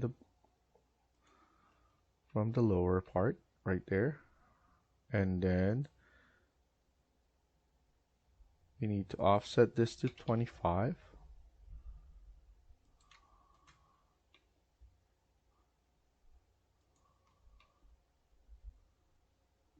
And then click on Finish. Go back to the ground so that we could see how it looks when we extrude it from the midpoint. And then we could go to probably our west elevation. Right now we're not showing anything, so why not just add it like that? Or I think the best way is to add a section, but we need to click on Finish first. We need to add a section so that we can see it properly. We can double click here, and then here we could attach it nicely. So now what we could do is select here edit in place. So select just the one that we extruded. Extrude, pick a plane, and then we're gonna choose this plane. Create something like this.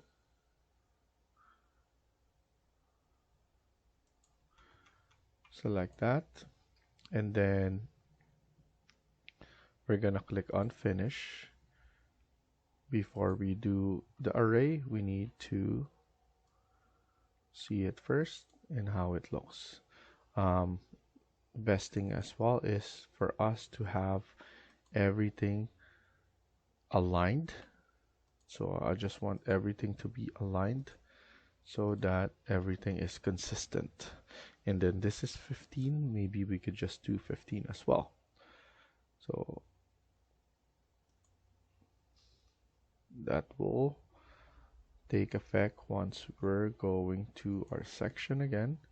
Select that, array on that, say 15, and then click on last, grab it from here and then from the bottom, and then click on finish to see how it looks, if everything lines up properly. And here, because this is different, what we need to do is change this for sure. We need the spacing to be different, so we're gonna go back to section, add it in place,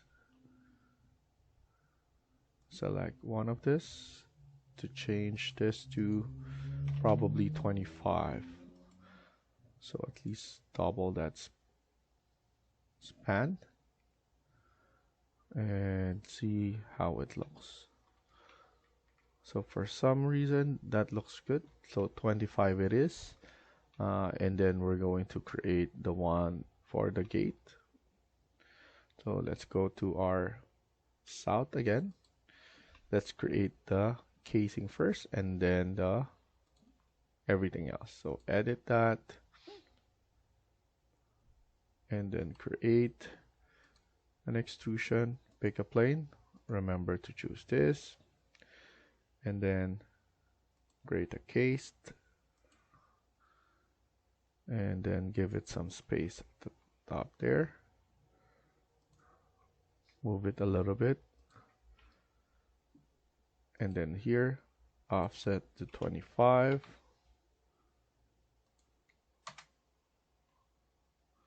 Spacebar to go from the inside to the outside or outside to inside. And then after that, click on finish, go to 3D or go to ground in order for us to see where it is extruded, and then click on finish. We're clicking on finish so that we can move our section right here. So now we could double click here. This is the section 1. We could now select this gate again, add it in place so that is similar. Create extrusion, pick a plane, choose this one, and then create your, and then go to south. From the south, we could extrude it first before we array it.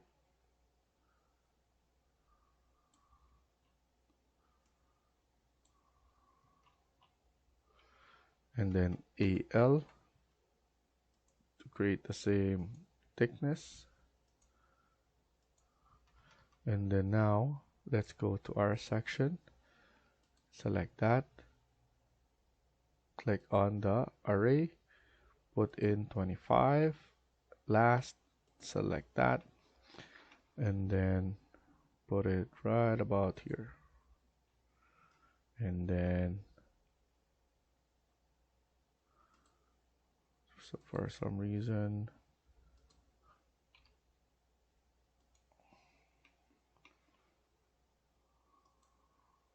and then click on finish, press OK, the nested part, and then it will create itself. and then that looks good. So we're gonna stop here for now and continue on the next video. Thank you for watching and I hope you liked the video. Please hit like and subscribe. Feel free to comment down below.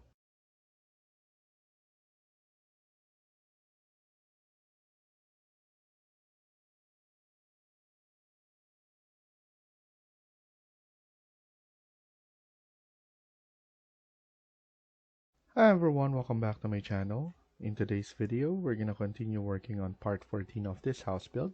Let's get started. So in the previous video, we were able to add more design. As you can see, we have our gates already created. Now we're gonna continue working on this. In this video, I want to finish off the site. So basically all the sidewalks and all the grass around our house and also the street. So we're gonna work on that. And also I want to add in all the finishes right here. So as you can see, this is all bare at the moment. What I want to do is to add those ones as well. So what I want to do now is to add the material for this. So what I want to do is to click on paint. So once we click on paint, we will be able to add a material. So I'm going to type in metal panel. So if we don't have metal, I'm gonna look for a metal that is something that we could just add here. What I'm seeing is I want to choose this one, metal deck. I think I haven't used it yet, or stainless steel polish, something that we haven't used yet. So I'm gonna choose this instead, and then that's what I'm planning to add all throughout this building. So here I'm gonna add that finish right here, and then I want a wood finish right here. So I'm gonna leave it like that and go and add all of this all throughout.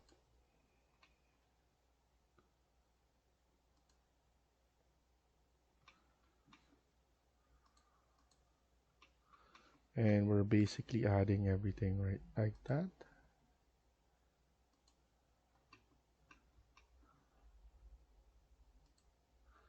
There we go, adding everything in our way. And we're gonna make this one wood material. At the same time, I want a wood material on this part, so we're gonna keep this one wood, and then here that part, if this is wood, I want this one to be just regular, the same one that we're using here. There we go. So if you miss something, we could just go there, use your tab in order to cycle through, and we'll be able to add something like that. And then here we could go and click on something that we haven't added yet. Maybe ash. We haven't added ash yet, so that will be the metal, the wood material that we can use for this one. And then obviously we will need another metal because this is the extruded part. I want the wood to be only in the inside. So what we can do is we could go to metal again, and then we're gonna choose something, but this is an extruded part. So if it's an extruded part, you will need to select the edit in place, and you will need to do the paint right here. So now what I'm gonna do is I'm gonna pick a metal again that we haven't used, and we're going to select that. So here, click on metal, and we're basically adding all of that right there and then right here. And then what I'm gonna do is I'm gonna change the one down there to a different metal. So here I'm just adding all of this on the outside and then metal or wood material only from the inside.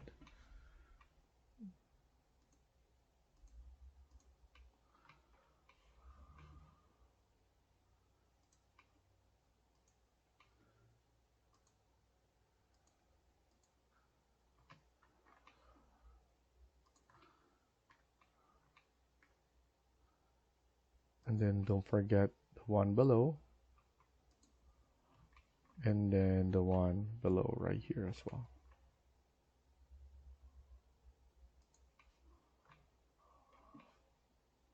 And then here I'm just going to wing it. I'm going to try to cycle around and then make sure that that's good. And then now another material for the ground right here. So I want it to be something maybe concrete, so mason unit, and then I'm gonna just choose that for everything right here.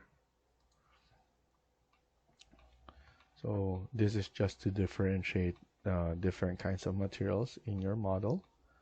And after that you can then click on finish, and we have something that looks like that, and that looks good. I like the way it looks, and I'm happy with what we've done here.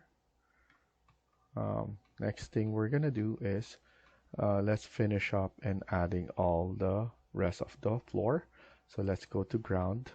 I know this is grass, so I'm going to CS on this, and then we'll want to make sure that this is grass again. So so that's good. So level 3 is grass, and then what I'm gonna do is I'm just gonna go around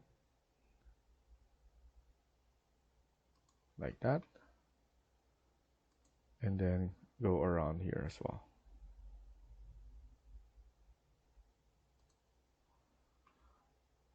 And then we could create something like this here, and then we could just trim and extend.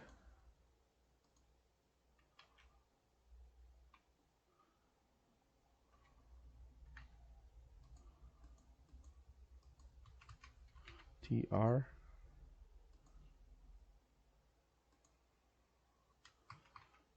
and then here we could just click on this part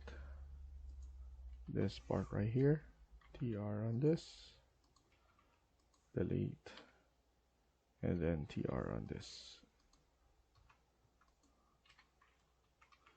and then TR on this part, so that is all over right there. Maybe align it on here to make sure this is all aligned. Now we could just extend it whatever we want. We could just extend and then don't attach. So now we have our grass around, and then obviously we're going to add our, and actually we forgot the grass on the other side, so we could just edit and add it. What we're gonna do is add our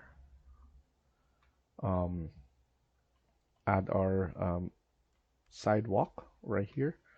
So what we're gonna do is we're going to create another floor, and then we could just add a sidewalk. So edit, duplicate, this will be floor number 9, and then let's change this to concrete. Let's choose a concrete material that we haven't used, and then just place it into our site. We could just do this right here, and then because we need some separation, we could just add something that looks like that,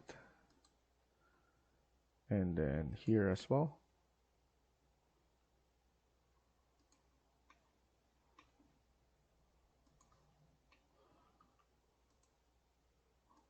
I'm gonna pull this one all the way right here. We're going to edit that part there so that everything is good. I'm going to give it some space.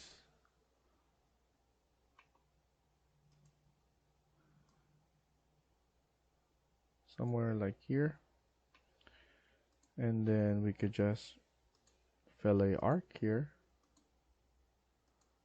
around 2100. 2100 as well. Click on finish, and then let's look at it at 3D and how it looks.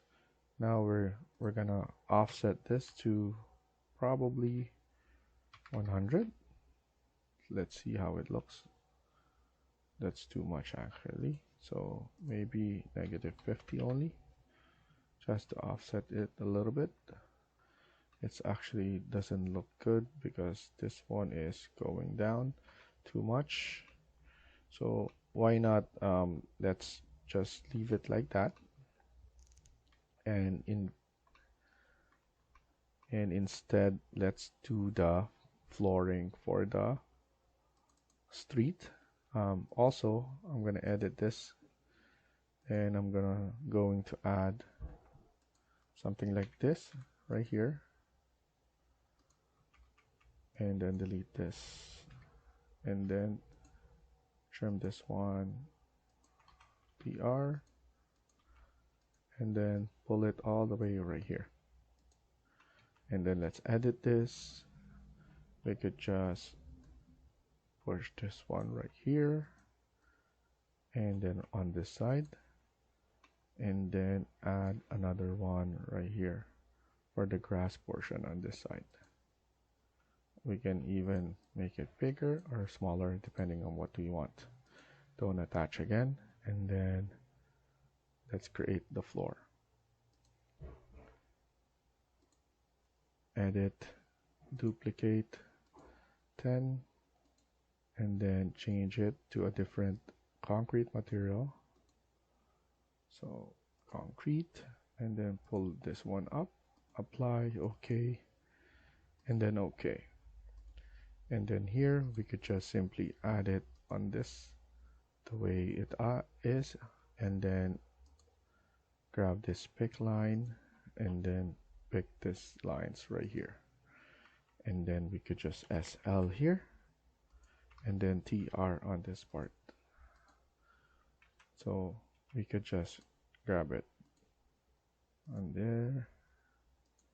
We don't want it to be overlapping, so we're gonna put it like that. And then let's trim this off. Trim this off right here and right about here. Click on finish, and then let's look where the issue is. Continue with that. DR, trimmed here, and then trim it right here. Let's look at it, and then go right here, and then this is where we could just put -100, and then it will lower it down, and then at least it's something that looks like that.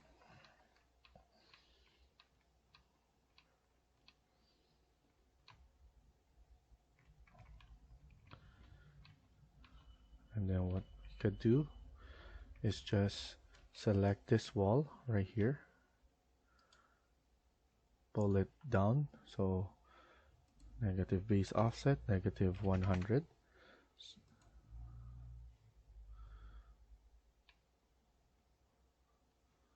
So that's good now.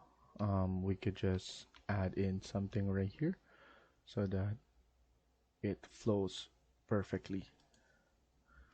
So what I'm gonna do is going to go to the ground. We could double click on this section, and then this is the,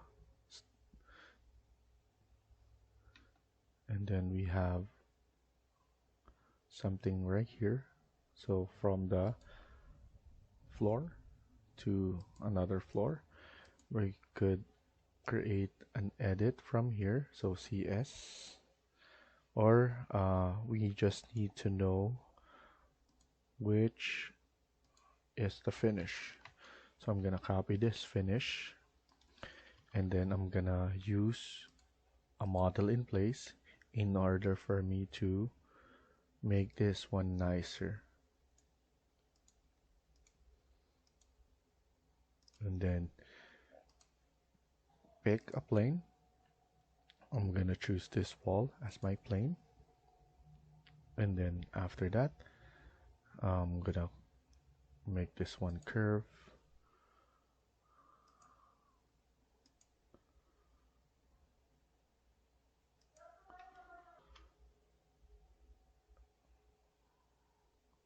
and then here we could just move this one like that, and then fix all of this, and then we're gonna extrude it, and then make sure to add the material right there. Click on finish, go to 3D, and then just expand it.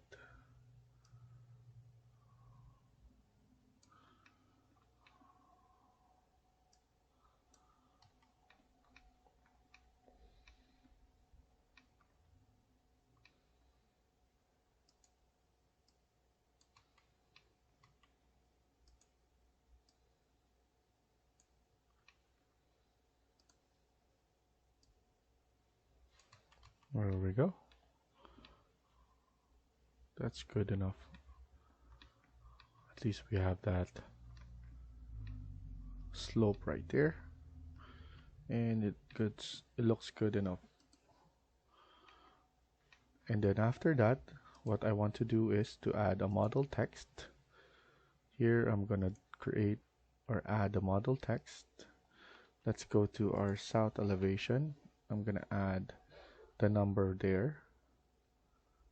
Model text, pick a plane. I'm gonna select this plane, and then I'm gonna choose probably 155. Select it right there. After that, we could just edit this. The depth, we could put 25 if we want to. The text height is around probably 200. So make it small enough in order to add it on this spot. Believe that's good enough.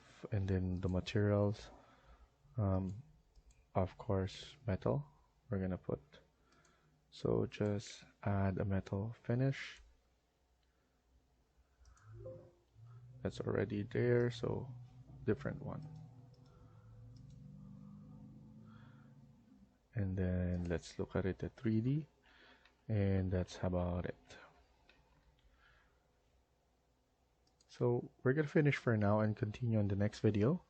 Thank you for watching and hope you liked the video. Please hit like and subscribe. Feel free to comment down below.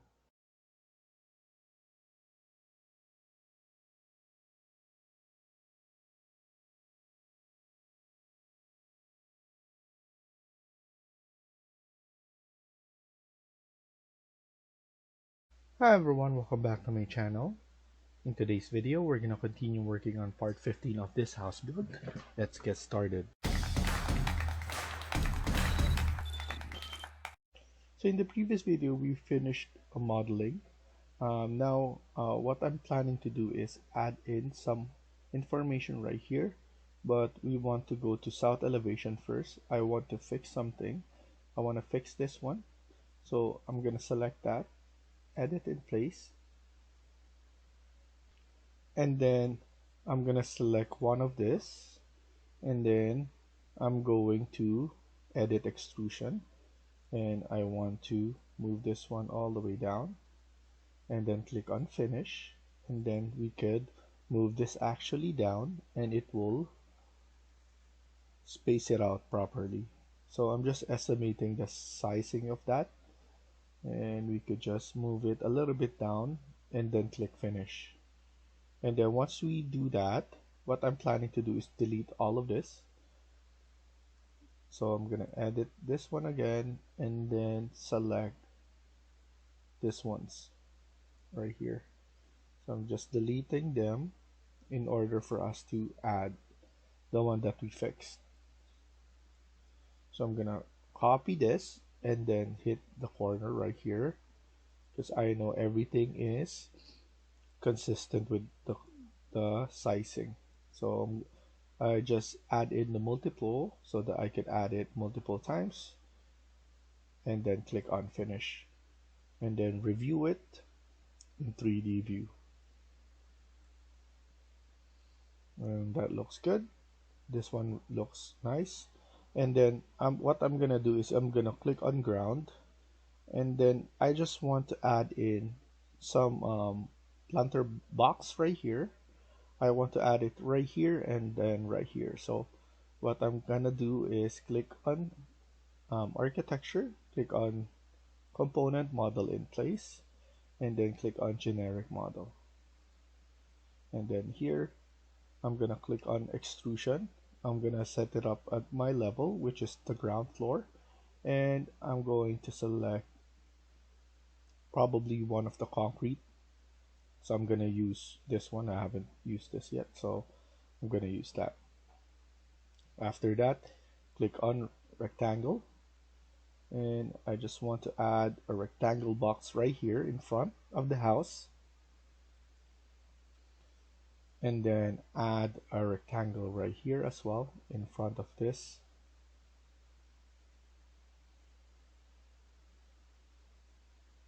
And then now I'm gonna create a rectangle again with an offset of 50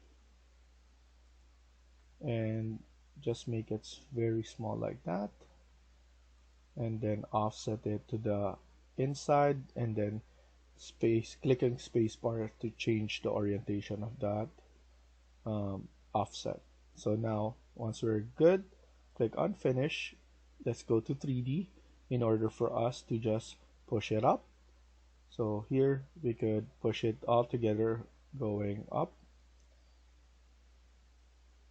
and then we could just move it a little bit more, not too much. We want to have some spacing, so that's about it. And then go back to the ground and then create another extrusion. This will be for the so I'm gonna type in earth and we could pull it up, or we could just put grass instead.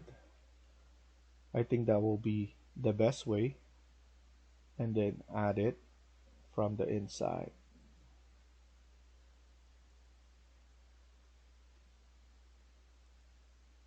And then once we finish, click on finish right there, go to 3D in order for us to extend the height, and we're just basically putting it a little bit high enough like that. I think that's good enough, and then click on finish. And I like the way it looks proper, so we could just put small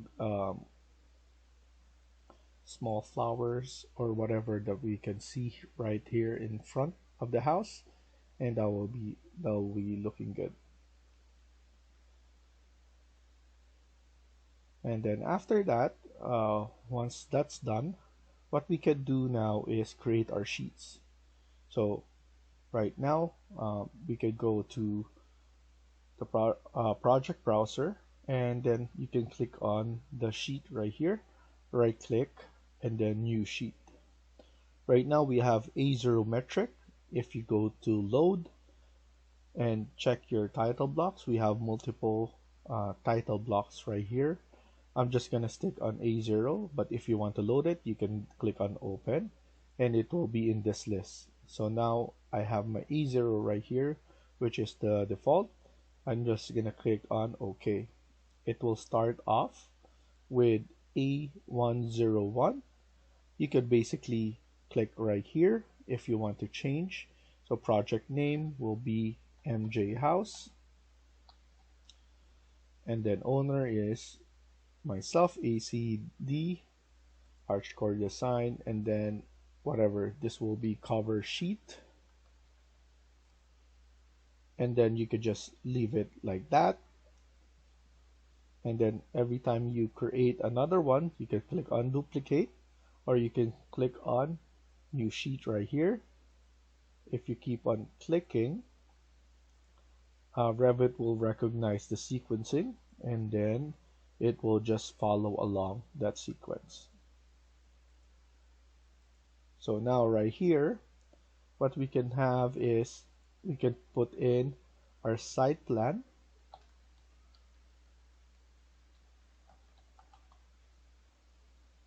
And then we have next, you can change it right here as well. This will be the first floor. And then we have second floor.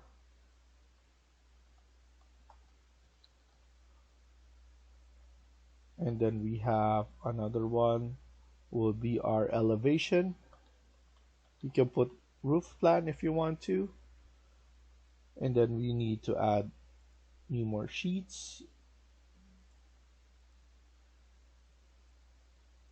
So another elevation right here.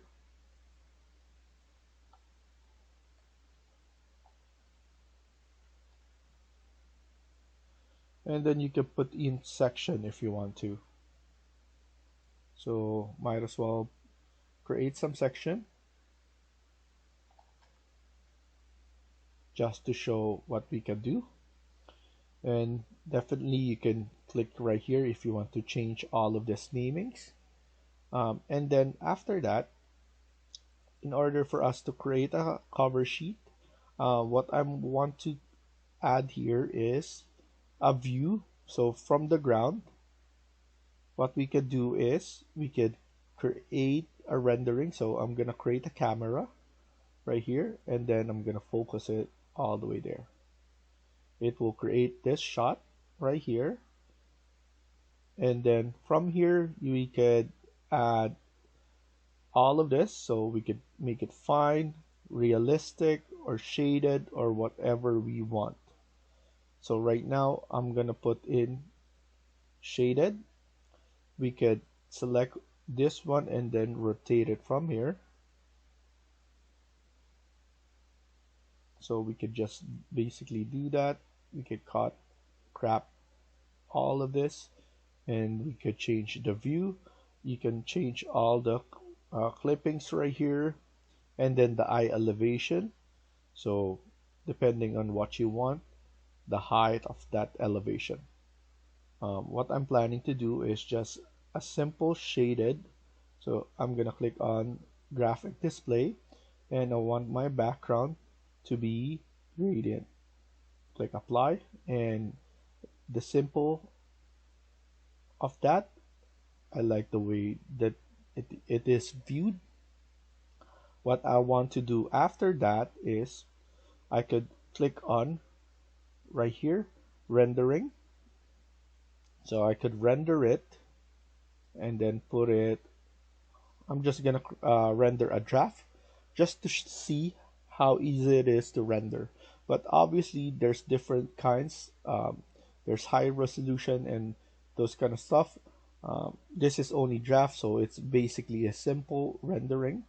I like it simple because so that I could just show you guys how you can do it. But there's a lot here. We have medium, high, best, and custom.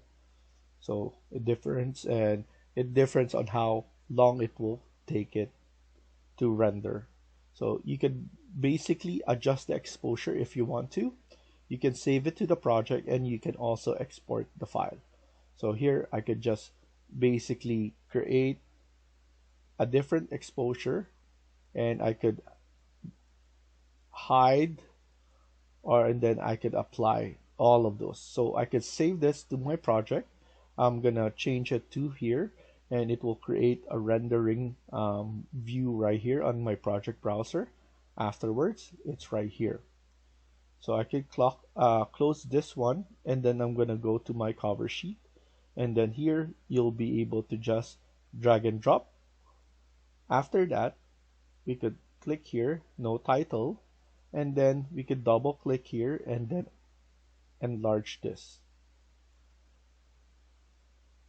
Knowing that we were able to enlarge this because it was a rendering, but if you only have a view, you won't be able to enlarge this part. So if you only have a view, you won't be able to do that. After this, I want to create a sheet list. So what we could do here is go here and schedule, right click on that, and then new sheet list. I want to add is the sheet number first, so put it right here on the side, and then sheet name, put it and add those parameter. After that, we can create right here. So we have the sheet number, horizontal, left. What we can do is create this appearance. I don't want a blank row before data because it will create a blank row. So if we create OK, it will look like this. What I'm gonna do is I'm gonna go to my cover sheet, click right here, and then grab it right there. I don't like the look, so what I could do is select that or edit this one. So we could just double click here and then we could edit the appearance. So here I'm gonna click here so that this gap won't be there. Press on OK. So here, default size, we could change this to a bigger size. And then here, header will be 4, and then body text will be 3.5. So this will be a lot bigger once we go back to our cover sheet. So now it will look like that. Header, and then the body text. So now you can basically move this around and change how it looks, but it looks fine with me. So every time you add another one, for example, if we delete the section, it will automatically delete on your sheet list. So I'm just going to undo that. So our cover sheet is good. Let's go to our site plan. What we could do is we could click right here under site plan, and what we could do is edit how it looks. So I'm gonna check all of them first and then select this and then grab it from there, so we could just show the area that we want to. Once you're done, click on finish, and then I want to add it for the site first. So here I'm going to grab it here. So I like the way it looks and the scaling is good enough. So 1:100 for this. We could remove this elevation tags by typing VG and then going to annotation, and then here click on E and then uncheck this elevation. So now elevation tag is gone. And then for our section, what I'm gonna do is I'm just gonna move this one all the way like that, so we could create our section later on. And then I'm just gonna add another one so that there's 2 elevation, and probably the best one should be right about here, cutting through there. And then I'm just gonna change this elevation view range right here, or section view range. So now so we have all of that. I think for our section we shouldn't show this one, so section views, so VG on that, and then section should be right here as well. But don't worry, it will appear on our levels, so we could recognize that as afterwards. So right now in site we have all of this. You'll be able to check right here, and then you'll be able to select here to grab this one. So there's a mechanic in order for this one to be moved, and then press escape and then select this view in order for you to change this sizing. So there's a lot of those stuff to be think of when changing some of this. After that, go to first floor, and what we could do is just grab it and then add it on the view. As you can see, it's too small for the view. We just did that for the site plan, but what we could do is go back right here under first floor and change the size of the scale. We change it to fine as well if we want to. And then after that, you can check all of this under the properties, and this will be able to crop our view right here. Once you'll be able to grab that, just uncheck this one so that it doesn't show. Go back to first floor and then grab that level 1. Now it's a lot bigger on what we've done, and then press escape, select this one, put it right here, press escape again, select this one, this view, and then you'll be able to grab this. If you want to follow the first floor from our cover sheet, needs to be first floor, what you can do is you could select this view, and then here the view name is level 1. If you want to change this to first floor, you will need to change it right here, and it will change right here as well. If you don't want to change all those namings right here, but you just want the naming to change right here, you just need to change it on the title of the sheet. So first floor, you can put it on all caps, select right here, and then click apply. It will apply right here directly, and then as you can see, this is still called level 1, and then it's level 1 right here. After that, what we could do is we go to our second floor, and here we need to have the same view as the first floor, so we could just definitely just change it right here, and then check all of this in order for this box to appear, and then grab the same one and then edit the view, and then uncheck this one afterwards.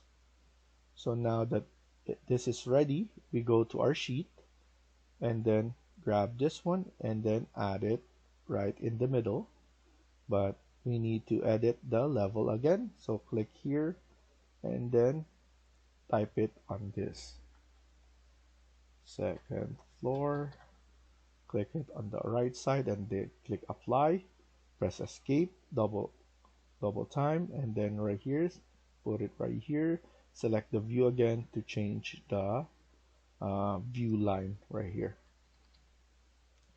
After that, let's go to our elevation.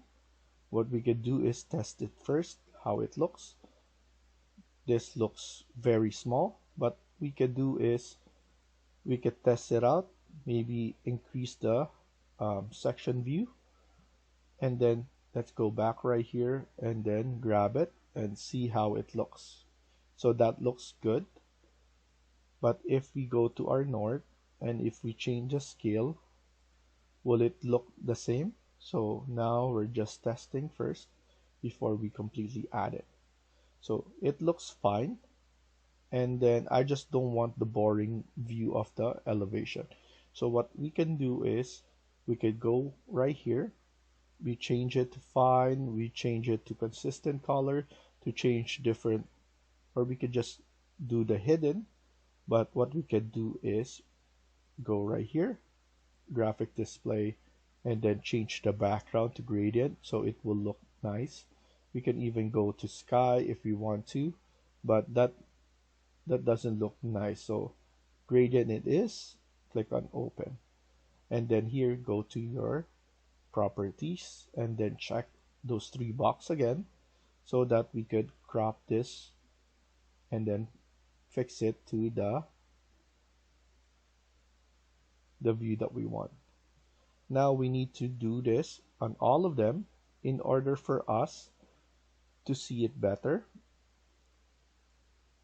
Plus, we just need to grab and drag all of that. So it's a lot easier for us to change it quickly like this. So I just made a mistake in putting that one. I'm gonna click on the gradient and then change all of this. Grab it there and move the crop box right here. I think that's good enough, and then check this one. So let's do it on our south elevation as well. Put it in fine, hidden, and then graphic display, and just add the gradient for the background in order to give us some nice view. And then after that, go to the properties in order to check all of those crop views and annotation, and then after that uncheck the one in the middle and you're ready. Make sure the scaling is changed as well so that everything follows along and all of them are consistent with the sizing. And then here, once you do one and you remember everything that you want to do, it will be second nature and you'll be able to do this a lot fast. And then uncheck this, and then that's good enough. Now we just need to go right here, drag and drop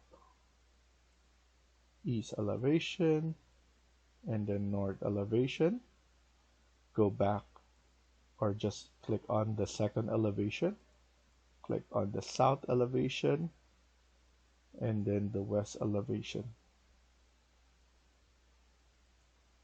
That looks good. And then now we're just looking for the section, and then you just go to your section list right here, and I like to see it first, knowing that we need to change the scale because it's the same scale that our elevation should be on as well. And we could just change this one as well. So fine, hidden, and then let's change the display background so that it looks nice. So just a change of that. And if you want, you could add in some shadows. You can turn that on and off. But I'm just gonna leave it like this. That looks nice anyway. And why not change that and then uncheck the one in the middle. After that, section 2 as well. And we could just click right here, change the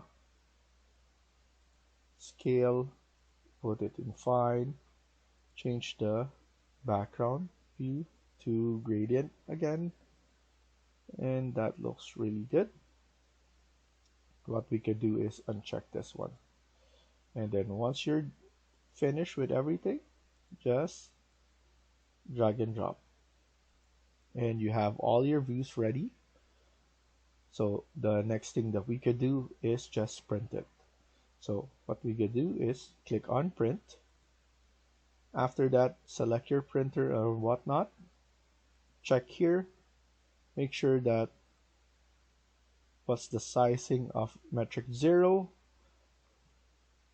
This is fine. You click here, selected views, and then you go back here to create the combined multiple, or else this will be separating the files. So after that, select right here, uncheck this view, and then check all. So I'm basically saying to Revit that I want to print all of it. I'm gonna save this one. You can put it as full set. The good thing about creating your preset views to print is because sometimes this is a lot of lists right here, and sometimes you just click on the sheets that you need. If you have revision, you can click and save as those revision sheets so that you can always print it very fast. You don't need to click on um, continually clicking on all of those sheets again. So this is a good way of saving you time by creating those presets. After that, click on OK and then just wait for it to be printed. And then I'm just gonna save it right here into the folder. And what I want to do is just double check, and once it's done printing, you'll be able to have this printed views right here. So this is just a rough draft rendering. That's why the views is like that. There's a lot of noise. The noiser flies on the printed, but you can always select the highest. And then here we have the printed site plan, first floor, second floor, and then the elevations, and then the section. So thank you for watching and hope you liked the video. Please hit like and subscribe. Feel free to comment down below.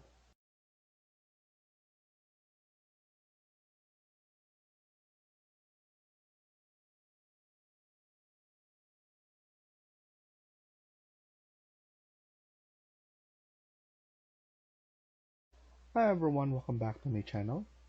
In today's video, we're gonna continue working on part 16 of this house build. Let's get started. So in the last video, we were able to finish everything. We added the sheets and we printed the sheets, and I showed you how to add it on the sheets, so all the views. So now we're gonna continue working on this. Right now I'm at the 3D view. If I want this to be the starting point of this project, what you can do is click on manage and then starting view. I'm basically telling Revit that every time I open this, I want my view to be this rendering. So what I'm gonna do is I'm gonna select the 3D view, which is this one. So it's 3D view 1. So now I'm gonna select that and then press OK and then save it. And then now every time I open this project, this is what it will be showing. So now let's go back to 3D view, not the rendering view. And then here, we're planning to add it to Revit now. So before that, make sure that you're in Fine, and then you can put it in Hidden or whatever you want. I'm just gonna set it up like that. Click on Finish and Save. After that, we have our Twinmotion plugin right here, and we could basically see it in Twinmotion now. So send it there. It will create a direct link and it will synchronize. So once it's synced to Twinmotion, it will ask you if you want a new project or an existing project. So this is a new project, so just press OK, and then it will synchronize again. As you can see, we have a new version already, so I'm just going to continue working with the 2022, and then after that, this is what we're having. Basically, we have our model directly to Twinmotion. And then what I could do is go back here and then or go to the import burger menu, and then I want to sign in to my Epic Games. So this is what it looks, because this is multiple times that I signed this one, so it will directly have all my information right here. We have our scene graph on the right side and then burger menu on the left side. And then after this, what we're going to do is click on material first, and then let's zoom in on the glass, and we're basically going to put this one on a two-sided glass. After that, I'm gonna increase the opacity to around 60 and then change the color to something dark. After that, I'm gonna press OK, and I'm happy with that. Zoom it right here, and then click on material picker and select the mullion. And right here, I want my aluminum to be dark. So that's good enough. You can change the, or you can see or handle the movement by using your your WASD. That is W is the forward, S is the backward, A is left, and then D is right. So you'll be able to use that. And then after that, we can click on other materials. So I'm gonna set this one to probably a wood material. So I'm gonna go to my materials right here and add something that is wood.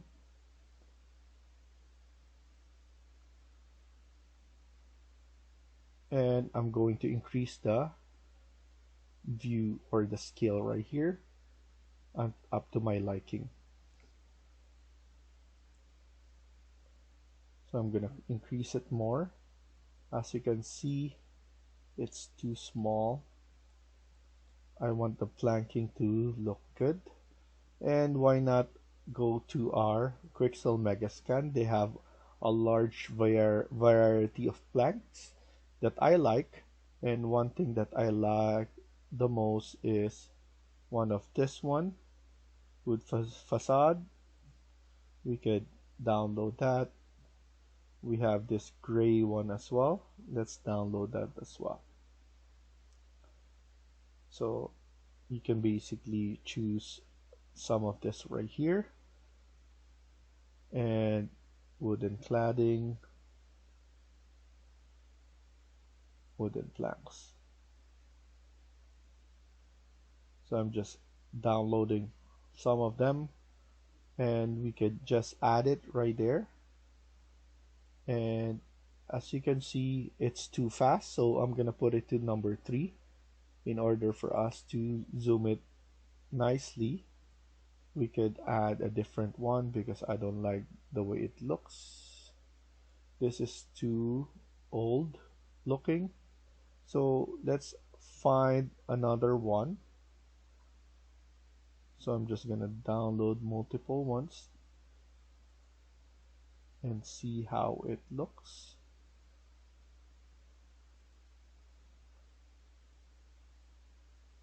This is some wooden. This is the one that we used. And then let's add this one as well. This one is too, that's just too much.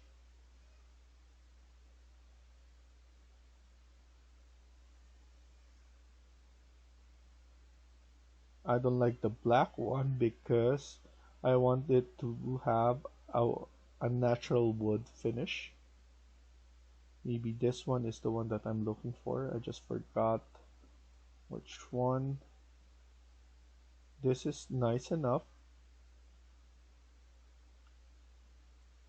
Let's increase the size. I think this is good enough.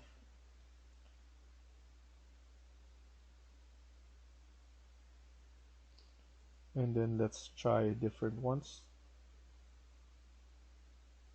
So this one is good enough.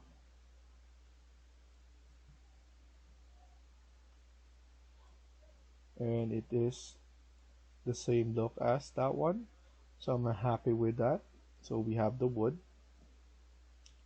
And then why not add a wood material right here, but a veneer one. So for this one, maybe mahogany or North Indian wood veneer, but something that is simple enough that it's not overpowering. And then we could just even add just a black paint. So let's go back right here. So wall covering, I'm gonna add in a matte painted wall and then change it quickly to a dark, and then we could even turn on the metalness so that it's looking like that. And then maybe I'm gonna decrease the darkness of this one, and then select this one so that it looks kind of similar to the darkness of the door. I believe that's good enough. And then what I'm gonna do right here is I'm going to go to metal, and let's do a metal panel.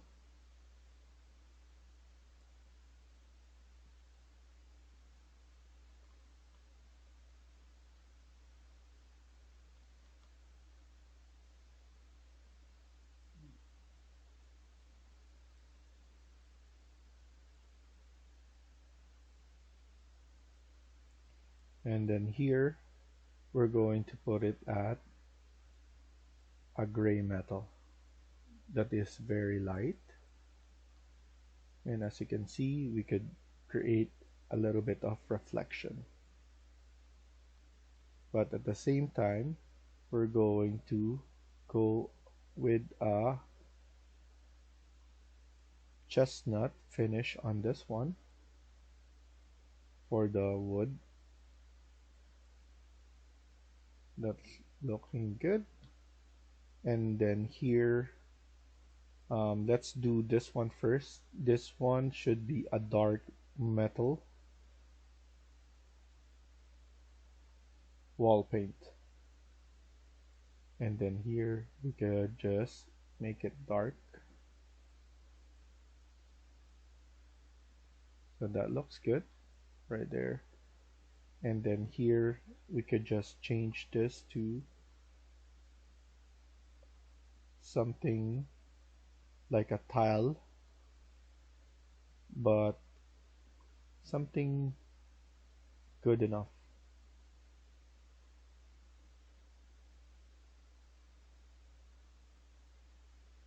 Maybe this one. I'm gonna decrease the reflection, and then I'm gonna increase it. I want a white one, so that looks really good. Obviously we're gonna change this material to black. We could increase this reflection and then metalness. This one as well. Most of the time, once you put in a metal material, it doesn't change it to that one instantly. You need to turn on the metalness so that it will reflect that one. And then after that, maybe a stone material for all of this. So what I'm gonna do is I'm gonna click on material again, and then stone, and then I'm gonna set up one of this.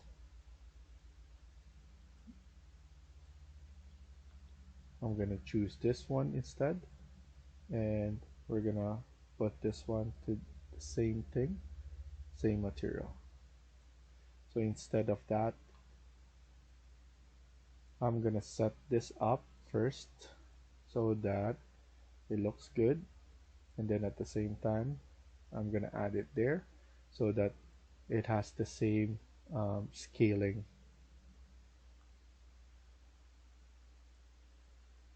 So that's nice enough to see how it looks. And there's an issue right here that we can fix later on. Most of the time when we're doing sections, what will happen is it will give us some errors like that. So this one, this is an exterior wall that needs to be grounded, but we did add a split face, but the split face is giving us some issue. We could just handle that later on. Um, that's something that usually happens all the time. Um, if not, if we cannot handle it, or if we cannot change it right away, that will be fine as well. But it's something that can be changed. Here I'm just gonna make it dark enough to have this one, and then the reflection, actually I'm gonna bring it down, and then maybe scale it a bit big, so maybe 5.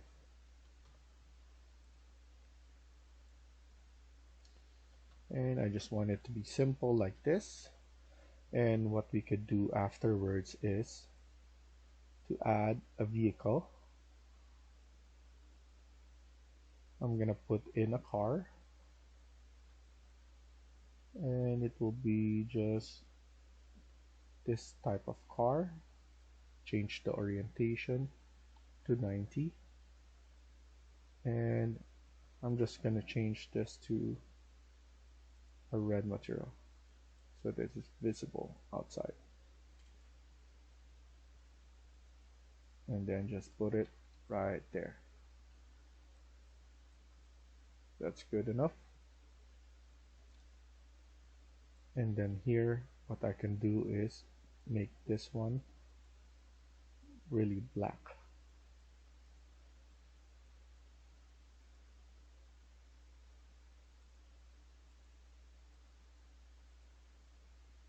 So that it's noticeable. The other thing that we forgot to add is an exterior um, lighting. And also for this one, this is I think this two-sided, same thing as what we have right here.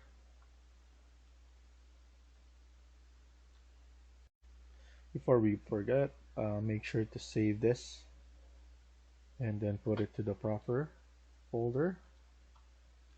I'm gonna call it MJ House and then save it.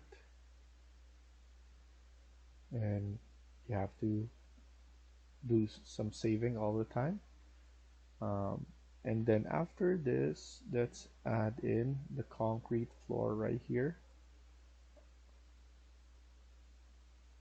So ground man-made, we have some concretes right here that we could add.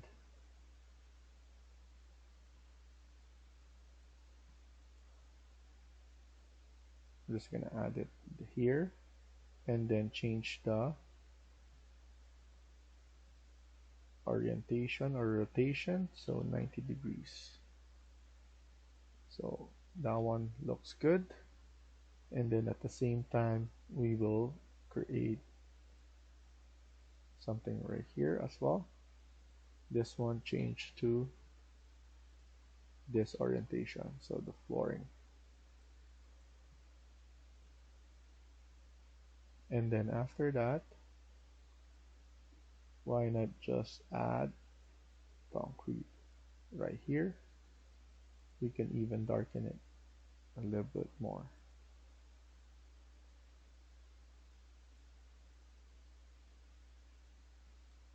I think that's good enough. And then we're gonna put around here. Also, what we could do is we could go to our settings right here, click on camera, make sure parallelism is turned on, visual effects, and then here I usually go onto blue tint. I like the freshness of the blue tint, and I like how it looks, so that's good. And then also what we can do is click on path tracer. I just want to see how it looks from a low angle, and that looks good. I'm gonna change the environment to a backdrop HDRI, and we could just undo this first, and then here, once we have the backdrop, we could change the offset of this one to go down a bit,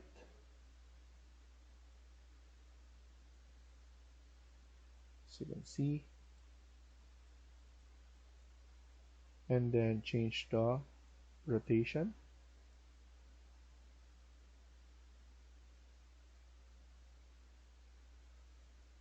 something like that. Why not just follow along right here,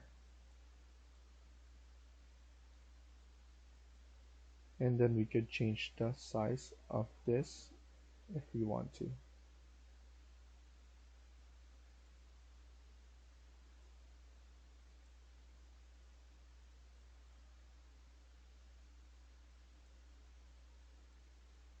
Intensity, it's up to you if you want to intensify.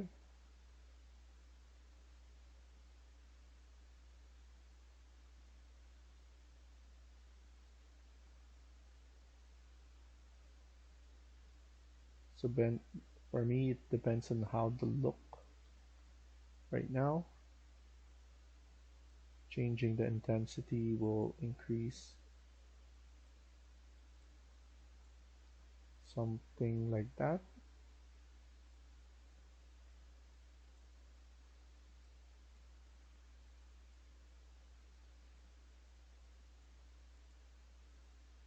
And then we could increase the ambient as well.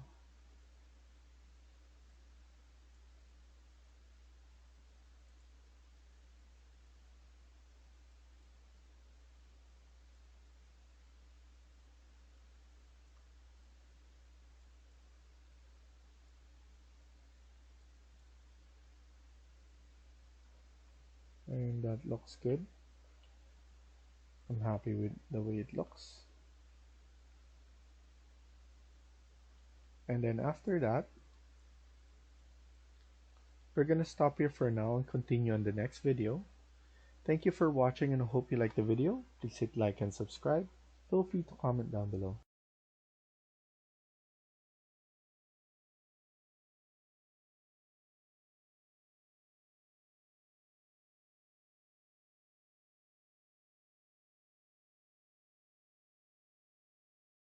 Hi everyone, welcome back to my channel. In today's video, we're gonna continue working on part 17 of this house build. Let's get started. So in the last video, we were able to send this to Twinmotion. Now we're gonna continue working on this. And in the last video, we added all the materials that we need. One thing that we missed from the Revit is we didn't add all the lightings. So we're gonna add some right here below, and then above here, and then maybe around on the top right here. And then maybe we add something on this side. I'm thinking of maybe the one that we have on our material, our user material. So now let's go back to Revit. I'm just gonna click here. We have something that looks like this. So in our link, well, it will be on the part 1 description of this video. I have the second link that I have an extra family that I created. We have the one that we have a pot light. We could put circle, but I'm gonna add in the square instead. So once it's downloaded, go show in the video or show, and then after that, drop it right here. Once you have it, go and rotate this view and then just add it right there. I'm just doing it like that because it's a face base and I just want to add it on that face first, and then I could maneuver on that later on. So I'm just adding all of those, and then we could just add some later on from the outside. So in order for me to see that, we could go to our ceiling. Let's see if level 1 is showing. So which one is right here? We could just add it on that side, copy it, and then add 2 more. So here, this is around 1300, and then another 1300 probably. So that's the distancing that I'm gonna create. We don't have anything right here. And then level 2, same thing, same goes. So add it right here, copy it, and then do copy again, and then 1300, and then another 1300 on the side. And then here we could just put in maybe 2, so around 1000. And then we could just manually move them in the middle just to space it out. Go back to 3D and then save it first, and then see in Twinmotion, and it will be added right here in Twinmotion. What we need to do is select the one in the middle, and then here we're going to go into material, and then go to neon, and then click this number 1 neon, and it will look like that. You can select this now, and then here we could just put this one in metal, and then change this to something black and reflective. And then now this will look like that. And obviously we're not yet done, because we could add in our lights. So let's go and add our lights. I'm gonna add a spotlight onto that location.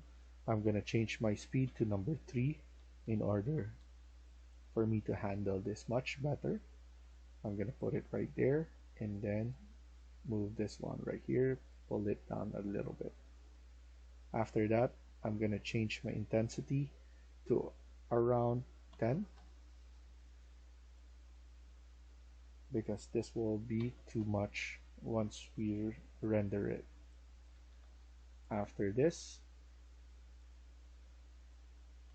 I want to make sure that everything is in order, and then copy it for the other side, and double check how it's placed. Looks good to me. Go to scene graph in order for me to add this boat nicely.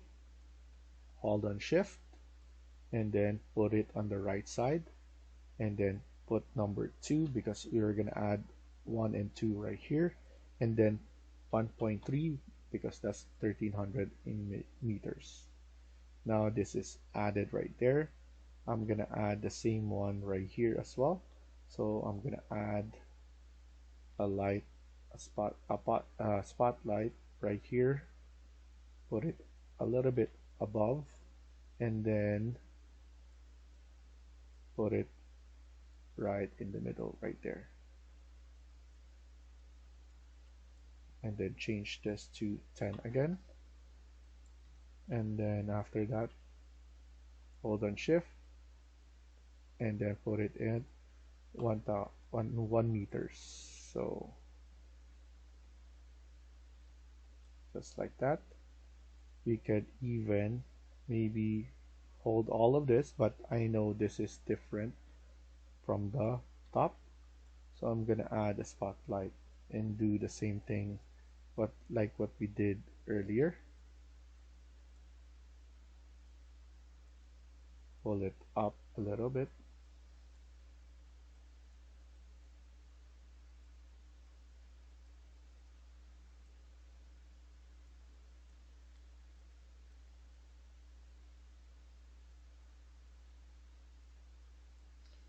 change this to 10,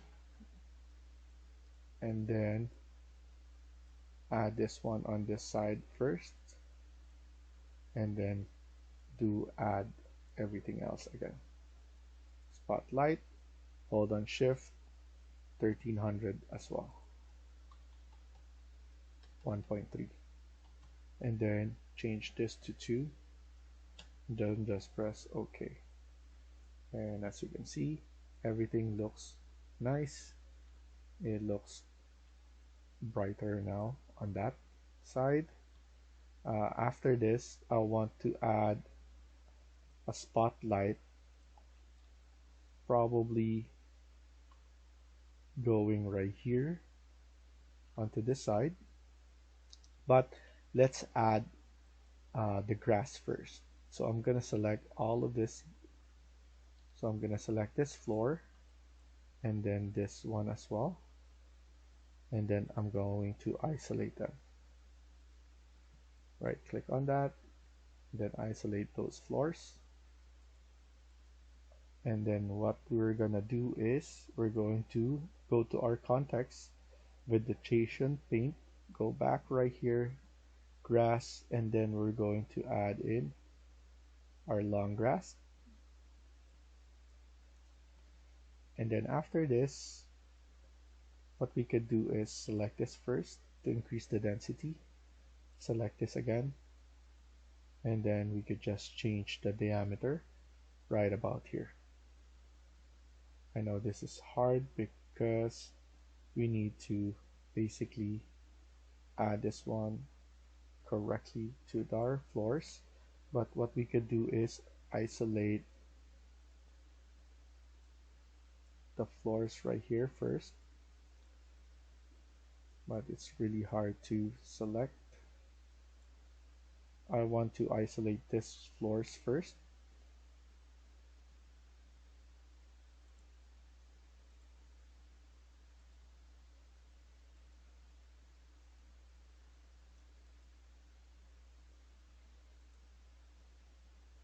That's because I don't like the overlapping. But now that it's here, we're going to just concentrate right here first. Change the diameter to at least, I just don't want anything that is overlapping. So that's why I'm trying to be careful.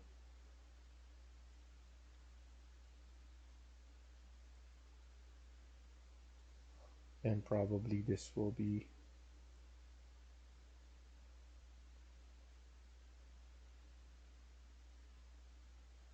nice enough to be added on the edge.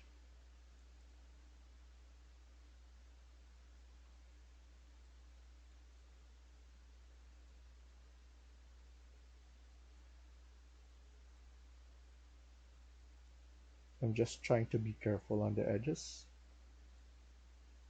I know this is something that shouldn't be too complicated, but I just want to create this nice edge and nothing is overlapping, because it's easy to just add all this all together, but if it's overlapping on something, it will not look good. And then after that, we could just increase. So as you can see, it's easy to overlap, so something that to think about.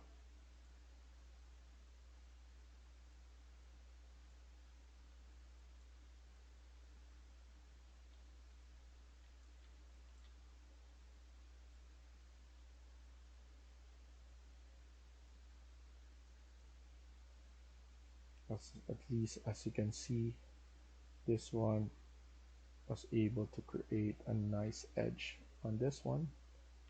Why not add it on the other side first before adding that big one?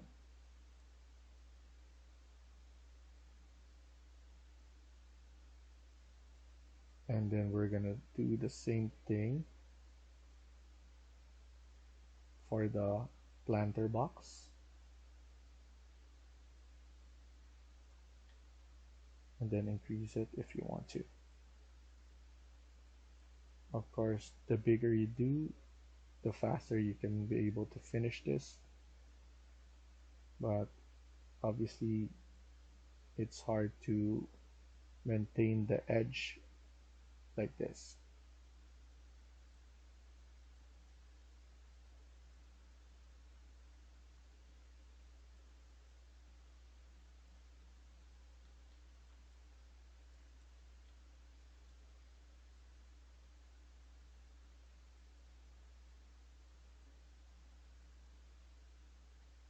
And just being careful not to add somewhere there that it doesn't need to go.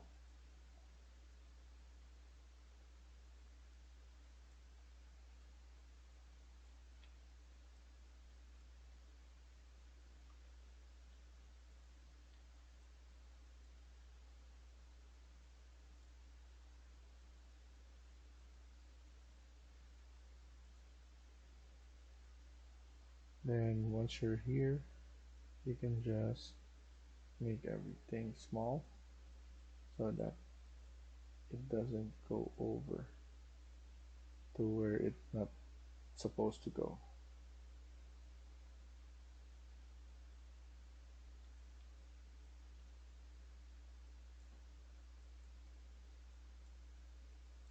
I think that's good enough.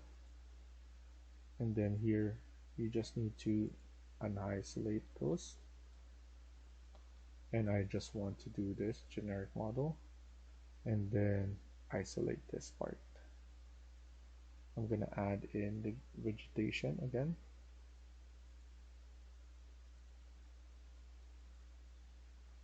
and then here grass, long grass as well.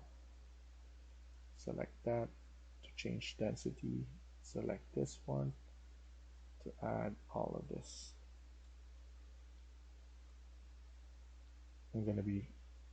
I want to be careful on this one as I want to maintain it only in the box. And then here, what I'm gonna do is I'm going to change the height of this.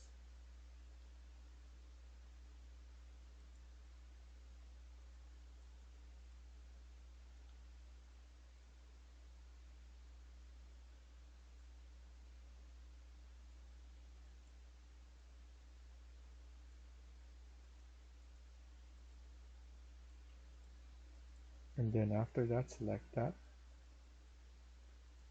painted, put the setting, and then change the height if you want to. And then after that, isolate everything. And as you can see, that looks good. We could add more right here.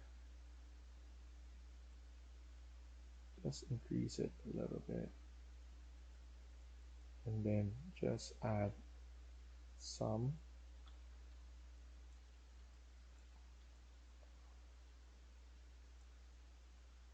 And then obviously some of them are overlapping to that, but that's fine.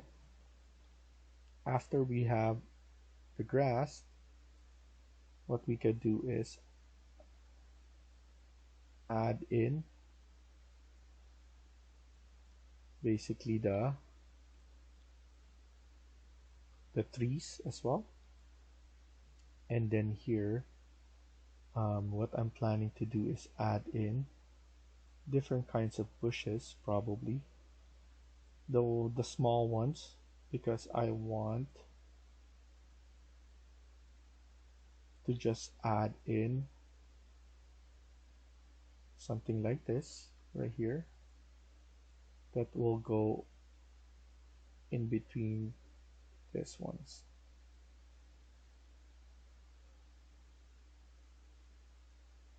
And this one looks really good. It's not overpowering to the point that it doesn't disrupt the design. So I'm happy with that. So I'm just going to move this one and just add,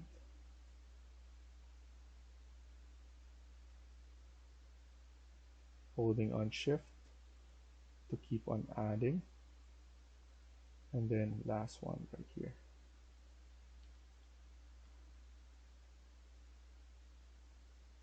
And put it on this side.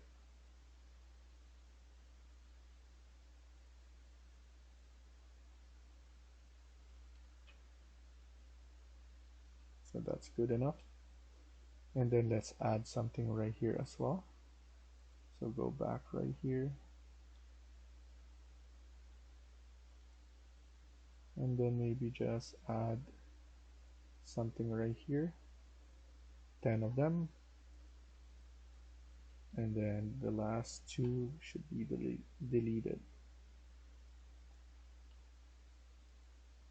I think that's good enough.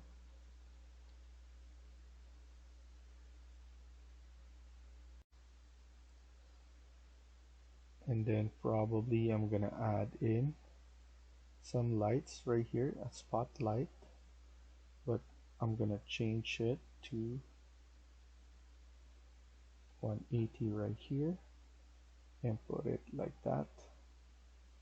Put it right here and then facing it a little bit to the wall.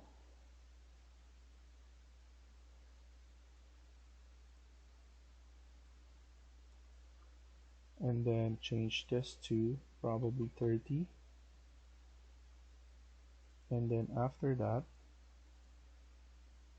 I'm going to add this one around 4 more, so it will look something like this. Not sure if we should add another one.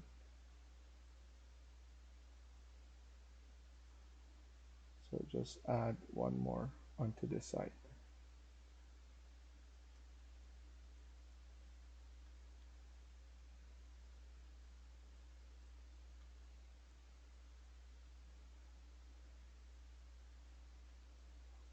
So that's looking good. I'll probably add the same one, same spotlight going right here. Change this one, drop it down.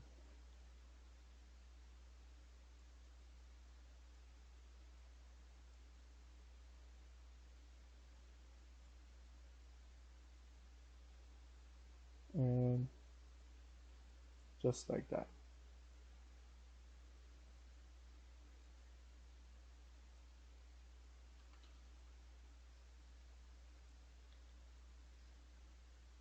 Just to give some extra lights onto that. And then here I don't like actually this pattern, so I'm just going to go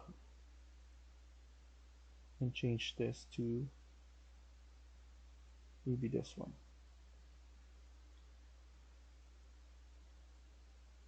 I think that's much better. So we're gonna stop here for now and continue in the next video. Thank you for watching and hope you liked the video. Please hit like and subscribe. Feel free to comment down below.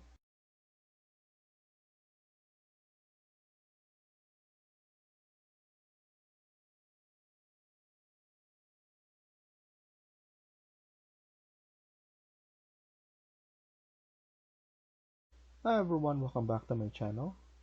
In today's video, we're gonna continue working on part 18 of this house build. Let's get started. So in the last video, we were able to add some lights and then we added some grass. Now we're gonna continue working on this. What I'm planning to do is add the trees, but I want to change the background first. So now what I'm gonna do is go right here and then go to HDR environment and then outdoor, and we're gonna choose one of the outdoor HDRI environment, and let's go right here go to lighting and click on the environment background, and then here we could click on more. What I want to add is this tier garden,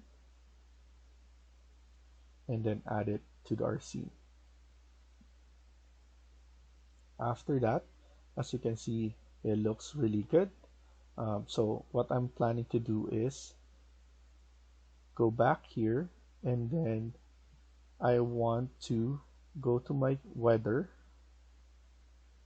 and then change the weather right here. So the season, I want my season to be fall. So around this one.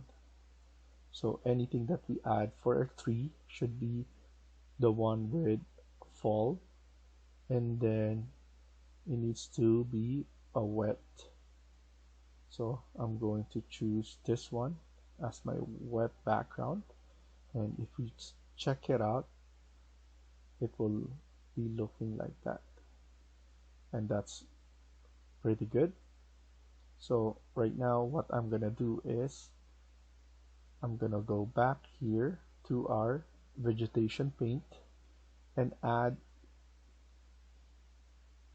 some of this, and hopefully the ones that we have added is the one that change in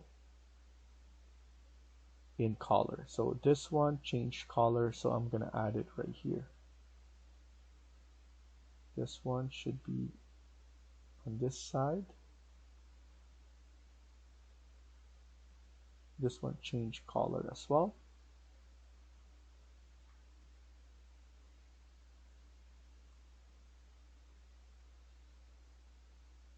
I'm gonna add this one into this side. I'm gonna change the speed to number 4.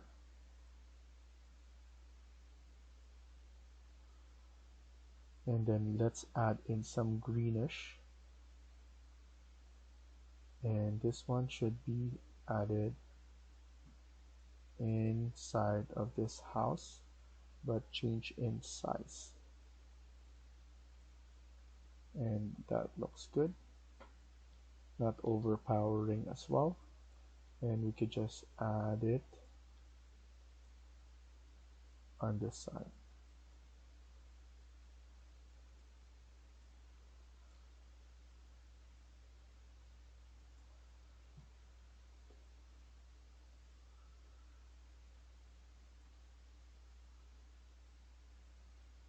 This one, the red, looks really good at the back. Let's bring this one right here and put this one right there, and put this one at the background as well.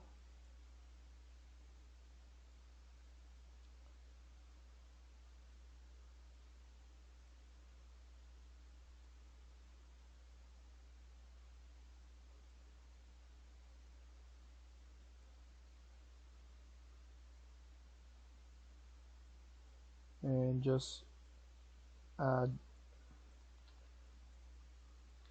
it sideways or backways, whatever ways you want. I did forget to add on this side, so why not add it now?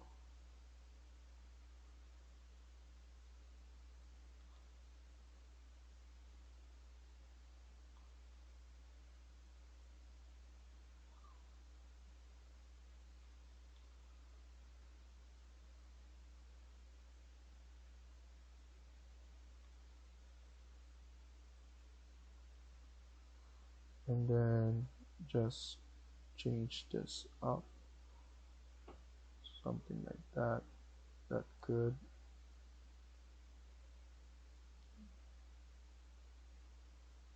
clean it up a little bit.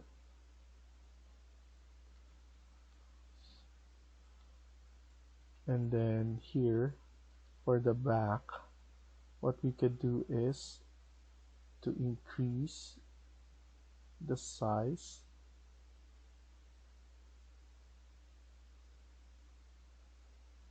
a bit.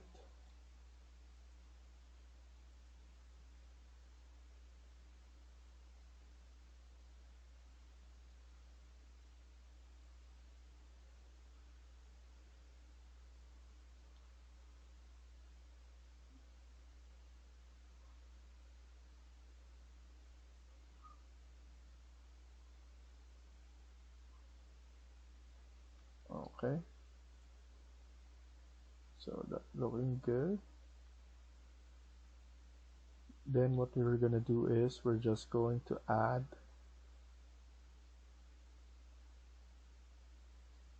vegetation paint on the back. Anything that we think is looking good, we can add it on the background now.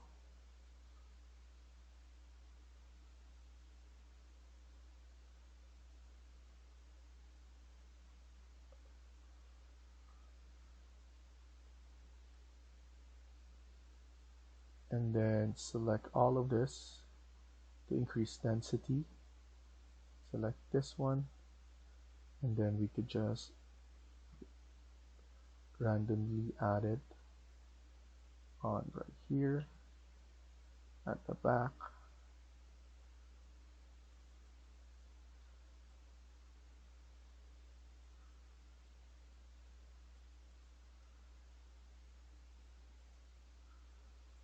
And then in front as well.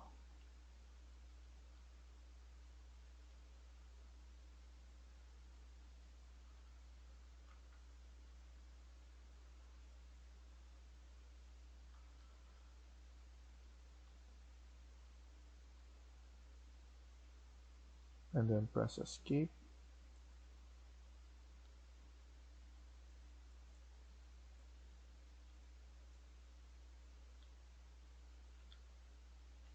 And obviously we could just have a view like this.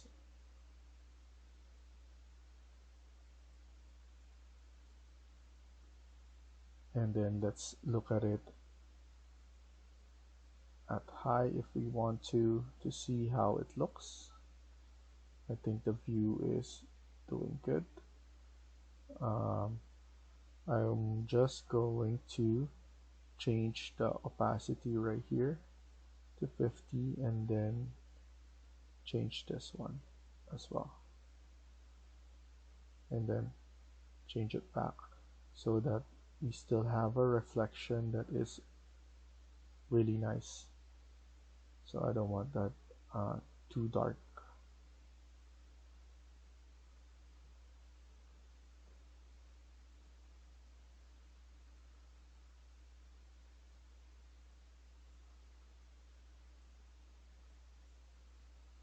So that's looking good.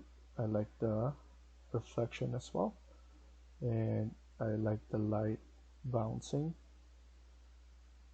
into our view. So now what we could do is we could add in some additional information right here. So we have some dead leaves. We can add different kinds of dead leaves, change rotation,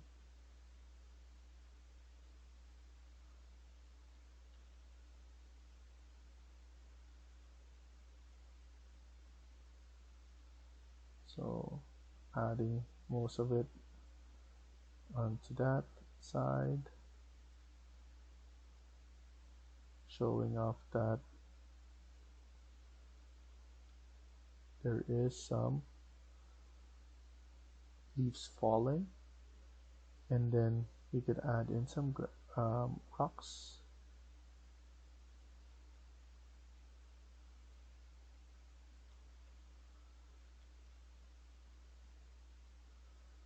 And put it down a little bit, just showing off a little bit there.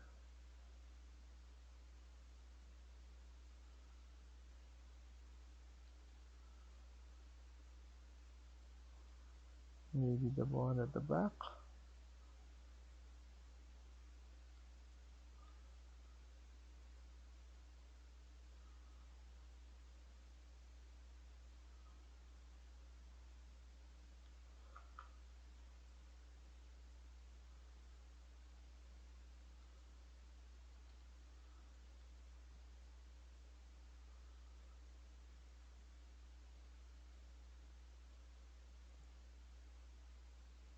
And then I'm probably going to just add the bike on this side.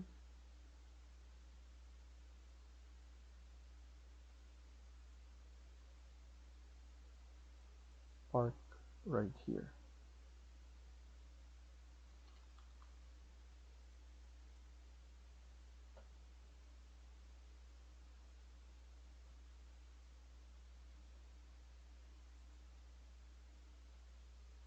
So I like the way it looks.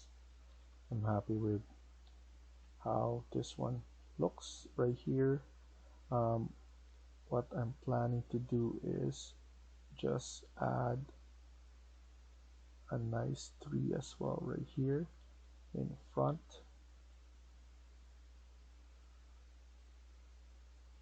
And then orient it something like that.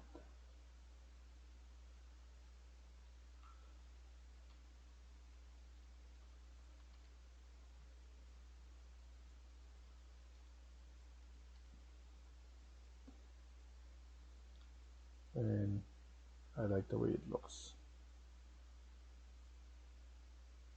So I could create an image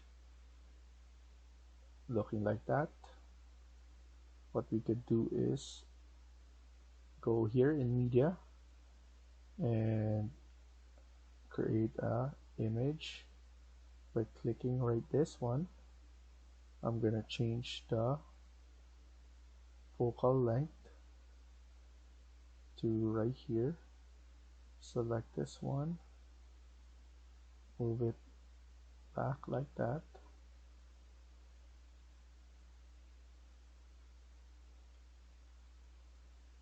and maybe move this one right about here.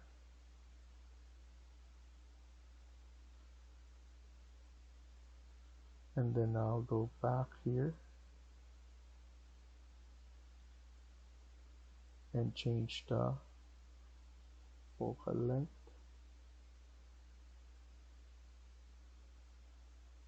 And then change the speed to number 3, and just like that. And then here, and then quit, because I don't want my focal point to change every time.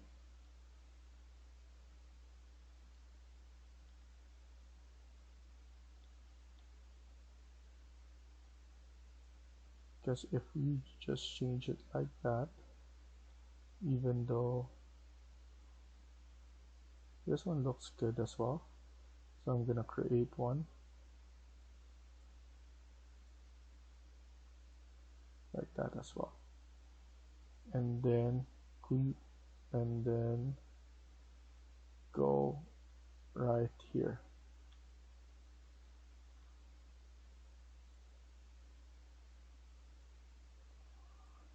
And then create one more,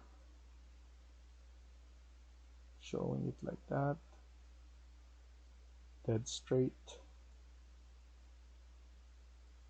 and then go right here.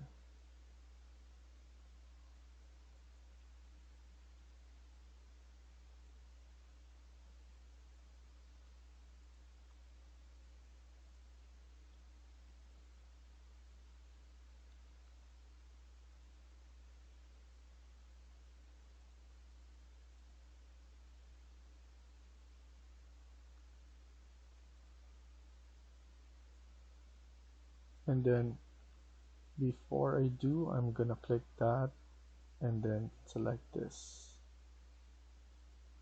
and then refresh so that it sticks. I want to make sure that this is high, so it's ready. when I want it to be rendered. After that, I want to create the view. So video, I'm gonna set this up. I want my video to start from here, and then click here and then create video, something like that.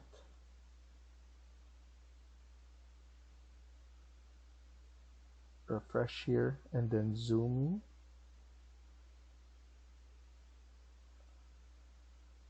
in around 7, and then going right here, click right here, new video part, go to the right side, that will be 6. I want aerial view like this, click here, doing in the middle, and then doing on the side again. So it will look like that.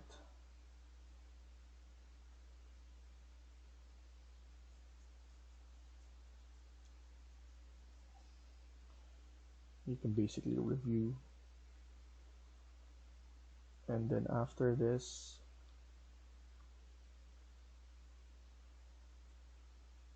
going forward a little bit,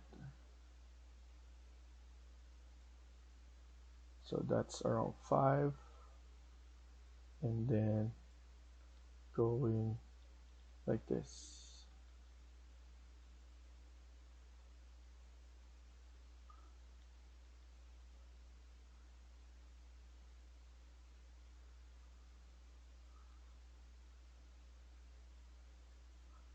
So I'm gonna increase this height so that there's more time to drop, and then here I'm gonna put 6, and then going like this around 4.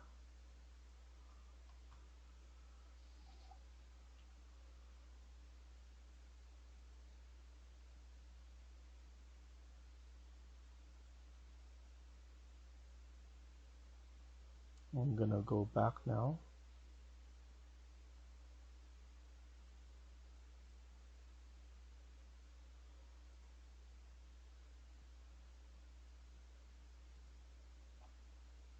that's around 4. Go back right here on this view, that is 4 as well.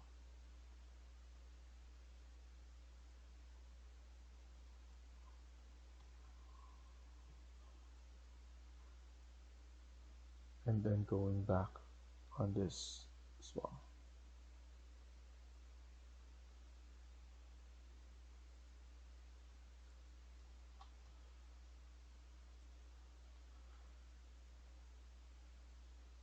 And then here I'm just going to duplicate this and then rename this as show reel, and then this one should be renamed as shorts,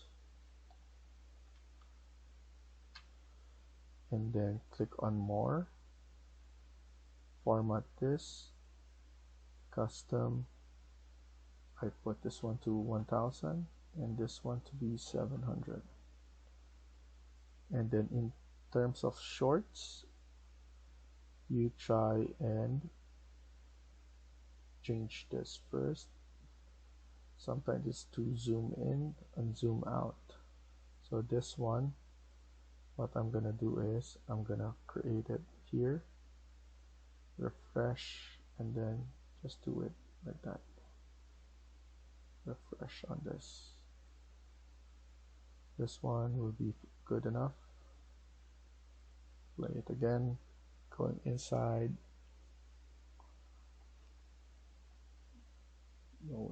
doing it like that.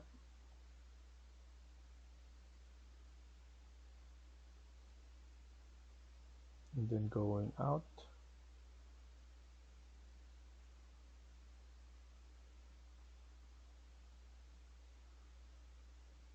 there.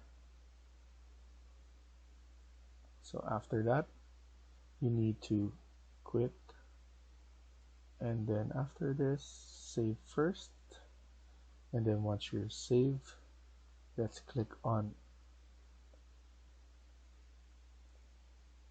export, select all of this, and then select all of this, and then you just need to click start expo, and then here just put it in a video or thumbnail. I'm gonna put it in my thumbnail, and then select folder, and it will estimate and it will compute until it finish. So thank you for watching, and I hope you liked the video. Please hit like and subscribe. Feel free to comment down below.